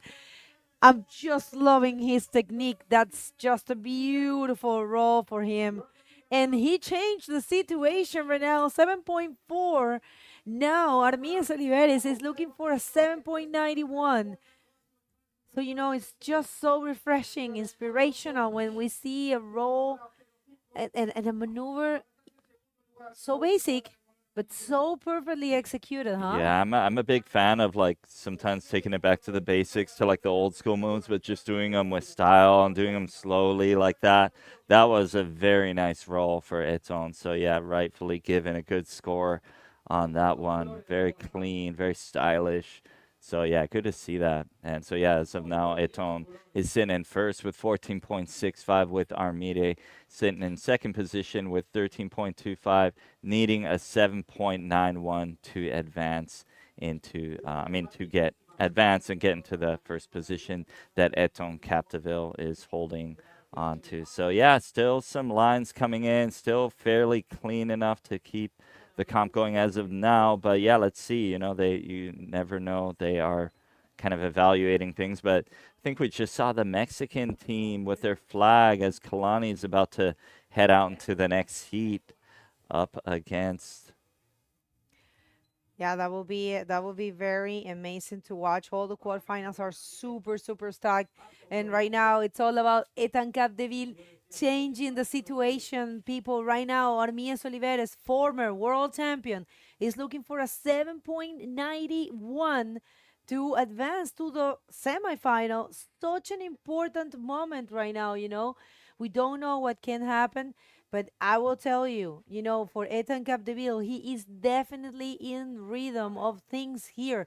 You know, he wanted this moment so much. He has been competing for so long, not having the results he wanted. Also, even Amaury was saying that this guy in his age is the most technical and the most perfectionist of all the riders, you know. So it is a very important moment here for Ethan Capdeville. Of course, nothing has been said. There's still 5 minutes and 50 seconds in the clock. Exactly. Nothing is set in stone yet, right? A lot can change. Yeah. All right, so nada está escrito, como siempre decimos. Definitivamente una excelente performance de Ethan Capdeville, pero por supuesto que el campeón mundial 2024 puede lograr un 7.91. Es Armias Oliveres, que parece casi se iba en esta ola. 7.91, faltan 5 minutos con 22. Vamos a ver si se logra para Armide. Yeah, let's see if Armida will take that first position back. It's going to be tricky, but there is 5 minutes left, so it could definitely happen. See if he can score that first position back from Eton. But yeah, Eton's sitting in a good spot right now, as Armida will need a more than decent score to take that away from Eton Capdeville. But yeah, some action coming in, a little bit of lines, but I think they're waiting on a set to come in. But yeah, let's take a look at the top 16 ranking as of now. Yeah, remember, this is the top 16, meaning we had been taken. This is the guys that coming from being the the top 16 of the 2025 World Tour. These are the seeded riders. These riders will have that seeded spot throughout the whole event, right? We don't have Joel Rodriguez, neither Clemón Lodejo present in this event. Pretty sure we're gonna get to see them probably in Itacoatiara or in Mexico. I don't know about Clemón. I think Clemón He is, I think he's doing, you know, stop or studying or something like that, working in back in Reunion Island, and I'm not sure if he's gonna follow the tour. I think I heard something, but yeah, these are up top 16 at the moment from last year. But yeah, now you can see right there, Armide last year had a chance to become a world champion again. He ended up in the 3rd position. Very good year for Armide too. Yeah, it looks like we have Armide paddling for this insider. And let's see if he can get something on this. Maybe, oh, looks like he had to pull off. I think that's thing sectioned down too quickly. But yeah, some more action coming in off the back. And let's see if anyone gets this. No, no takers there. But yeah, it's been such a good day of competition, right? A lot of action going down, some amazing heats, some historical heats going down. So yeah, looking forward to seeing the conditions sustain and keep this going. Look at these sets coming in. All right, situación en el agua es la misma, no ha podido tomar ninguna ola. Ahora Armide tiene la segunda prioridad y creo que Ethan lo va a bloquear. Let's see, Ethan Capdeville blocking using his priority. Good job actually, and tries to enter that too, but maybe nah. Yeah, that thing kind of came to the end too quick. It looks like it's kind of bending at him, and it was almost going to give him a ramp, but I think with the higher tide, it's making that end bowl a little bit more tricky to hit. They were doing that a lot more in the beginning of the competition, when the beginning of the day of competition, when the tide was a little bit lower, but yeah. We're reaching mid-tide right now, so I'm wondering if this was a mistake from Ethan Capdeville, you know, because he lost the priority. Now Armide is by himself, and he didn't really do anything in this wave. So I'm wondering, these are very dangerous moments for Ethan Capdeville, because right now Armide, he is with the first priority, and he's looking for a 7.91. He doesn't have that kind of score, you know, but it is a possible thing. So yeah, getting his entering the water there. It's Khalani from Mexico. He has been doing amazing, man. Khalani Favela. We will never forget this guy, you know. It is one of the, let's see, dangerous moments here. Armide Oliver is taking off in this one, 7.91. And We'll see attacks with an invert. Let's see. I don't know about that invert. He's not landing it. Whoa, that could have been his last chance. That could have been his chance. That was well boosted, good projection. Unfortunately, he could not get out of that white water. So, yeah, it's going to be really hard for him to get out to the peak. And I think he knows it. Did you see it? Yeah. He looked back. He looked up. He knew where he was. He was like, oh, man, I don't know if I'm going to make it. Let's see. Ethan taking off that wave, and you know what, Ethan, just go up there and guard your priority, you know, keep it. Oh my God. Yeah, definitely got to secure that priority, right? But yeah, it's going to be really tough. Not sure if it's going to be possible for Armide to get back out to the lineup in just 33 seconds and get a wave under his belt. But let's take a look at that replay. So it comes down and aims for that end section and hits it. Solid invert and just lands with the connecting wedge with the oncoming white water and just kind of exploded, really making it hard for him to get out there in front of the flats. I tell you what, man, if he would have landed that, it would have been the score for sure. I'm pretty sure, yeah. I think so. So, yeah, it's unfortunate for Armide, but yeah, looks like there it is. Man, I have to say, huge congratulations to Ethan Capdeville. He's back in the podium. It's been a long time for him. You know, last year he didn't have that chance. And now Ethan Capdeville, no matter what, he is our first semi-finalist, and he does have a spot in the podium. So, France, you can celebrate now because this guy is in the semi-final. Don't go anywhere. We're going to come back with another breathtaking heat. That will be quarterfinal number 2, and that's going to happen right after this.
Hi, everyone. Welcome back to the 2026 Antofagasta Bodyboarding Festival.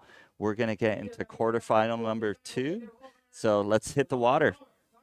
Yeah, because we have a stacked heat coming up, and we have Tristan Roberts, the winner of the first stop of the year in this 2026 season in Morocco, and Khalani Favela competing for the first time in his life on the World Tour in the men division. That's pretty insane. I mean, how far this guy made it, you know, and how good he's been surfing. You know, he is coming from an amazing heat where he got 3 barrels, and two of them made it into his final score. He got 9.8 for a wave. So that's the guy who holds the highest score of the comp so far. And facing Tristan Roberts, that's definitely one of the top guys, you know, in the progression and in the edge of progression of this sport.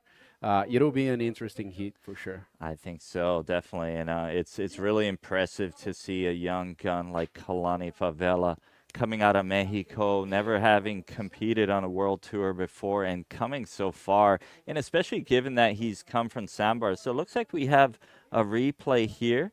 I believe this, oh, yeah, not much there. Had to pull out before that oncoming section. And T-Rob just taking his take off on this one, and wow, big barrel. I mean, this wave got some size to it. Is there going to be anything else? Yeah, just an amazing start of a heat for the South African with a pretty solid takeoff, you know, like late and just a steep wave, and then pulling into that barrel and trying to stay there as long as he can. And I mean, it's going to be a good score for him for sure. Yeah, I can hear kind of the crowd going wild outside. So it's like there's some action going down for sure. So yeah, good start to the heat. Just less than 5 minutes, and guys are already putting in some waves. So we're gonna get a replay of Khalani. So let's take a look at this next wave of Khalani.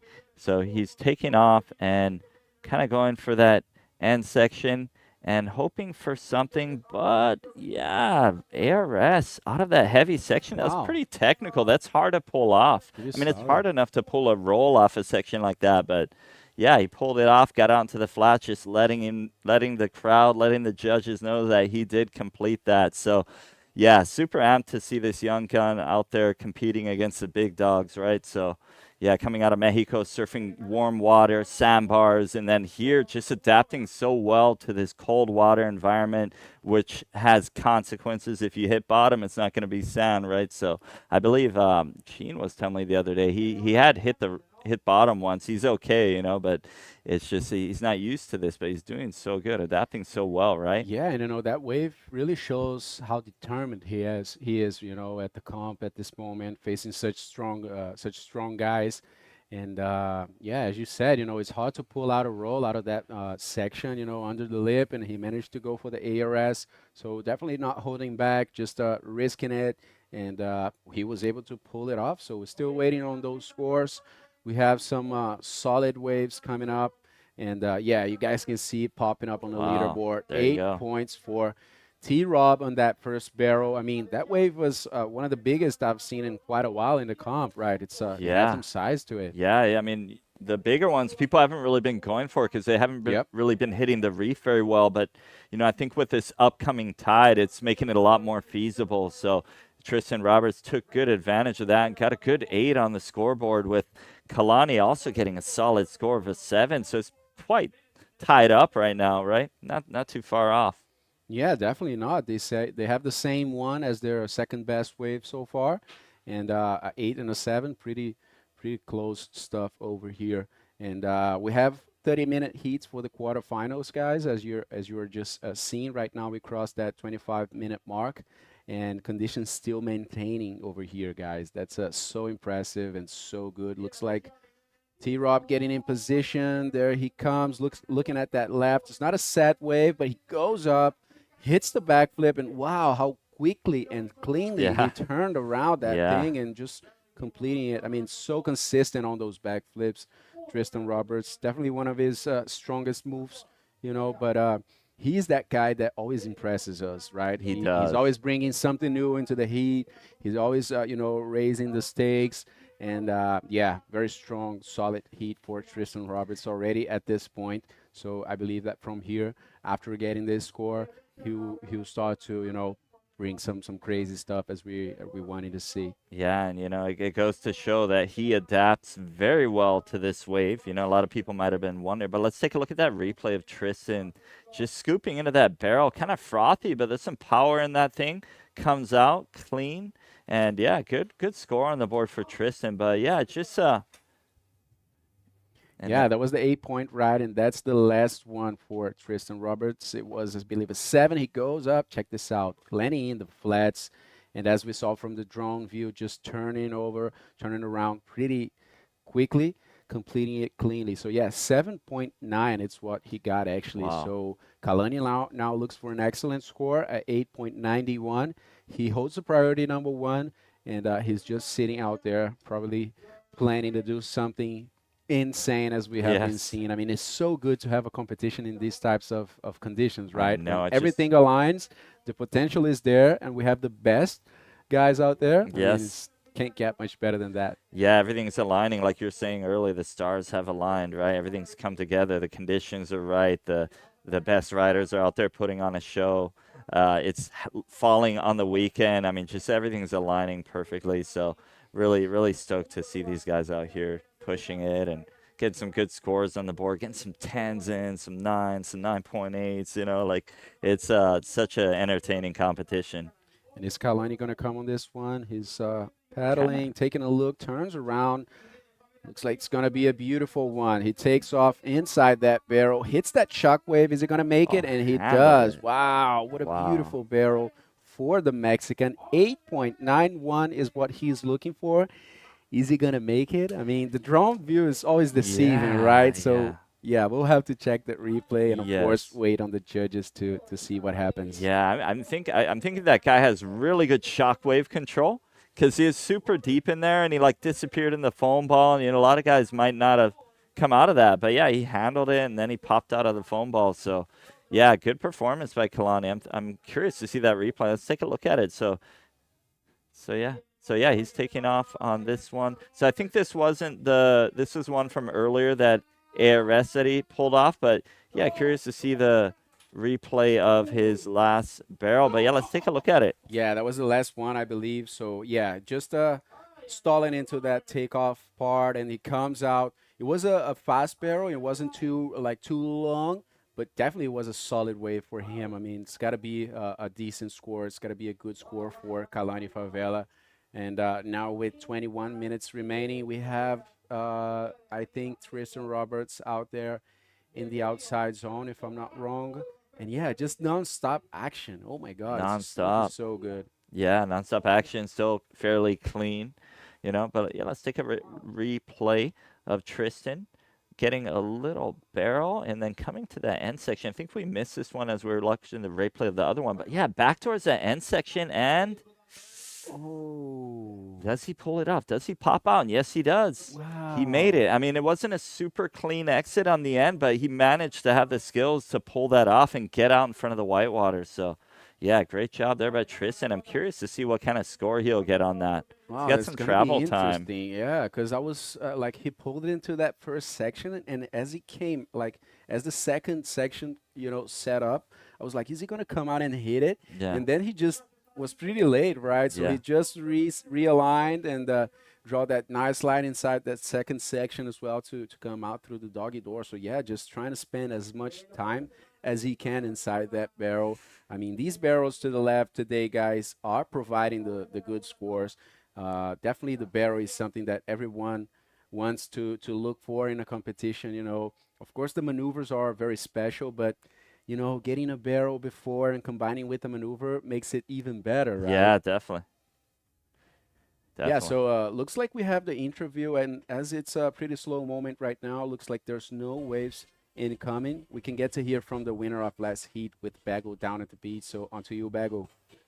Thank you so much, guys. We're our first semi-finalists. Ethan, I can't even start to begin to think how you feeling right now. It's been a while since you don't reach a podium here in the World Tour, but you look pretty calm. So tell the world.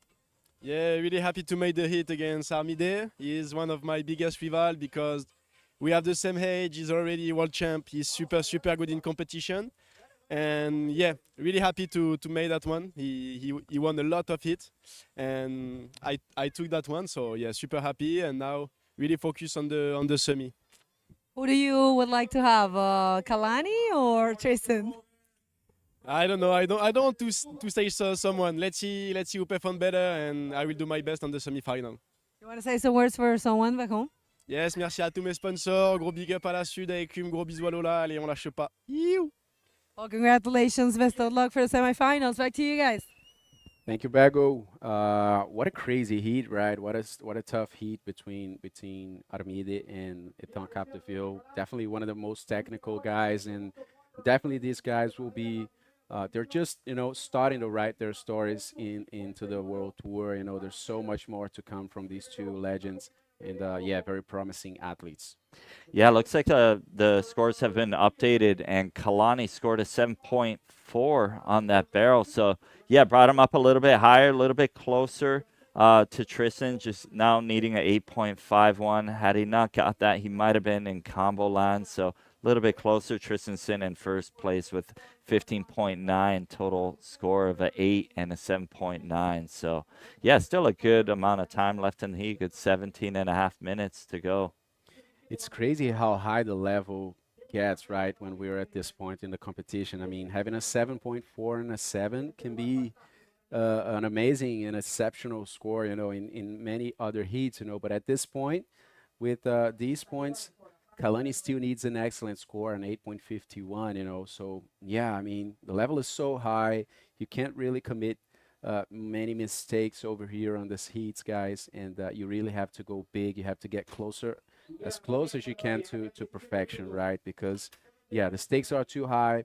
The guys are so technical, and after so many days of tests and adapting to La Nilda, finally these guys are sharp, as sharp as ever, right? Yeah. And with the good conditions that are being presented right now, they're just manifesting everything inside those heats. And check this out. There we go. We have Khalani taking off on this one, pulling in, getting some travel time. Let's see if he can pull this off. He's quite deep.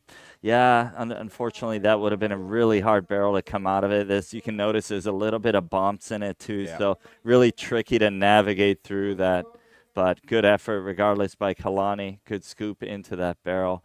But yeah, while we're waiting on the sets, just want to thank our sponsors, Illustre Municipalidad de Antofagasta. We want to thank Escondida BHP. Also, we want to thank our collaborators, Colbún, Antofagasta Minerals, Peri, Chile, Carnicería Arauco, Abastible, Hotel RK Antofagasta, Ruta 1 Restaurant, Mirador Sandwicheria, Costa Club Antofagasta. We also want to thank our media partners. Yeah, they are Mercurio de Antofagasta, Antofagasta Televisión, AS Chile, FM7, El Regionalista Diario, Antofa Desperta, Puro Surf Chile, Latin Wave, Cura Tres Puntas, y Región 2. And also we want to thank all of you guys at home, at work, I mean, wherever you guys are. Thanks for tuning in, for being a part of this as well. And yeah, I mean, it's a long-live bodyboarding, right? We're all here for the same passion. I mean, either working as a commentator, as a judge, being an athlete, being an spectator, being an enthusiast, it doesn't really matter. I mean, we're all here for the same passion, which is being, someone, which is seeing, someone rip on the bodyboard, either on prone or drop knee. We're just about to see the drop knee champion being crowned here in maybe tomorrow, probably tomorrow, as we are leaving the last heats for just to put the cherry on top tomorrow, right? Yeah. And yes, guys, thanks everybody for tuning in, and make sure to follow all the IBC social media, to try and give it a little pump, let's push the sport forward. We really have to get together, There's so many different faces to bodyboarding, right? People that like to charge big slabs, people that just want to be at the beach and have fun, but anyway, it's just the same sport, the same passion, being in the ocean, and what an epic day we are seeing here. So yeah, thanks everyone for tuning in. Yeah, being in the ocean. Yeah, such a positive thing, right? Getting out there and doing something that's healthy, doing something that keeps you motivated. It just, the competition factor is always fun because it helps you to improve even more, right? So yeah, it's just such an epic event being put on. by Antofagasta Bodyboarding Festival with the IBC, and just this infrastructure that was created here at this park Trocadero, that was behind the dream of Arturo Soto to get kids into bodyboarding, teach them about the ocean, teach them about the sport, get them off the streets and get them into doing something that's positive and healthy for you. And how it turned into this dream of this park being created because of bodyboarding. Because if it wasn't for bodyboarding, it wouldn't be there. It'd just be. So let's take a look at Khalani taking off in this. Ooh, unfortunately, that thing turned way too frothy and made it almost impossible to hit. But yeah, no worries. Khalani's still sitting in a good position. He still has a good 13 minutes and 10 seconds left to go. So a lot could change. Yeah, and just tackling back on what you were saying, Eric, it's so nice to see the competition side of bodyboarding, right? Because it's where all that anxiety, all that nervousness really turns into like amazing performances, right? We wouldn't see probably, of course, or not as frequently, we wouldn't see like PLC and Amari doing that type of stuff in a free surf session. Yeah. I mean, these guys are always, impressing us, right? Yeah. But definitely that factor of having 25 minutes, the full audience, everything getting to this point, really makes it special and for sure pushes the guys to, try to bring something different and special. So let's see Khalani. Actually, Tristan Roberts using the priority to take off on this one. He goes to the lip and wow, what a big backflip. Slow motion out there. Just to try and change that 7.9. I think we really liked it. That looks solid. That was not only well projected, but it was, like you said, slow-mo. I really like those slow-mo ones where you can just analyze them floating in the air, right? And also that means like when it's a slow motion rotation, it really means that you spend a lot of time in the air, right? Exactly, right? Yeah, T-Rob getting some air time over there. And just to try to change that 7.9. And if he does, Khalani's life will become much harder, possibly going into a combination situation. Wow. And check this out. 9 points for last wave of Tristan Roberts. And now Khalani looks for an excellent score of 9.61. Let's check this replay. Yeah, he uses the priority, goes to that bottom turn in a perfect pocket section. And wow, that was really projected, really high, and a clean landing just to put the cherry on top. 9 points for the South African, going excellent in this heat. Yeah, that was couldn't have been much cleaner than that. That was such a clean backflip. Very well executed by Tristan Roberts. Yeah, scoring a 9. So some solid scores going down today. I'd have to say probably the best highest scores, the most consistency of high scores I've seen today. It's and I've seen it a long time, I got to tell you. It's we're talking about competition over here, and of course we're dealing with nature, right? So the biggest challenge becomes being in the right day, holding the competition in the right day, at the right season for the sport, having a consistent enough spot as well to hold the competition, right? So it's not every day that we have competition in pumping conditions. Yeah. And that means so much. All the riders, wanna have the opportunity to compete in such a great event, in a World Tour event, with good conditions, right? It just makes it the perfect occasion, and that's what we have here today. So show is on. Yeah, definitely have to say, there's a little bit of texture on it now, but the way the day started was hands down the cleanest conditions I've seen during this event. So really glad that it has aligned into our quarterfinals and as we move forward into the semifinals. Yeah, and I'm so impressed with how Nilda is behaving today, because we have been witnessing how this wave changes so much, how it is so sensible to the wind, especially to the tide as well.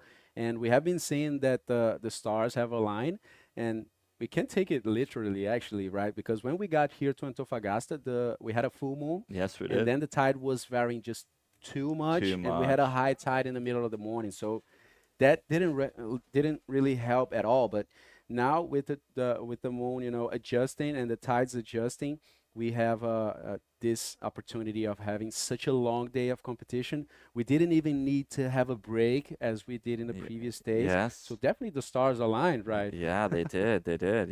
Stars aligned. We kind of got those balanced tides, like not too low, not too high. It's just kind of perfect because this wave kind of favors that. It doesn't like those super highs, doesn't like those super lows. The super lows, it kind of doesn't really hit the reef right. The super highs, it's just not hollow enough.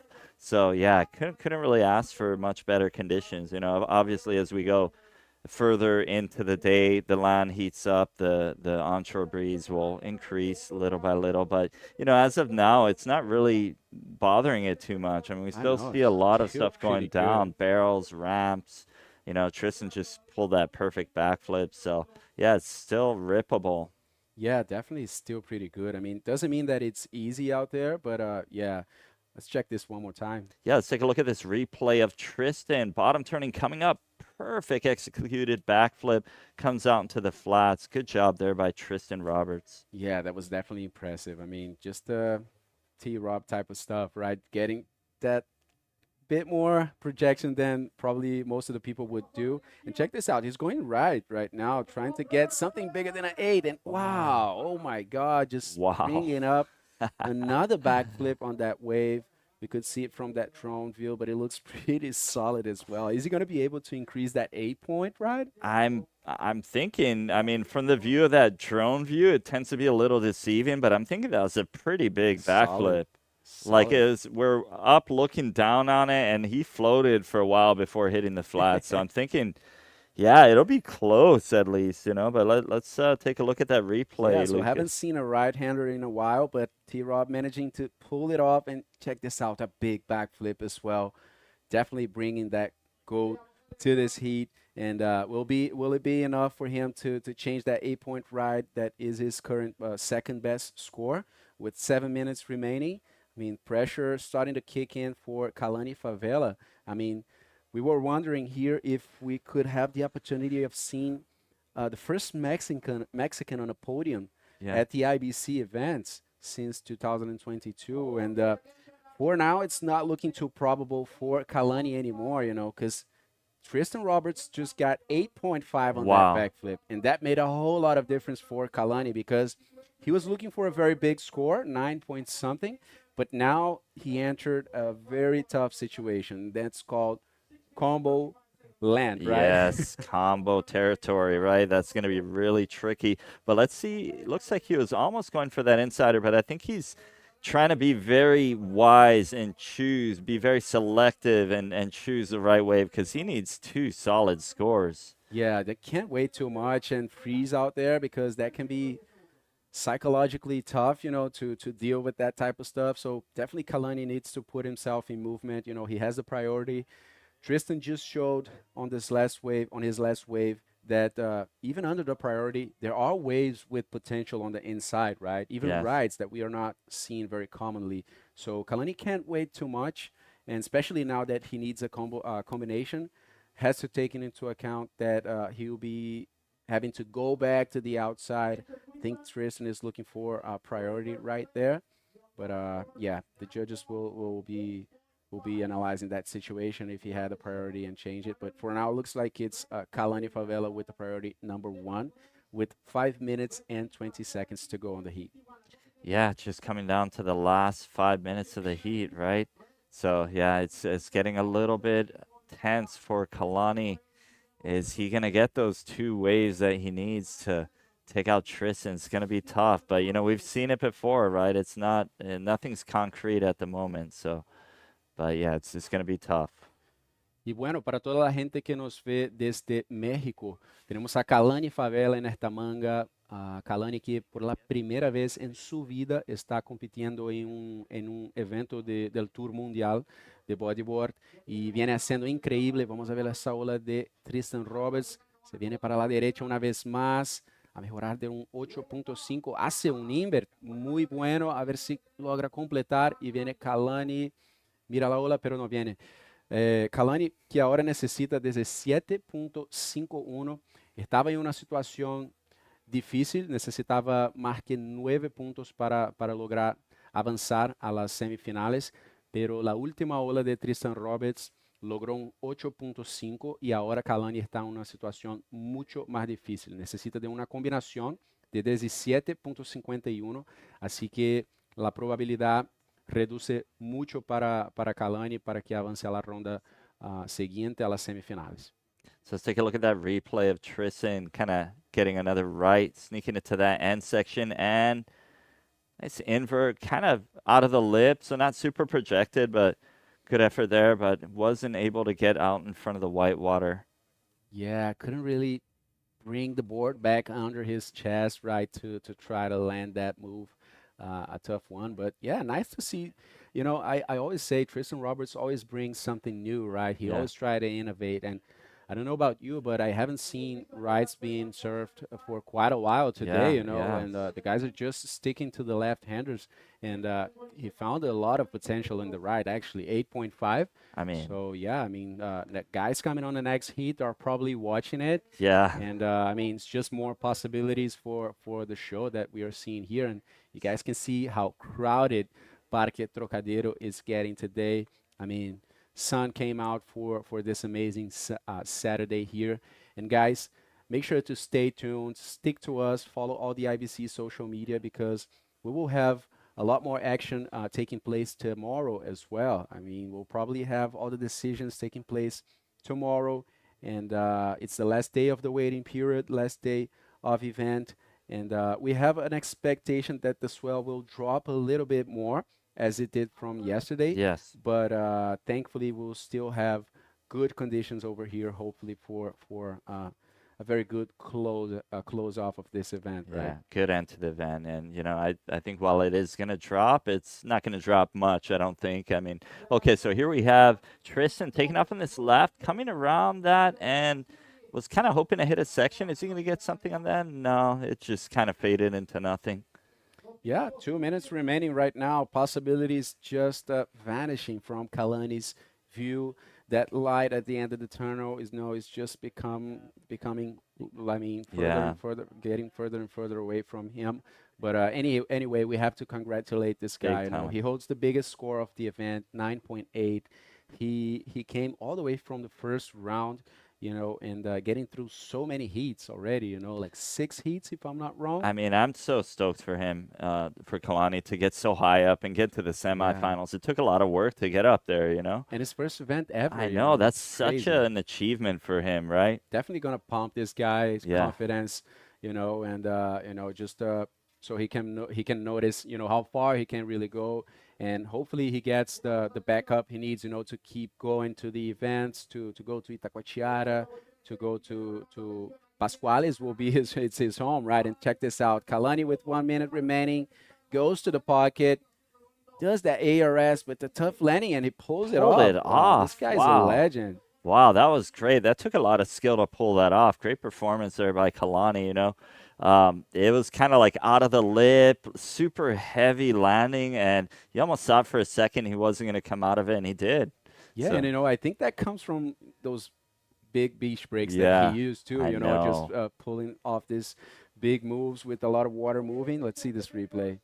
Yeah, so see that replay of Khalani coming around the end bowl and hitting that, falling down with that pretty heavy lip, getting caught in the whitewater, and then being pushed out into the flats. So, yeah, good performance. Took a lot of skill to pull that off. Yeah, and decisions getting closer and closer. Now we have 15 minutes remaining. Definitely it's not going to be enough time for Khalani to get back there. We're still waiting on that score, but we see Tristan Roberts way out in the outside zone right now, and Khalani Favela just taking this wave. And last one for Tristan Roberts, stalls into that barrel, a lot of white water on his way. The wave bounces a little bit more, and the horn just sounded, guys. Tristan Roberts, second semifinalist of the event, and Khalani Favela will be leaving competition at this point. Big congratulations to the Mexican rider. And yeah, we're going to call a quick commercial break, guys, before we come back with the third quarterfinal as we approach the final moments of the day. So stay tuned.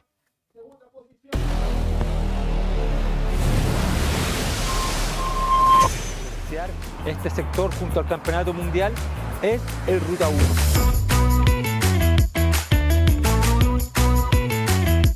Acompáñenme a probar las exquisiteces del mar al paladar.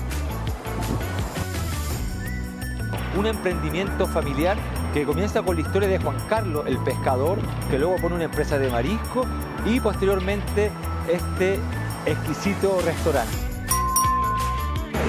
Pero miren esta maravilla, qué explosión de colores, se ve increíble.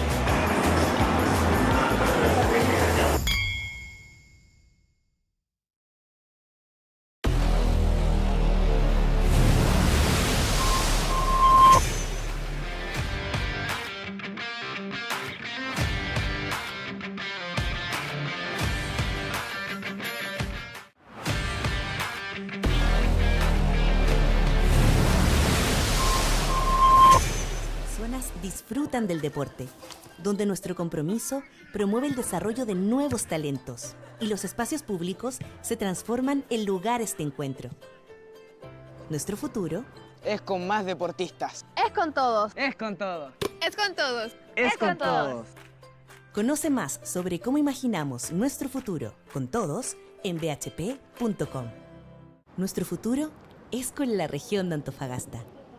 Con una Antofagasta donde las personas disfrutan del deporte, donde nuestro compromiso promueve el desarrollo de nuevos talentos y los espacios públicos se transforman en lugares de encuentro. Nuestro futuro es con más deportistas. Es con todos. Es con todos. Es con todos. Welcome back, ladies and gentlemen. If you're just tuning in, we are currently on day number 7 here at the 2026 Antofagasta Bodyboard Festival, and we're just about to see quarterfinals number 3. So let's take it to the water to check up on who's coming.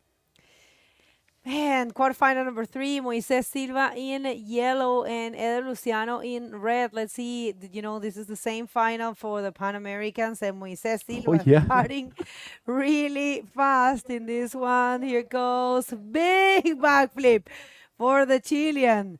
You know, leaving things clear here, starting early. Right now, he said in the previous interview that he wanted to learn from his mistakes. You know, it took him a while to adapt at the beginning of the first heat on the previous round, and it's showing. He totally learned, you know, right away. It's going to be a nice rematch and a quick one, right? I mean, 1 week or 2 weeks ago, these guys were, you know, facing off each other in the Pan American, as Bego said, but we have to mention this is a very different type of condition, right? They were in a beach break out there, not too much size to it, and now we have some powerful stuff taking place over here. So it's going to be nice to see this rematch taking place, and Moises getting started pretty strong already, not holding it back at all, and getting that 7.5 from the judges with 2 minutes into this heat. Wow, impressive. Bueno, para quienes están recién llegando, Moises Silva comienza con todo, súper fuerte, lo dijo en la entrevista, dijo que quería tomar una enseñanza del hit anterior, aprender un poco de lo que él llamó sus propios errores, que tardó un poco en adaptarse, y lo hizo de una vez. Comenzó el hit temprano con un 7,5, un mega backflip ahí, así que muy bien para el chileno. Lo que hablábamos con Lucas aquí, lo que decía Lucas, esta es una pequeña revancha, ¿no?, de estos dos riders que vienen de enfrentarse en el campeonato panamericano que se celebró recientemente, en donde Moises iba ganando y al final Eder lograba cambiar la situación y se quedó con la medalla de oro Eder y Moises con la de plata. Así que, bueno, interesante, ¿no? Que una pura semanita que ha pasado más o menos y ya se están encontrando de nuevo. Y atención también porque las últimas 2 mangas de Eder, Bego, Eder cambió la situación. La anterior cambió en el último segundo, de verdad que en el último segundo, y en su última también contra Isaías Havik, su amigo lo cambió al final también, pasó mucho tiempo de la manga quedándose para atrás con Isaías con buenas olas, 8 puntos, pero con pocos minutos quedando, Eder cambió la situación, así que es un rider muy experiente, uno de los más experientes del Tour actualmente, entonces va a ser una manga interesante y lo mejor es que hay buenísimas olas todavía y seguramente va a ser un show. Así es, y decir unas felicitaciones inmensas para Khalani por haber llegado hasta los cuartos de final, quedar quinto en su primer evento mundial, es un logro gigantesco, así que grandes felicitaciones para él. Nada, estamos en el cuarto de final número 3, nos falta uno más y vamos a terminar así el día. Había una posibilidad de hacer DropKnee, pero ya se comunicó que no, que vamos a dejar las semifinales de DropKnee y por supuesto las semifinales también de esta categoría para mañana. Mañana va a ser un día un poco más corto. Vamos a estar claramente con lo último, que son 3 hits por categoría, 2 semifinales y una final, de hombre a hombre a ambas etapas de competencia. Y va a estar muy bueno, pues mañana vamos a conocer nuestro campeón mundial DropKnee. Va a ser un día corto, pero muy intenso. So yes, guys, as Bego was saying in Spanish right now, we are finishing the day after the next heat, after we finish it with the quarterfinals. And the 2 divisions will be decided tomorrow. So we'll have the 3 heats for the men division, and also we'll finish it up with the DropKnee division with the DropKnee champion of the IBC 2026 season being decided here as well. And we have a good forecast for tomorrow. The swell will be probably dropping a little bit, but there will be still be waves over here, and we're looking for a very good day of action as well. So make sure to stick to us and tune in tomorrow. Así es, quédense con nosotros, un hit más, 23 minutos en un montón de tiempo para estos dos riders que ya se conocen bastante bien. Vamos a ver cómo se termina esto, a ver cuáles pueden ser los resultados. Gracias a todos quienes han sintonizado, gracias en especial a Escondida BHP por presentar este evento y también a la ilustre Municipalidad de Antofagasta por hacerlo posible un año más. Ha sido un placer volver acá a Antofagasta, todo el público antofagastino que nos recibe, los restaurantes que están involucrados, que nos han estado atendiendo todos los días, hemos comido súper rico. Anoche cenamos en el Costa, ¿cómo es? Aquí lo tengo. Pero hemos estado realmente muy bien atendidos, gracias también a Budeo por volvernos a traer acá. Es un placer, recordando siempre que los eventos nosotros, la IBC, somos un organismo sancionador y no somos organizadores de eventos. Nosotros no seleccionamos los eventos, los lugares en donde se hacen. Las personas se acercan, traen su propuesta, si cumplen con los requisitos mínimos para organizar un evento, dependiendo de la magnitud del evento, pues la IBC revisa eso y se organiza. And Eder taking off on his first wave. Let's see, it's a left. He's getting that speed, goes to the lip, hits it kind of early, but manages to project himself enough to land on the flats, goes to the roll. And yeah, he's going to get a decent score for sure for this one. Looks like the wind picking up a little bit more right now as the section was crumbling a little bit for Eder, kind of frothy one. But yeah, he'll get his first score and then for sure get closer to Moises. Yeah, that was wise for Eder Luciano. I think we're gonna get to see it one more time. Oh, that's actually first wave of Moises.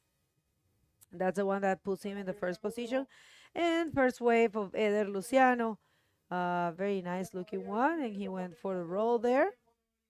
Very well projected too, Yep. round roll for Eder Luciano. So we'll see how much he gets. And it's a 5 for Eder Luciano. So Moises is still in the first position. We have the interview ready with Eric, so take it away. Thank you, Bego. Congrats, Tristan, on taking out that heat.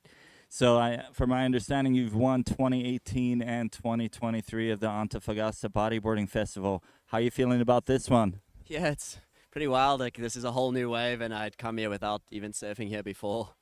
Yeah, I don't know what it is about Chile.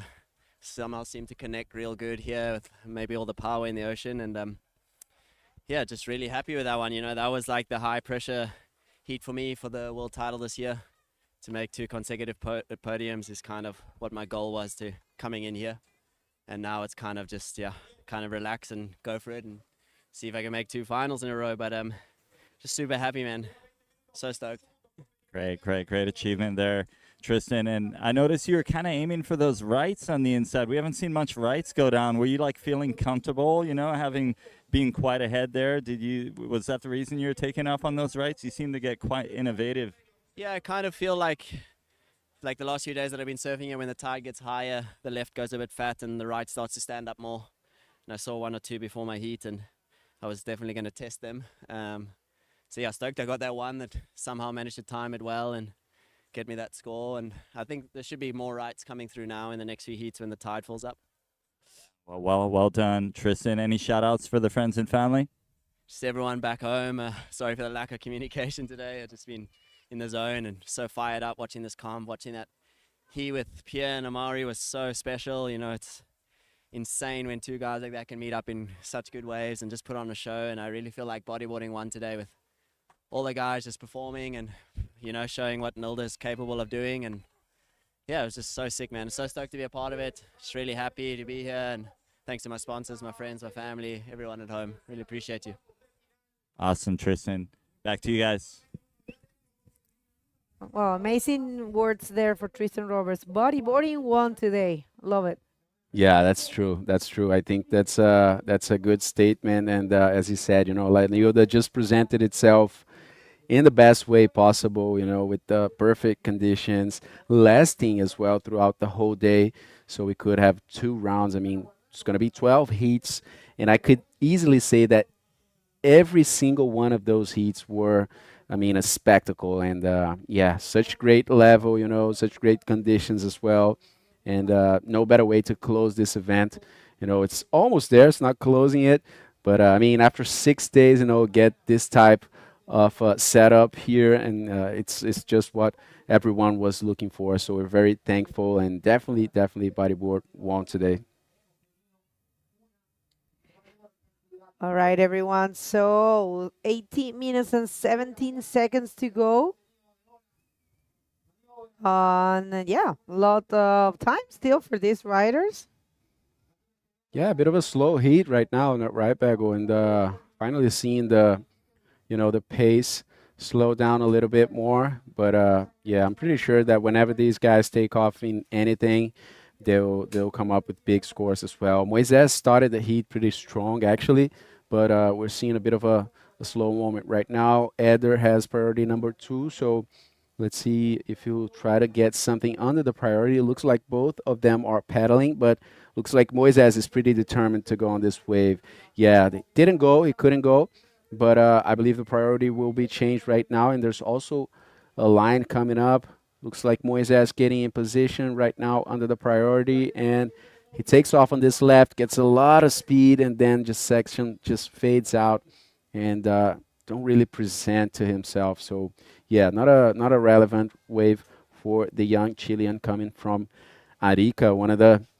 Definitely one of the most you know, I mean, high performance spots in the world. One of the toughest waves out there. And yeah, definitely perfect for bodyboarding, right? 2 sides, very hollow waves, so very good sections as well for both sides. So yeah, good training round for Moises. 0.75 is what he gets on that last wave. So Eder looking for a small score, 3.26. All right, everyone. 60 minutes and 35 seconds to go in this intense heat. Moises Silva and Eder Luciano, although they haven't really found the waves, you know, the big ones, we know the good waves are there. So, okay, we'll see. Yeah, we have the first semifinal bag with Don Capdeville and Tristan Roberts. That's going to be insane. I mean, 2 very technical and progressive bodyboarders.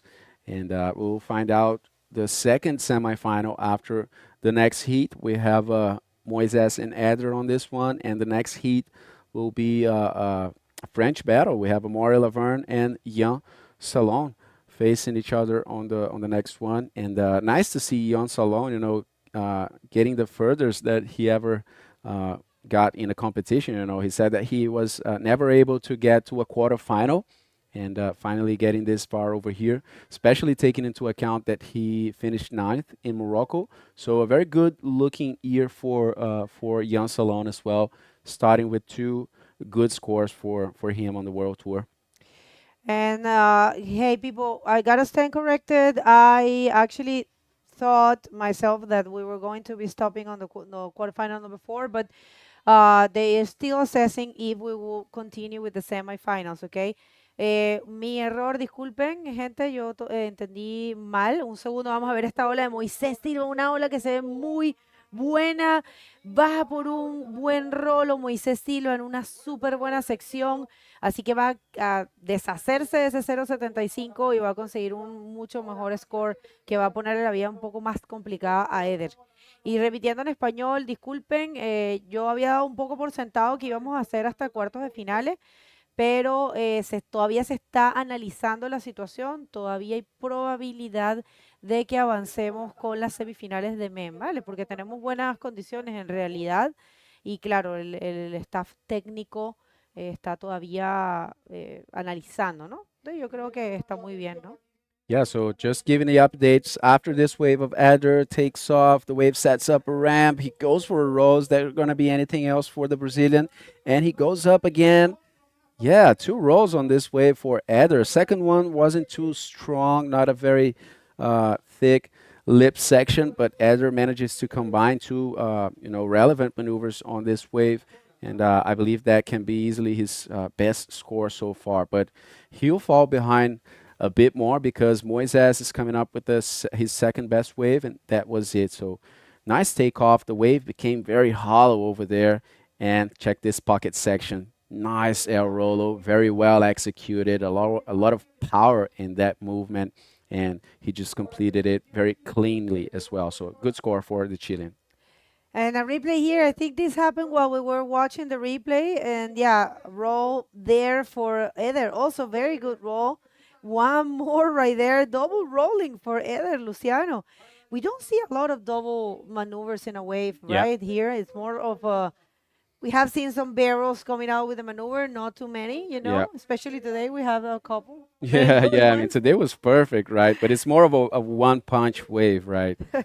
Yeah, so just getting back to what Bego was saying, it's not defined yet, guys, that we are going to call it off or call it a day after the quarterfinals. The technical staff still assessing that, still, meeting themselves to decide if we will progress with the semifinals today. Since we have good conditions, the guys are still thinking up there and seeing what's going to be happening for the rest of the day. All right, so last wave of Eder Luciano is a 6.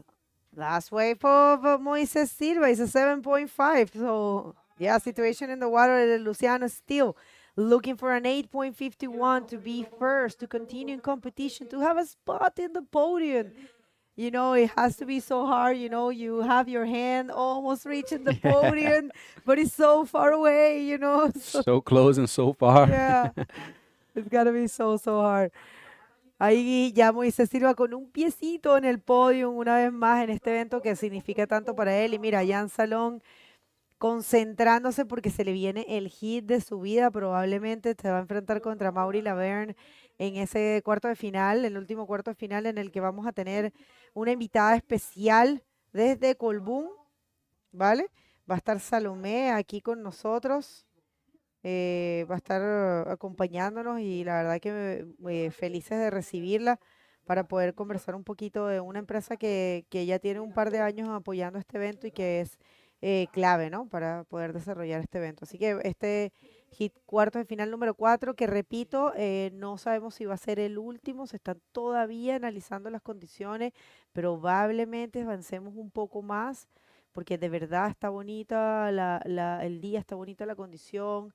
Están buenas las olas, hemos visto de todo y no sabemos cómo va a estar mañana. Entonces, bueno, eso siempre va a tener prioridad, ¿no? Las buenas condiciones para la competencia. 11 minutos agora para o fim da bateria. Temos o último brasileiro ainda vivo na competição, o Eder Luciano. Está enfrentando um atleta da nova geração chilena, né, o Moises Silva, que vem de Arica, bem acostumado a esse tipo de onda forte, onda de fundo de pedra. E o Eder vem dando um teste cardíaco aí para o pessoal do Brasil. As 2 últimas baterias dele foi de virada. Vamos ver essa onda do Moises Silva. Vamos a ver esta de Moises Silva, se ve súper buena, entra en el tubo, sale también, a ver si logra conectar. Claro, no fue un tubo tan largo, no fue un tubo tan profundo, pero igual entró y salió, así que no sé si va a tener algo más que lo que ya tiene. A ver, está Eder Luciano, let's see, Eder Luciano, if you're gonna find a section. Goes for an ARS there. Kind of like a tricky landing, but still a complete move. Will be good to see how much he gets for that one, huh? E agora um pouquinho menos atividade na bateria nesses últimos minutos, mas a gente viu um último intercâmbio agora muito bom. Moisés Silva vem tirando um tubo ali, vamos ver se ele vai conseguir aumentar aqueles 7 pontos, que é a segunda melhor onda dele. E o Eder, primeira vez na bateria, consegue fazer uma manobra mais sólida ali, foi para o backflip.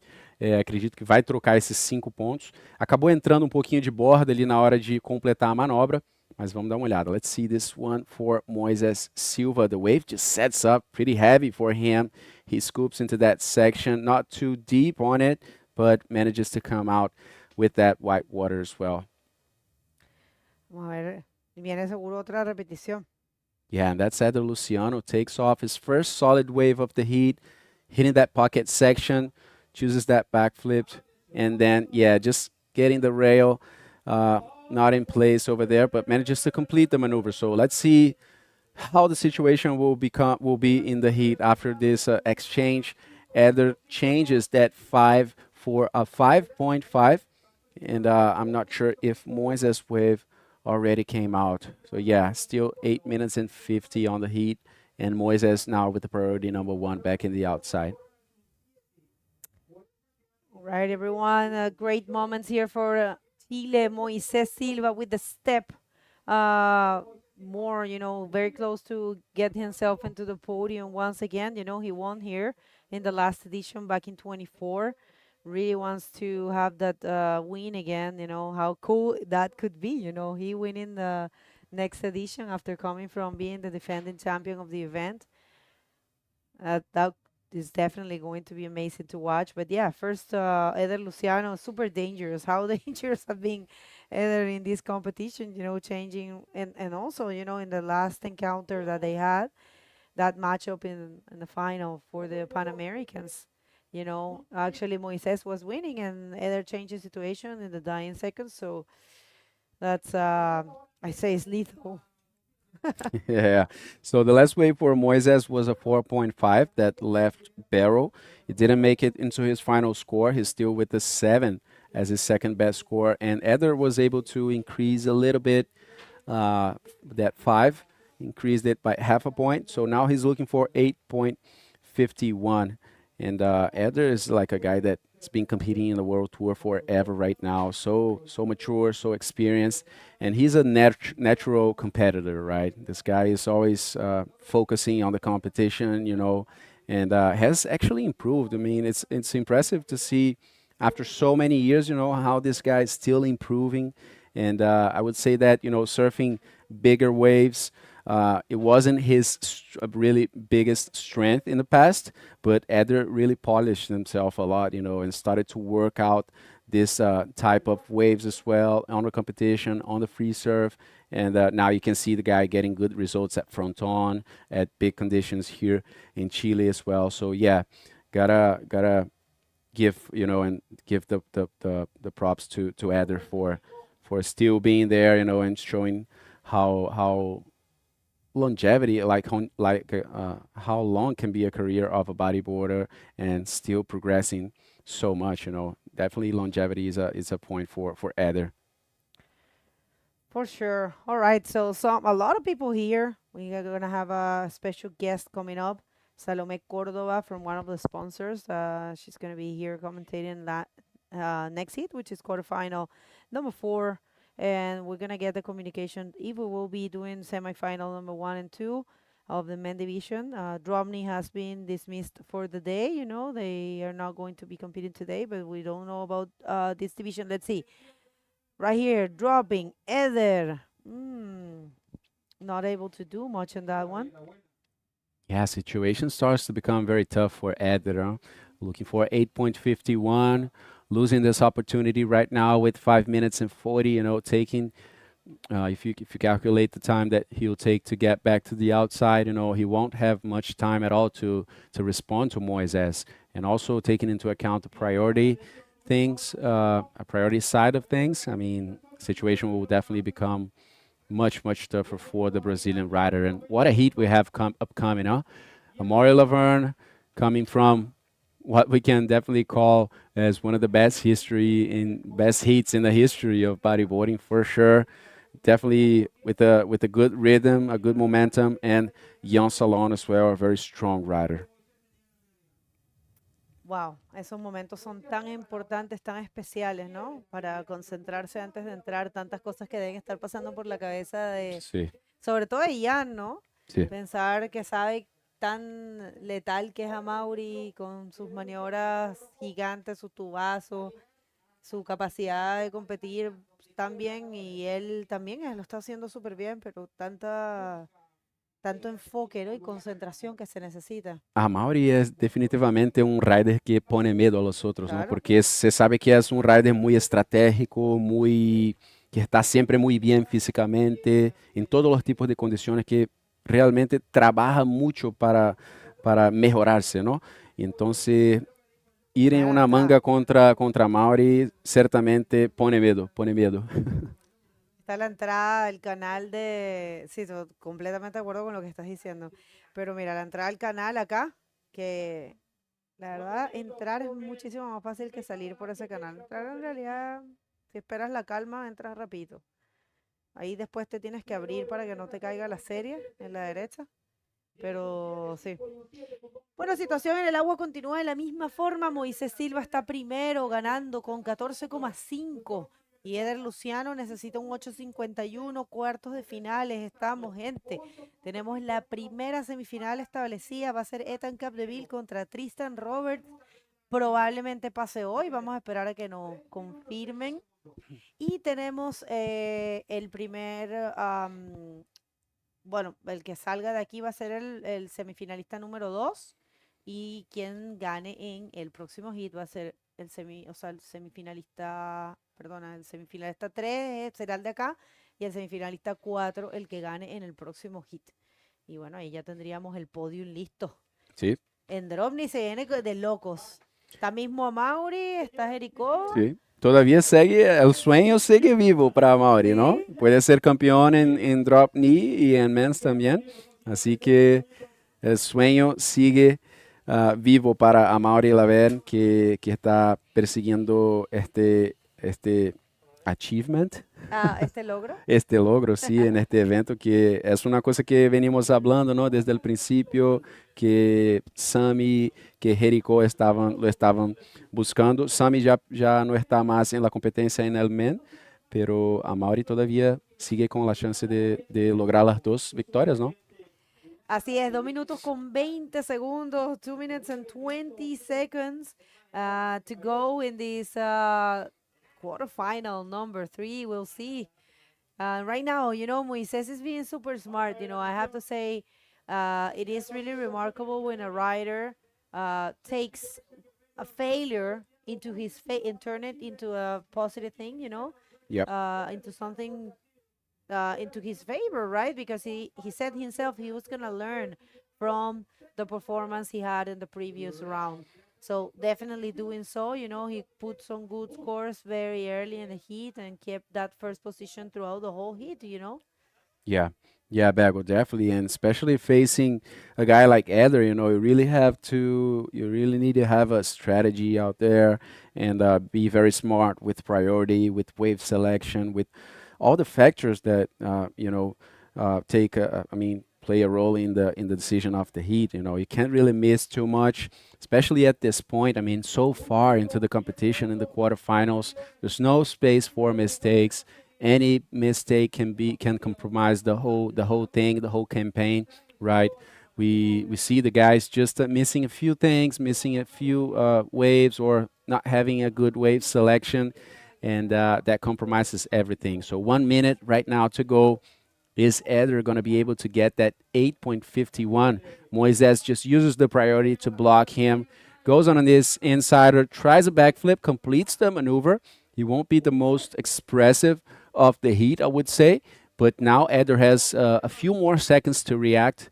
So let's see what will come out of this. Vamos ver se o Eder consegue aí com 30 segundos. Conseguiu vender uma onda ali para o Moises. Moises deixou a prioridade agora para o Eder Luciano e tem muito pouco tempo para conseguir esse 8.51, pouco tempo para conseguir muita nota. Vamos ver a situação do Eder, como é que vai sair. Right, let's see if Eder finds something in that last wave, you know. Right now, he's got the priority, and yeah, it's dying, you know. This heat is definitely dying, and next heat is ready to go. We have a special guest from one of our sponsors that will be it is over, people. Moises Silva took his little revenge over Eder Luciano. Oh, yeah. I mean, in a way, right? In a healthy way. Yeah. And he is advancing in first. Congratulations to Eder Luciano for his performance. And Moises Silva is going to be facing whoever wins next heat. So don't move. We're going to continue right after this.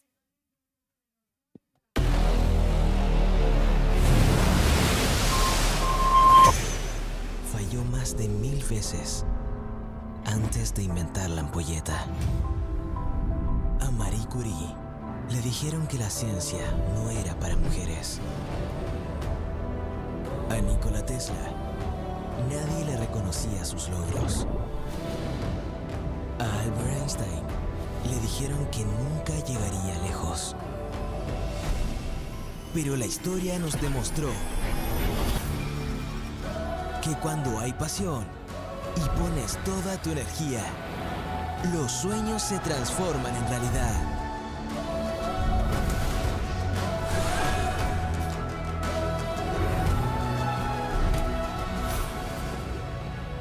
Colbún. Transforma, impulsa, sueña. Thomas Alva Edison falló más de 1000 veces antes de inventar la ampolleta. A Marie Curie le dijeron que la ciencia no era para mujeres. A Nikola Tesla nadie le reconocía sus logros. A Albert Einstein le dijeron que nunca llegaría lejos. Pero la historia nos demostró que cuando hay pasión y pones toda tu energía, los sueños se transforman en realidad.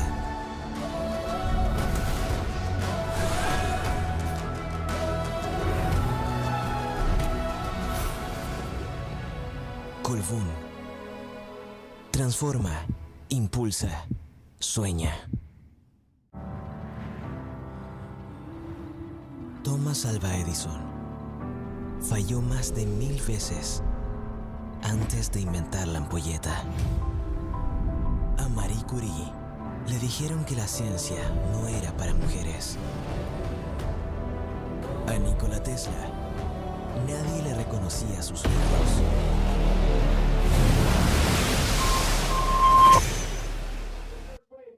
Well, welcome back, everyone. Today's 7th day of competition, the second to last here at the 2026 Antofagasta Bodyboard Festival. And we are about to start quarterfinal number 4. But first, we have a very special guest. She's Salomé Córdoba from one of our main sponsors. Salomé, ¿cómo estás? Muchas gracias por estar aquí. Bienvenida. Hola, Bego. Muchas gracias por la invitación. Súper bien. Bueno, Salomé Córdoba de Colbún, uno de los sponsors de hace ya un tiempo para el Antofagasta Bodyboard Festival, nos está acompañando y va a estar comentando este último cuarto de final. Así que vámonos al agua para presentarles esta excelente instancia. Bueno, Salomé, te cuento, acá tenemos a un competidor muy experiente que es Amaury Laverne. Él va a ir en rojo y Jan Salón, que representa la bandera francesa, va a ir en amarillo. Lo que vamos a hacer es que yo voy a ir tirando alguna actualización en inglés, pero vamos a ir comentando un poquito aquí. Ya son 30 minutos, ¿vale? Que vamos a estar acá. Y bueno, este es un momento muy importante de la competencia porque de aquí pasan a la semifinal y ya tienen un puesto asegurado en el podio. Entonces, realmente es un momento. Y quien está en el agua, Amaury, es quien ha hecho la mayor cantidad de puntuación que hemos tenido en este campeonato. Bueno, ¿qué te ha parecido el evento en general? Súper bien. Han sido unas excelentes jornadas de mucho deporte, mucha energía, la fiesta del bodyboard por este tiempo aquí en Antofagasta, posicionando a la comuna como un referente mundial en el bodyboard ya hace bastantes años. Así que estamos contentos de ser parte una vez más de este tremendo evento. No, la verdad que contar con ustedes es fundamental. Muchísimas gracias. Well, we have a special guest here, but we have some wave written. This is Jan Salon and his first. And it was a great invert. What a way to start things. You know, he knows he has to bring the best. He's facing one of the most dangerous competitors that we have in the World Tour. So, yeah, Jan Salon there, unfortunately, couldn't land it, but he was happy about it. Mira, allá abajo hay una piedra heavy. Vamos a ver esta de Amaury Laverne. First one for Amaury Laverne. He found a huge invert, very well projected, and it looks like he did land it. Como puedes ver, mira, ellos dos hicieron la misma maniobra, pero el chico de amarillo no la pudo concretar y creo que Amaury sí lograba concretarla. Se salió rápido, pero porque ahí hay unas piedras, ¿las viste? Sí. Heavy, le llaman el Kraken. ¿Te acuerdas de ese pulpo de...? Sí. ¿Y las condiciones de hoy cómo andan? Mira, yo me atrevo a decir que es el mejor día. Excelente. Tenemos unas olas increíbles. Y cuéntame un poco qué piensas de esa remodelación del área. Excelente, que además podamos utilizar nuestros espacios públicos, hay servicios, o sea, existe un baño, cosa que en el Limpio. spot anterior no estaba, así que súper bien que se pueda además, nos podamos como antofagastinos poder reencontrarnos con nuestros espacios públicos, ponerlos en valor. Había muchas personas que nunca habían venido a este espacio, así que súper bien. Y bueno, ahora tal vez nos puedes contar un poquito del apoyo de Colbún a este evento, ¿no? Sí. Bueno, es el tercer año que nosotros somos parte de este evento. Nos pone muy orgullosos y muy contentos ser parte de este evento porque no solo el Antofagasta Bodyboard Festival impulsa el deporte, sino también promueve la cultura, el desarrollo local a través del turismo. Y bueno, nos pone contentos de estar aquí porque se ha vuelto en verdad una verdadera tradición para los antofagastinos. O sea, hoy día ya todos conocen, ya más o menos vamos reconociendo cuáles son las mejores olas y reencontrándonos también con nuestro borde costero. All right, we're gonna get to do that last wave of Amaury, which was really complete. We're waiting for the scores. Disculpa, Salomé, que como mientras estábamos comentando, justo Amaury Laverne tomó una ola súper buena. Sí. Vamos a ver la repetición. All right, so this was happening while we were just having a conversation here with Salomé. And yeah, Amaury Laverne, a very complete wave, attacked that section with a huge backflip there. You know, landing kind of tricky, but either way, a complete move. And he managed to go for a roll. So yeah, it is a good wave for Amaury Laverne. We'll see, the scores hasn't dropped. We don't have the scores as of yet. We have a very special guest. People remember, without the support of the sponsors, we wouldn't be here. You guys wouldn't be here. These guys wouldn't be here. So it is important to, you know, give them the space as well. So last wave of Amaury Laverne is a 7, and right now he's more solid in first position with a total of 9. And you know what? We have the interview ready, so let's hit the interview and we will continue. Thank you, Bago. I'm here with Moises. Moises, after 2 weeks, 2 weeks ago, you faced Eder in a Pan American. Now you guys faced each other one more time in this heat to put everything on the table. How are you feeling after this heat?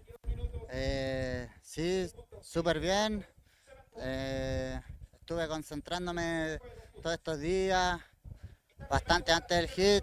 Sé que Eder sabe jugar sus cartas en el agua, entonces, sea el rider que sea, de igual manera, sabía que tenía que hacer un gran trabajo para poder avanzar y me concentré en agarrar buena ola, en cuidar mi prioridad también.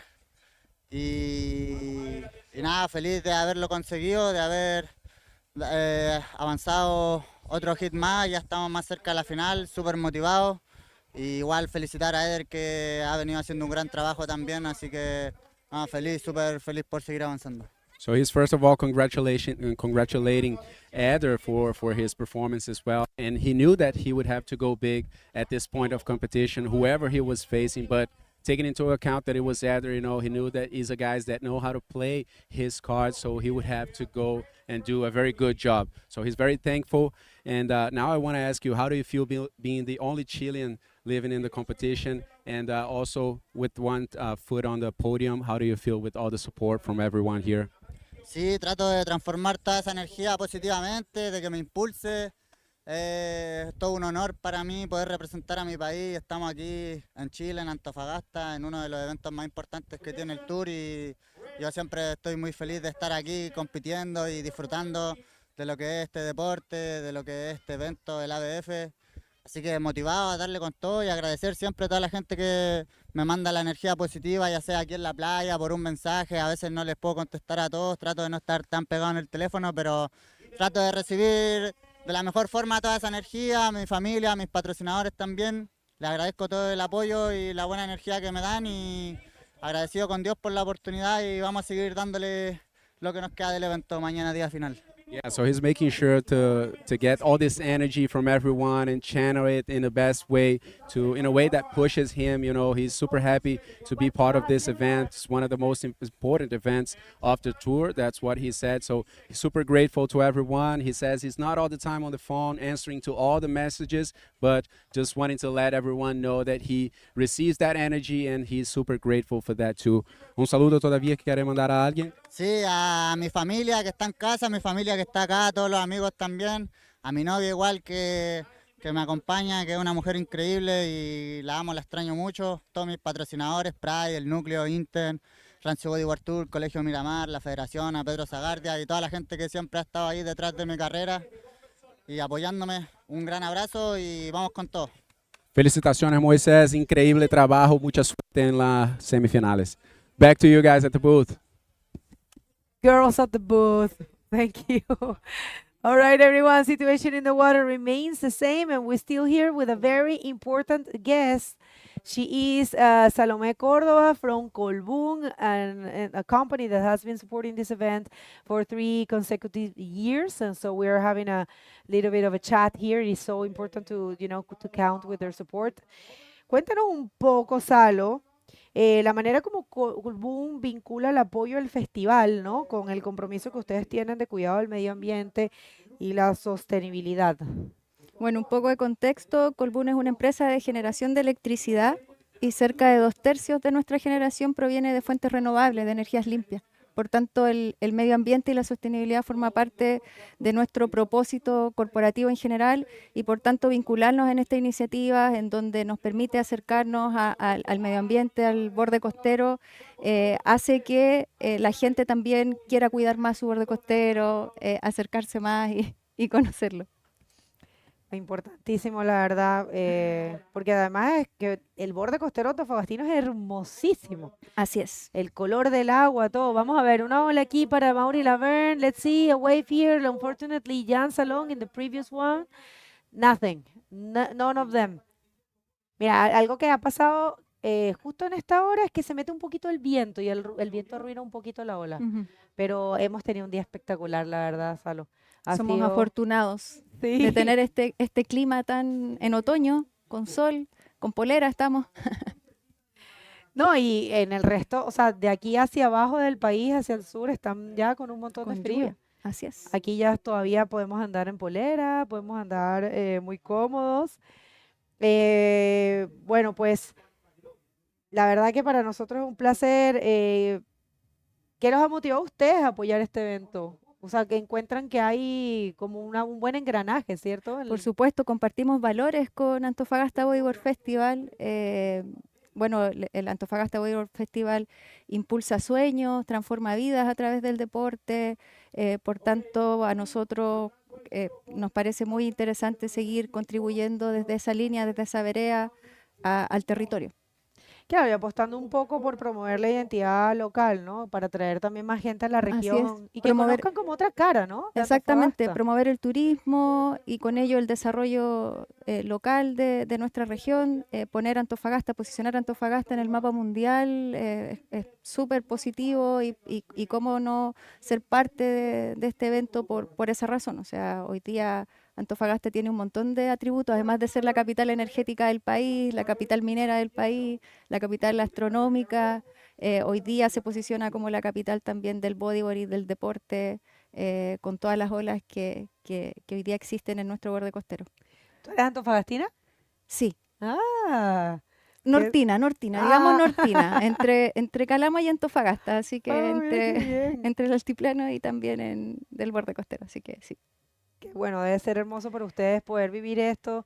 Se deben sentir muy orgullosos de todo lo que pasa aquí. La verdad que mira, para mí es impresionante estar de vuelta. Yo estuve aquí, trabajando en este evento desde el 2013. Vamos a ver esta ola para Mauri Laverne. Let's just see this one. Maybe he's going to find something, a beautiful roll there. Y te digo, es difícil ahora con las condiciones conseguir olas buenas y él está consiguiendo. Ahora sí tenemos comunicación oficial de que el campeonato sí va a llegar a este punto el día de hoy. Vamos a dejar las semifinales de ambas categorías y las grandes finales para mañana. Así que nos queda un poquito de evento para mañana. Pero bueno, me parece que es una buena decisión. Y mira qué grande es Antofagasta, la verdad. Y miren el borde costero. Para quienes no lo conocen, hay bastantes playitas y las positas. Me encantan esas positas. Sí, muy antofagastino las positas. Están buenísimas. Hay una súper grande que parece una piscina, un poco más hacia allá. sí. Hay un montón. Son muy conocidas además por A los ver. niños. La ocupan harto. Bueno, Jan Salom bouncing out of that wave, a little difficult. You know, it has been a bit complicated to find a good wave. We were saying that in Spanish here with Salome, a special guest of the event. Jan Salom, he tried, you know, a very good invert. If he would have landed, he would have had a huge score. But yeah, unfortunately, he has not been able to find anything. He's only holding a 3-point in total. He's looking for 12.26, which means he's in combo. So yeah, we'll see how that unfolds. Ya que si tú puedes ver los números, hay una gran diferencia entre ambos competidores. Amaury Laverne definitivamente se ha visto más conectado. También es un rider muy fuerte del Tour Mundial. Jan Salom es un rider muy bueno, pero tal vez nos ha pasado eso, como que en un hit hay un rider muy conectado y el otro como que le cuesta un poco más. También es un poco... ¿Hay algo de suerte o quién toma la mejor ola? Hay de suerte, es algo súper conversado, ¿sabes? Súper disputado. Hay gente que sí cree en la suerte. Vamos a ver esta ola, vamos a ver si ahora sí tiene suerte Jan Salom y consigue algo por acá, no consigue nada. Es que, claro, hay mucha gente que te dice que no es suerte, es como estrategia, como selección. Hay varias herramientas en competencia que el rider tiene que estudiar cómo utilizarlas. Una de ellas es saber cuándo esperar, cuándo actuar, cómo escoger las olas, cómo trabajar la prioridad, dónde atacar. Hay varias cositas en juego. Entonces, no sé, lo de suerte es un poco cuestionable, pero sí es verdad que muchas personas creen en eso, en la suerte. La verdad. Y se da que, por ejemplo, la ola se ve que corre hacia los dos lados, izquierda y derecha. Se da que a veces en una misma competencia un rider corre para un lado y... Aquí mismo se ha dado muchas veces. Solo que en la tarde de hoy ahora no está tan buena la derecha. Nosotros llamamos las derechas, o sea, si lo ves mirando de frente, la derecha en realidad para nosotros es la izquierda. O sea, si tú pones tus brazos mirando hacia el frente, pues tú dirías la ola que rompe desde izquierda hacia derecha. Y la otra es desde derecha hacia izquierda, ¿vale? Entonces, las derechas aquí son buenas, pero no hemos tenido muchas en el día de hoy. Funcionan en otro tipo de condiciones. Así que, bueno, no sé si vamos a ver alguna derecha en este momento. But yeah. Situation in the water, 11 minutes and 53 seconds to go. We have a special guest from the event. She is Salome Córdoba from Colbu, one of the very important sponsors that they have been supporting this event for 3 years in a row. And she was explaining about, you know, how there are company that it's mainly focused on sustainability, and they look good care about the environment. So, you know, their concept is really aligned with Budeo's concept, and that's why they, have been supporting this event and trying to also promote the coastline of Antofagasta, which is a beautiful coastline, and trying to, attract more people to come to this amazing city and show what this event can do. I'm sorry, Diane Salon taking off on this one. Let's see. Wow, no ha podido conectar con nada. Qué pena, ¿no? Da un poquito de cosa porque los riders así, la verdad que uno quiere que vuelva, o sea, que tengan la oportunidad de poder mostrarse, ¿no? De poder hacer un buen espectáculo, pero pues así, no se puede controlar, ¿no? Exactamente. A veces. Las condiciones no siempre son las mismas. No, de hecho cambian todo el tiempo. Vamos a ver, Ian Salón, su primera Eso, maniobra. bien. Oh. Hasta Salomé se emocionó. Casi. Pobrecito. No, porque claro, uno quiere que el rider tenga la oportunidad de mostrarse, la verdad. Está bien que gane el mejor, pero pues siempre se quiere ver algo un poquito más equilibrado, ¿no? Que tengan oportunidades ambos. Ok, a ver, cuéntanos un poco la visión de la compañía para estar presente en este evento y aportar al desarrollo de la región y las comunidades. Bueno, como les comentaba, para nosotros ha sido muy importante ser parte de este evento ya por tercer año consecutivo. Nos enorgullece porque además posiciona a Antofagasta en el mapa mundial, nos permite seguir conociendo los atributos de nuestra región, acercándonos más también a las comunidades, acercando también a las personas que aquí vivimos, que de todas las edades, que vengan a disfrutar del deporte, del borde costero, además que a días tan ricos que hemos tenido. ¿Y cuándo Salomé Córdoba va a ir al agua? Con el Club Budeo. Con el Club Budeo. Arturo me ha invitado varias veces, la verdad. Me encantaría, pero me quedo mejor ahí nadando. ¿Por qué? No sé. Las Tienes olas. que ir. Es divertidísimo, te va a cambiar tu vida, te lo juro. Aparte ellos saben enseñar muy Es bien. verdad, sí. En la escuela ahí de Budeo debería tomar algunas clases. Tienes ahí todas las Sí, oportunidades, es debes verdad. El hacerlo. próximo año quizás me vean. Bueno, vamos a ver, quién sabe, después te queda gustando y te tenemos de Claro, competidora mundial, claro. ¿por qué ¿Cómo no? sabes? Soñar no cuesta nada. Claro que se puede, todo se puede en la vida. Bueno, señores, 8 minutos con 30 segundos, se nos está yendo este último hit. Ahora sí tenemos comunicación oficial de que el campeonato termina con este hit. We do have the confirmation right now that the event will be finished today with this hit. Right, so, mira, una derecha, te estaba preguntando. Buenísima. Súper. Chao. Chao. Jan Salón. No ha podido conectar. Tomás. Ellos, mira, a Mauri, si bien está representando la bandera española, es porque él tiene muchos años viviendo en España, pero él es de Islas Reunión, que es una colonia francesa.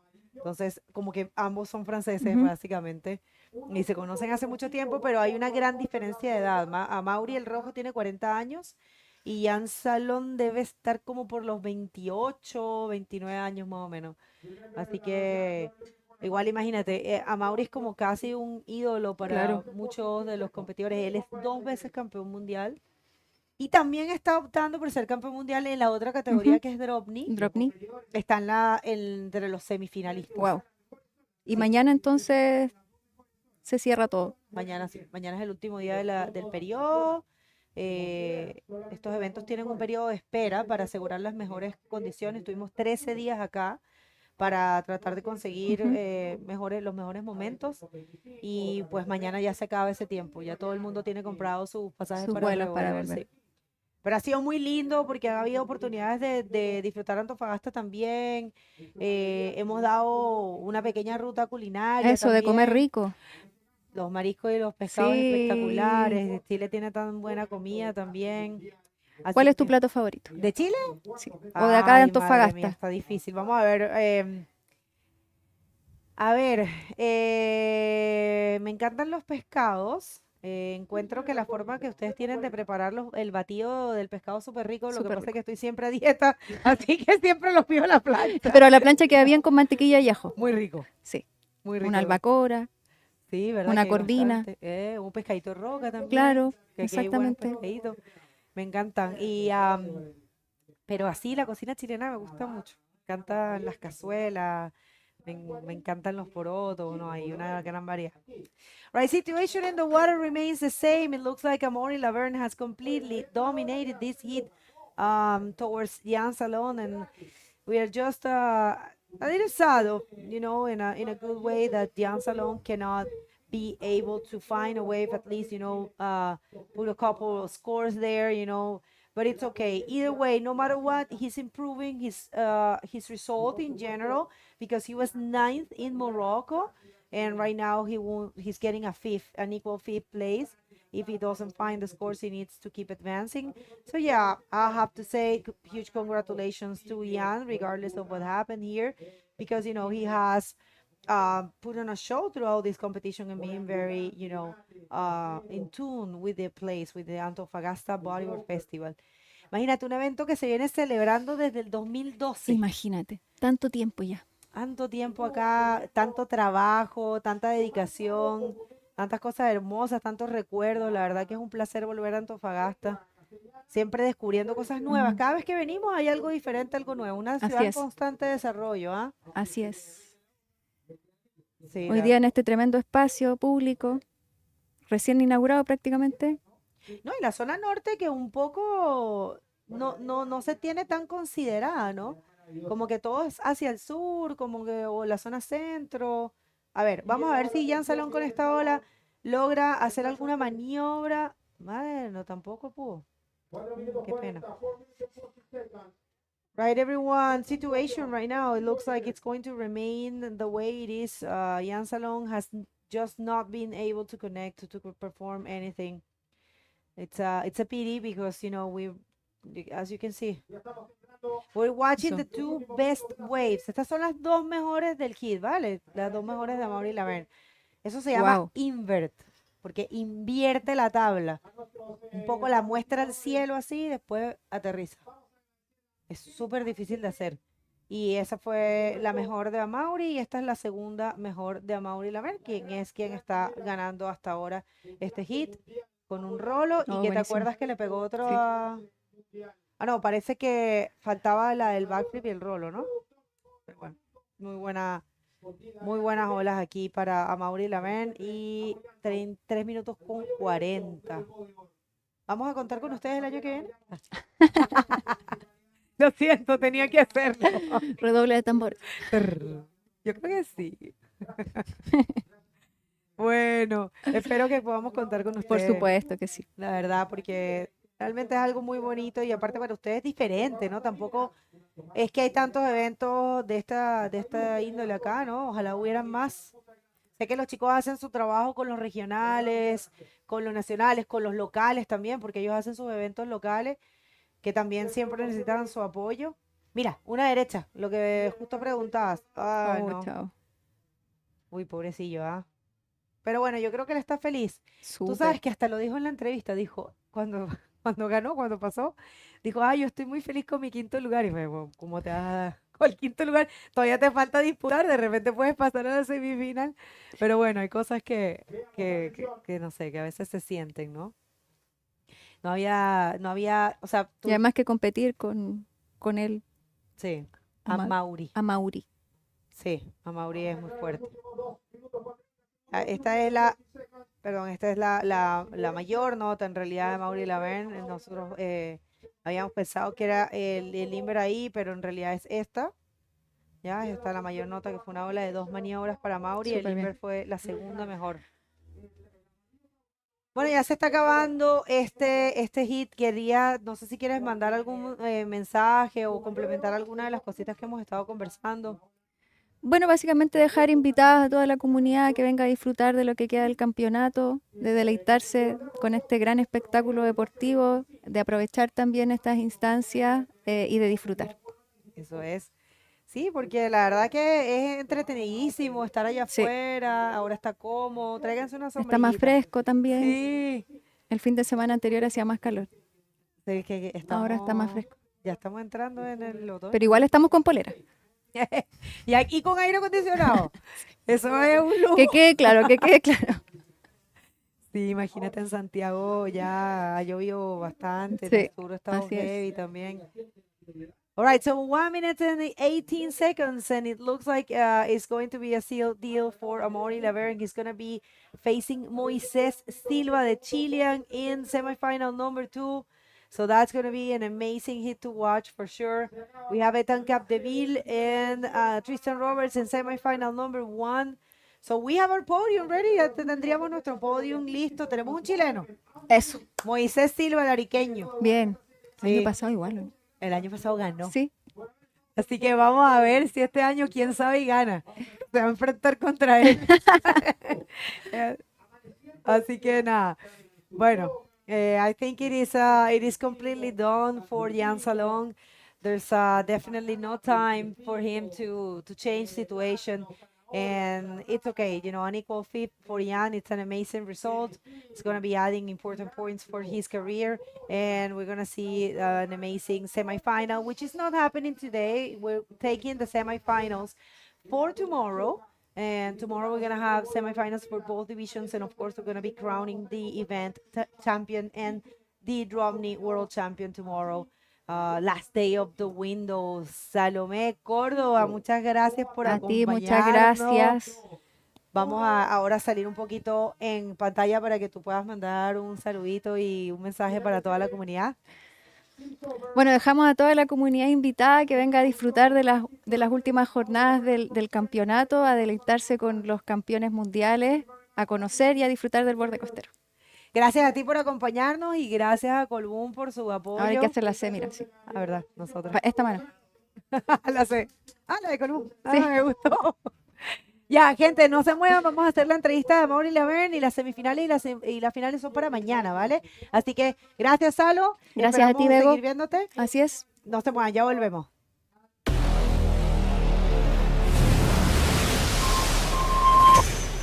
Falló más de 1000 veces antes de inventar la ampolleta. A Marie Curie le dijeron que la ciencia no era para mujeres. A Nikola Tesla nadie le reconocía sus logros. A Albert Einstein le dijeron que nunca llegaría lejos. Pero la historia nos demostró que cuando hay pasión y pones toda tu energía, los sueños se transforman en realidad.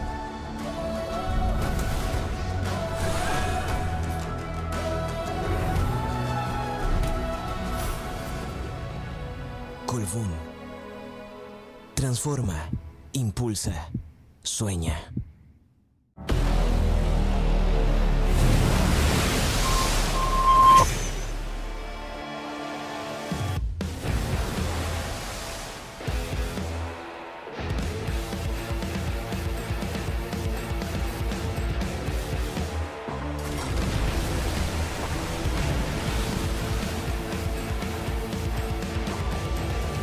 Cross the line, I feel there's no one turning back. The fuse is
este sector junto al Campeonato Mundial es el Ruta 1.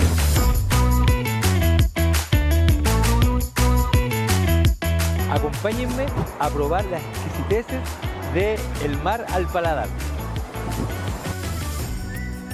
Un emprendimiento familiar que comienza con la historia de Juan Carlos, el pescador, que luego pone una empresa de marisco y posteriormente este exquisito restaurante. Pero miren esta maravilla, qué explosión de colores, se ve increíble.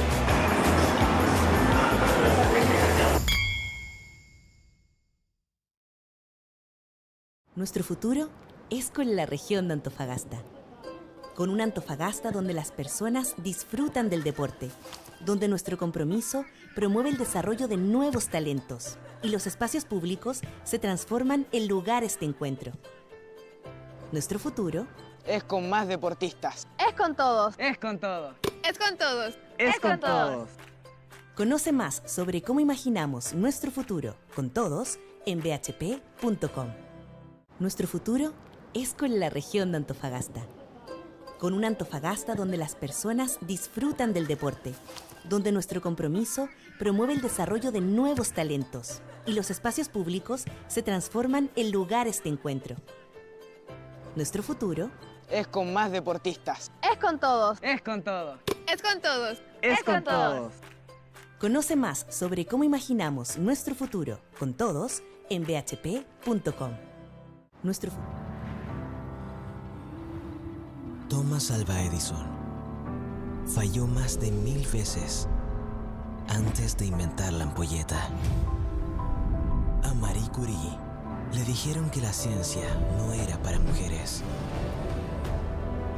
A Nikola Tesla nadie le reconocía sus logros. A Albert Einstein le dijeron que nunca llegaría lejos. Pero la historia nos demostró que cuando hay pasión y pones toda tu energía, los sueños se transforman en realidad.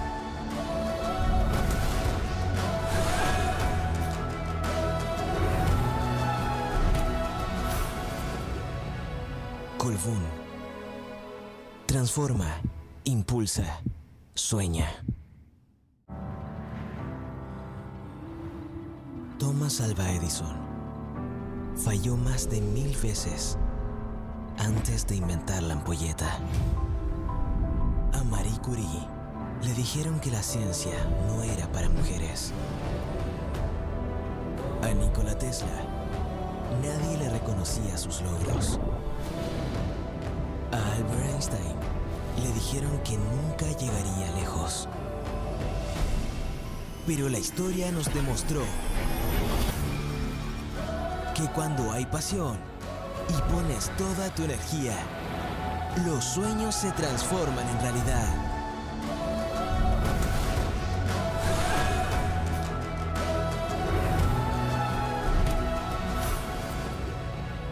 Colbún. Transforma, impulsa, sueña. Thomas Alva Edison falló más de 1000 veces antes de inventar la ampolleta.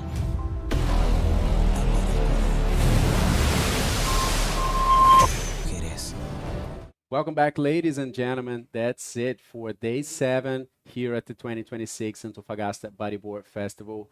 And we can easily say that this is a day that it's going for the history books of bodyboarding, right? So much action and perfect conditions we had here today, huh? That's right, Lucas. Today was the day of days, right? Today was the day that everything came together. The conditions aligned with the best riders in the quarterfinals. So, yeah, looking forward to seeing what goes down tomorrow. The swell's supposed to come down a little bit, but still should be quite a bit of action going down. Yeah, so we ran round number 6 and the quarterfinals as well. And every single heat was amazing, guys. We had a few upsets, of course. We had some Chileans leaving the competition, Cristóbal Tobar, Cristóbal Paoa, and so many other guys as well. Brahim Duch, Uri Valadão, Eder Luciano, and now we have the podium basically set. We just don't know the positions on the podium yet, but we have the first semifinal Ethan Capdeville, and he will be facing Tristan Roberts. And on the second one, we will have Moises Silva, the only Chilean still in the competition, and he will face Amaury Laverne. So looking very good. Tomorrow we will have a check-in as well pretty early, I think. So you guys can check up all the IBC social media and yeah, just be updated with everything that is happening in the World Tour, guys. Tomorrow will be the last day of the waiting period, the last day of action here at Antofagasta. And thankfully today, La Nilda just presented itself in the best way possible. So I think we have the interview ready down at the beach with Bego and Amaury that took the last heat on a very good 30-minute heat as well. So let's hear from Amaury, please. Bego, bring it on. Thank you so much, guys. Well, Amaury Laverne, I don't know what's going on in your head. You had 2 podiums already, regardless of the result. It's such an achievement. You're going to be having tomorrow 2 semifinals. So we would like to know how you're feeling. Yeah, I feel thankful. I feel I'm really happy. I mean, being on the podium, it's most of the time my goal. I'm not the type of guy just looking for the first place. You know, it's I mean, in so many factors, so many good riders. Nilda is such a difficult wave to understand. So being on the both podium, I'm super happy. It's should be a physical challenge tomorrow, a mental challenge too, to be on the both division, and it's what I like the most. Yeah, just challenging myself. Well, you're going to be facing tomorrow in semifinal number 2, Moises Silva, which is, you know, the defending champion of this event, and it's the only Chilean that is left. So what's your thoughts, and how are you going to approach that? Yeah, no, Moises, it's just a solid rider. Yeah, the new Chilean generation, one of the best guys out there.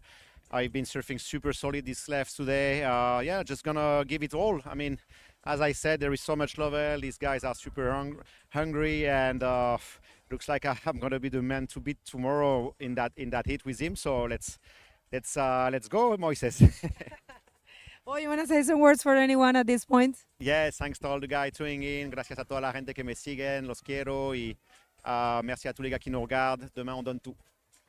All right, congratulations and best of luck for tomorrow. People, tomorrow, very early, 6:45, we're going to be here. Last day of the waiting period, last day for the Antofagasta Bodyboard Festival, and we count on you. So on behalf of this area here outside, thank you so much, and we'll see you tomorrow. Back to you guys.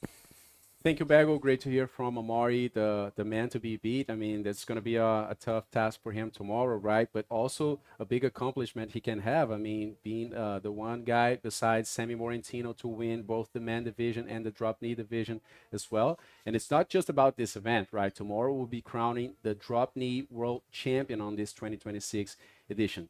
Así que bueno, gente, por hoy es todo. Este fue el día de número 6 aquí en el Antofagasta Bodyboard Festival. Muchas gracias a todos por sintonizar. Mañana tendremos un check-in a las 6:45, así como en los últimos días. Así que nos vemos para mucho más acción.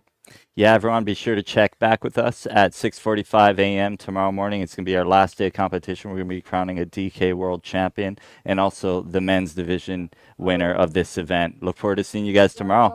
See you tomorrow.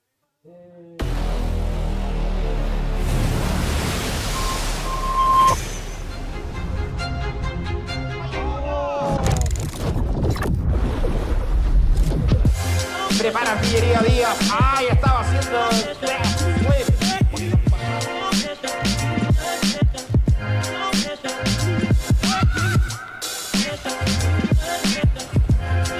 está. El español va con todo. Viene Arvides. Arvides.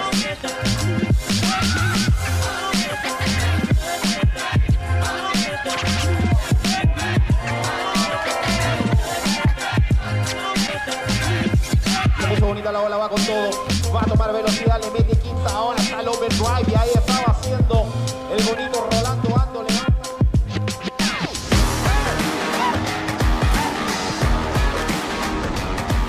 Aquí tenemos a Brahimi Duke, el marroquí.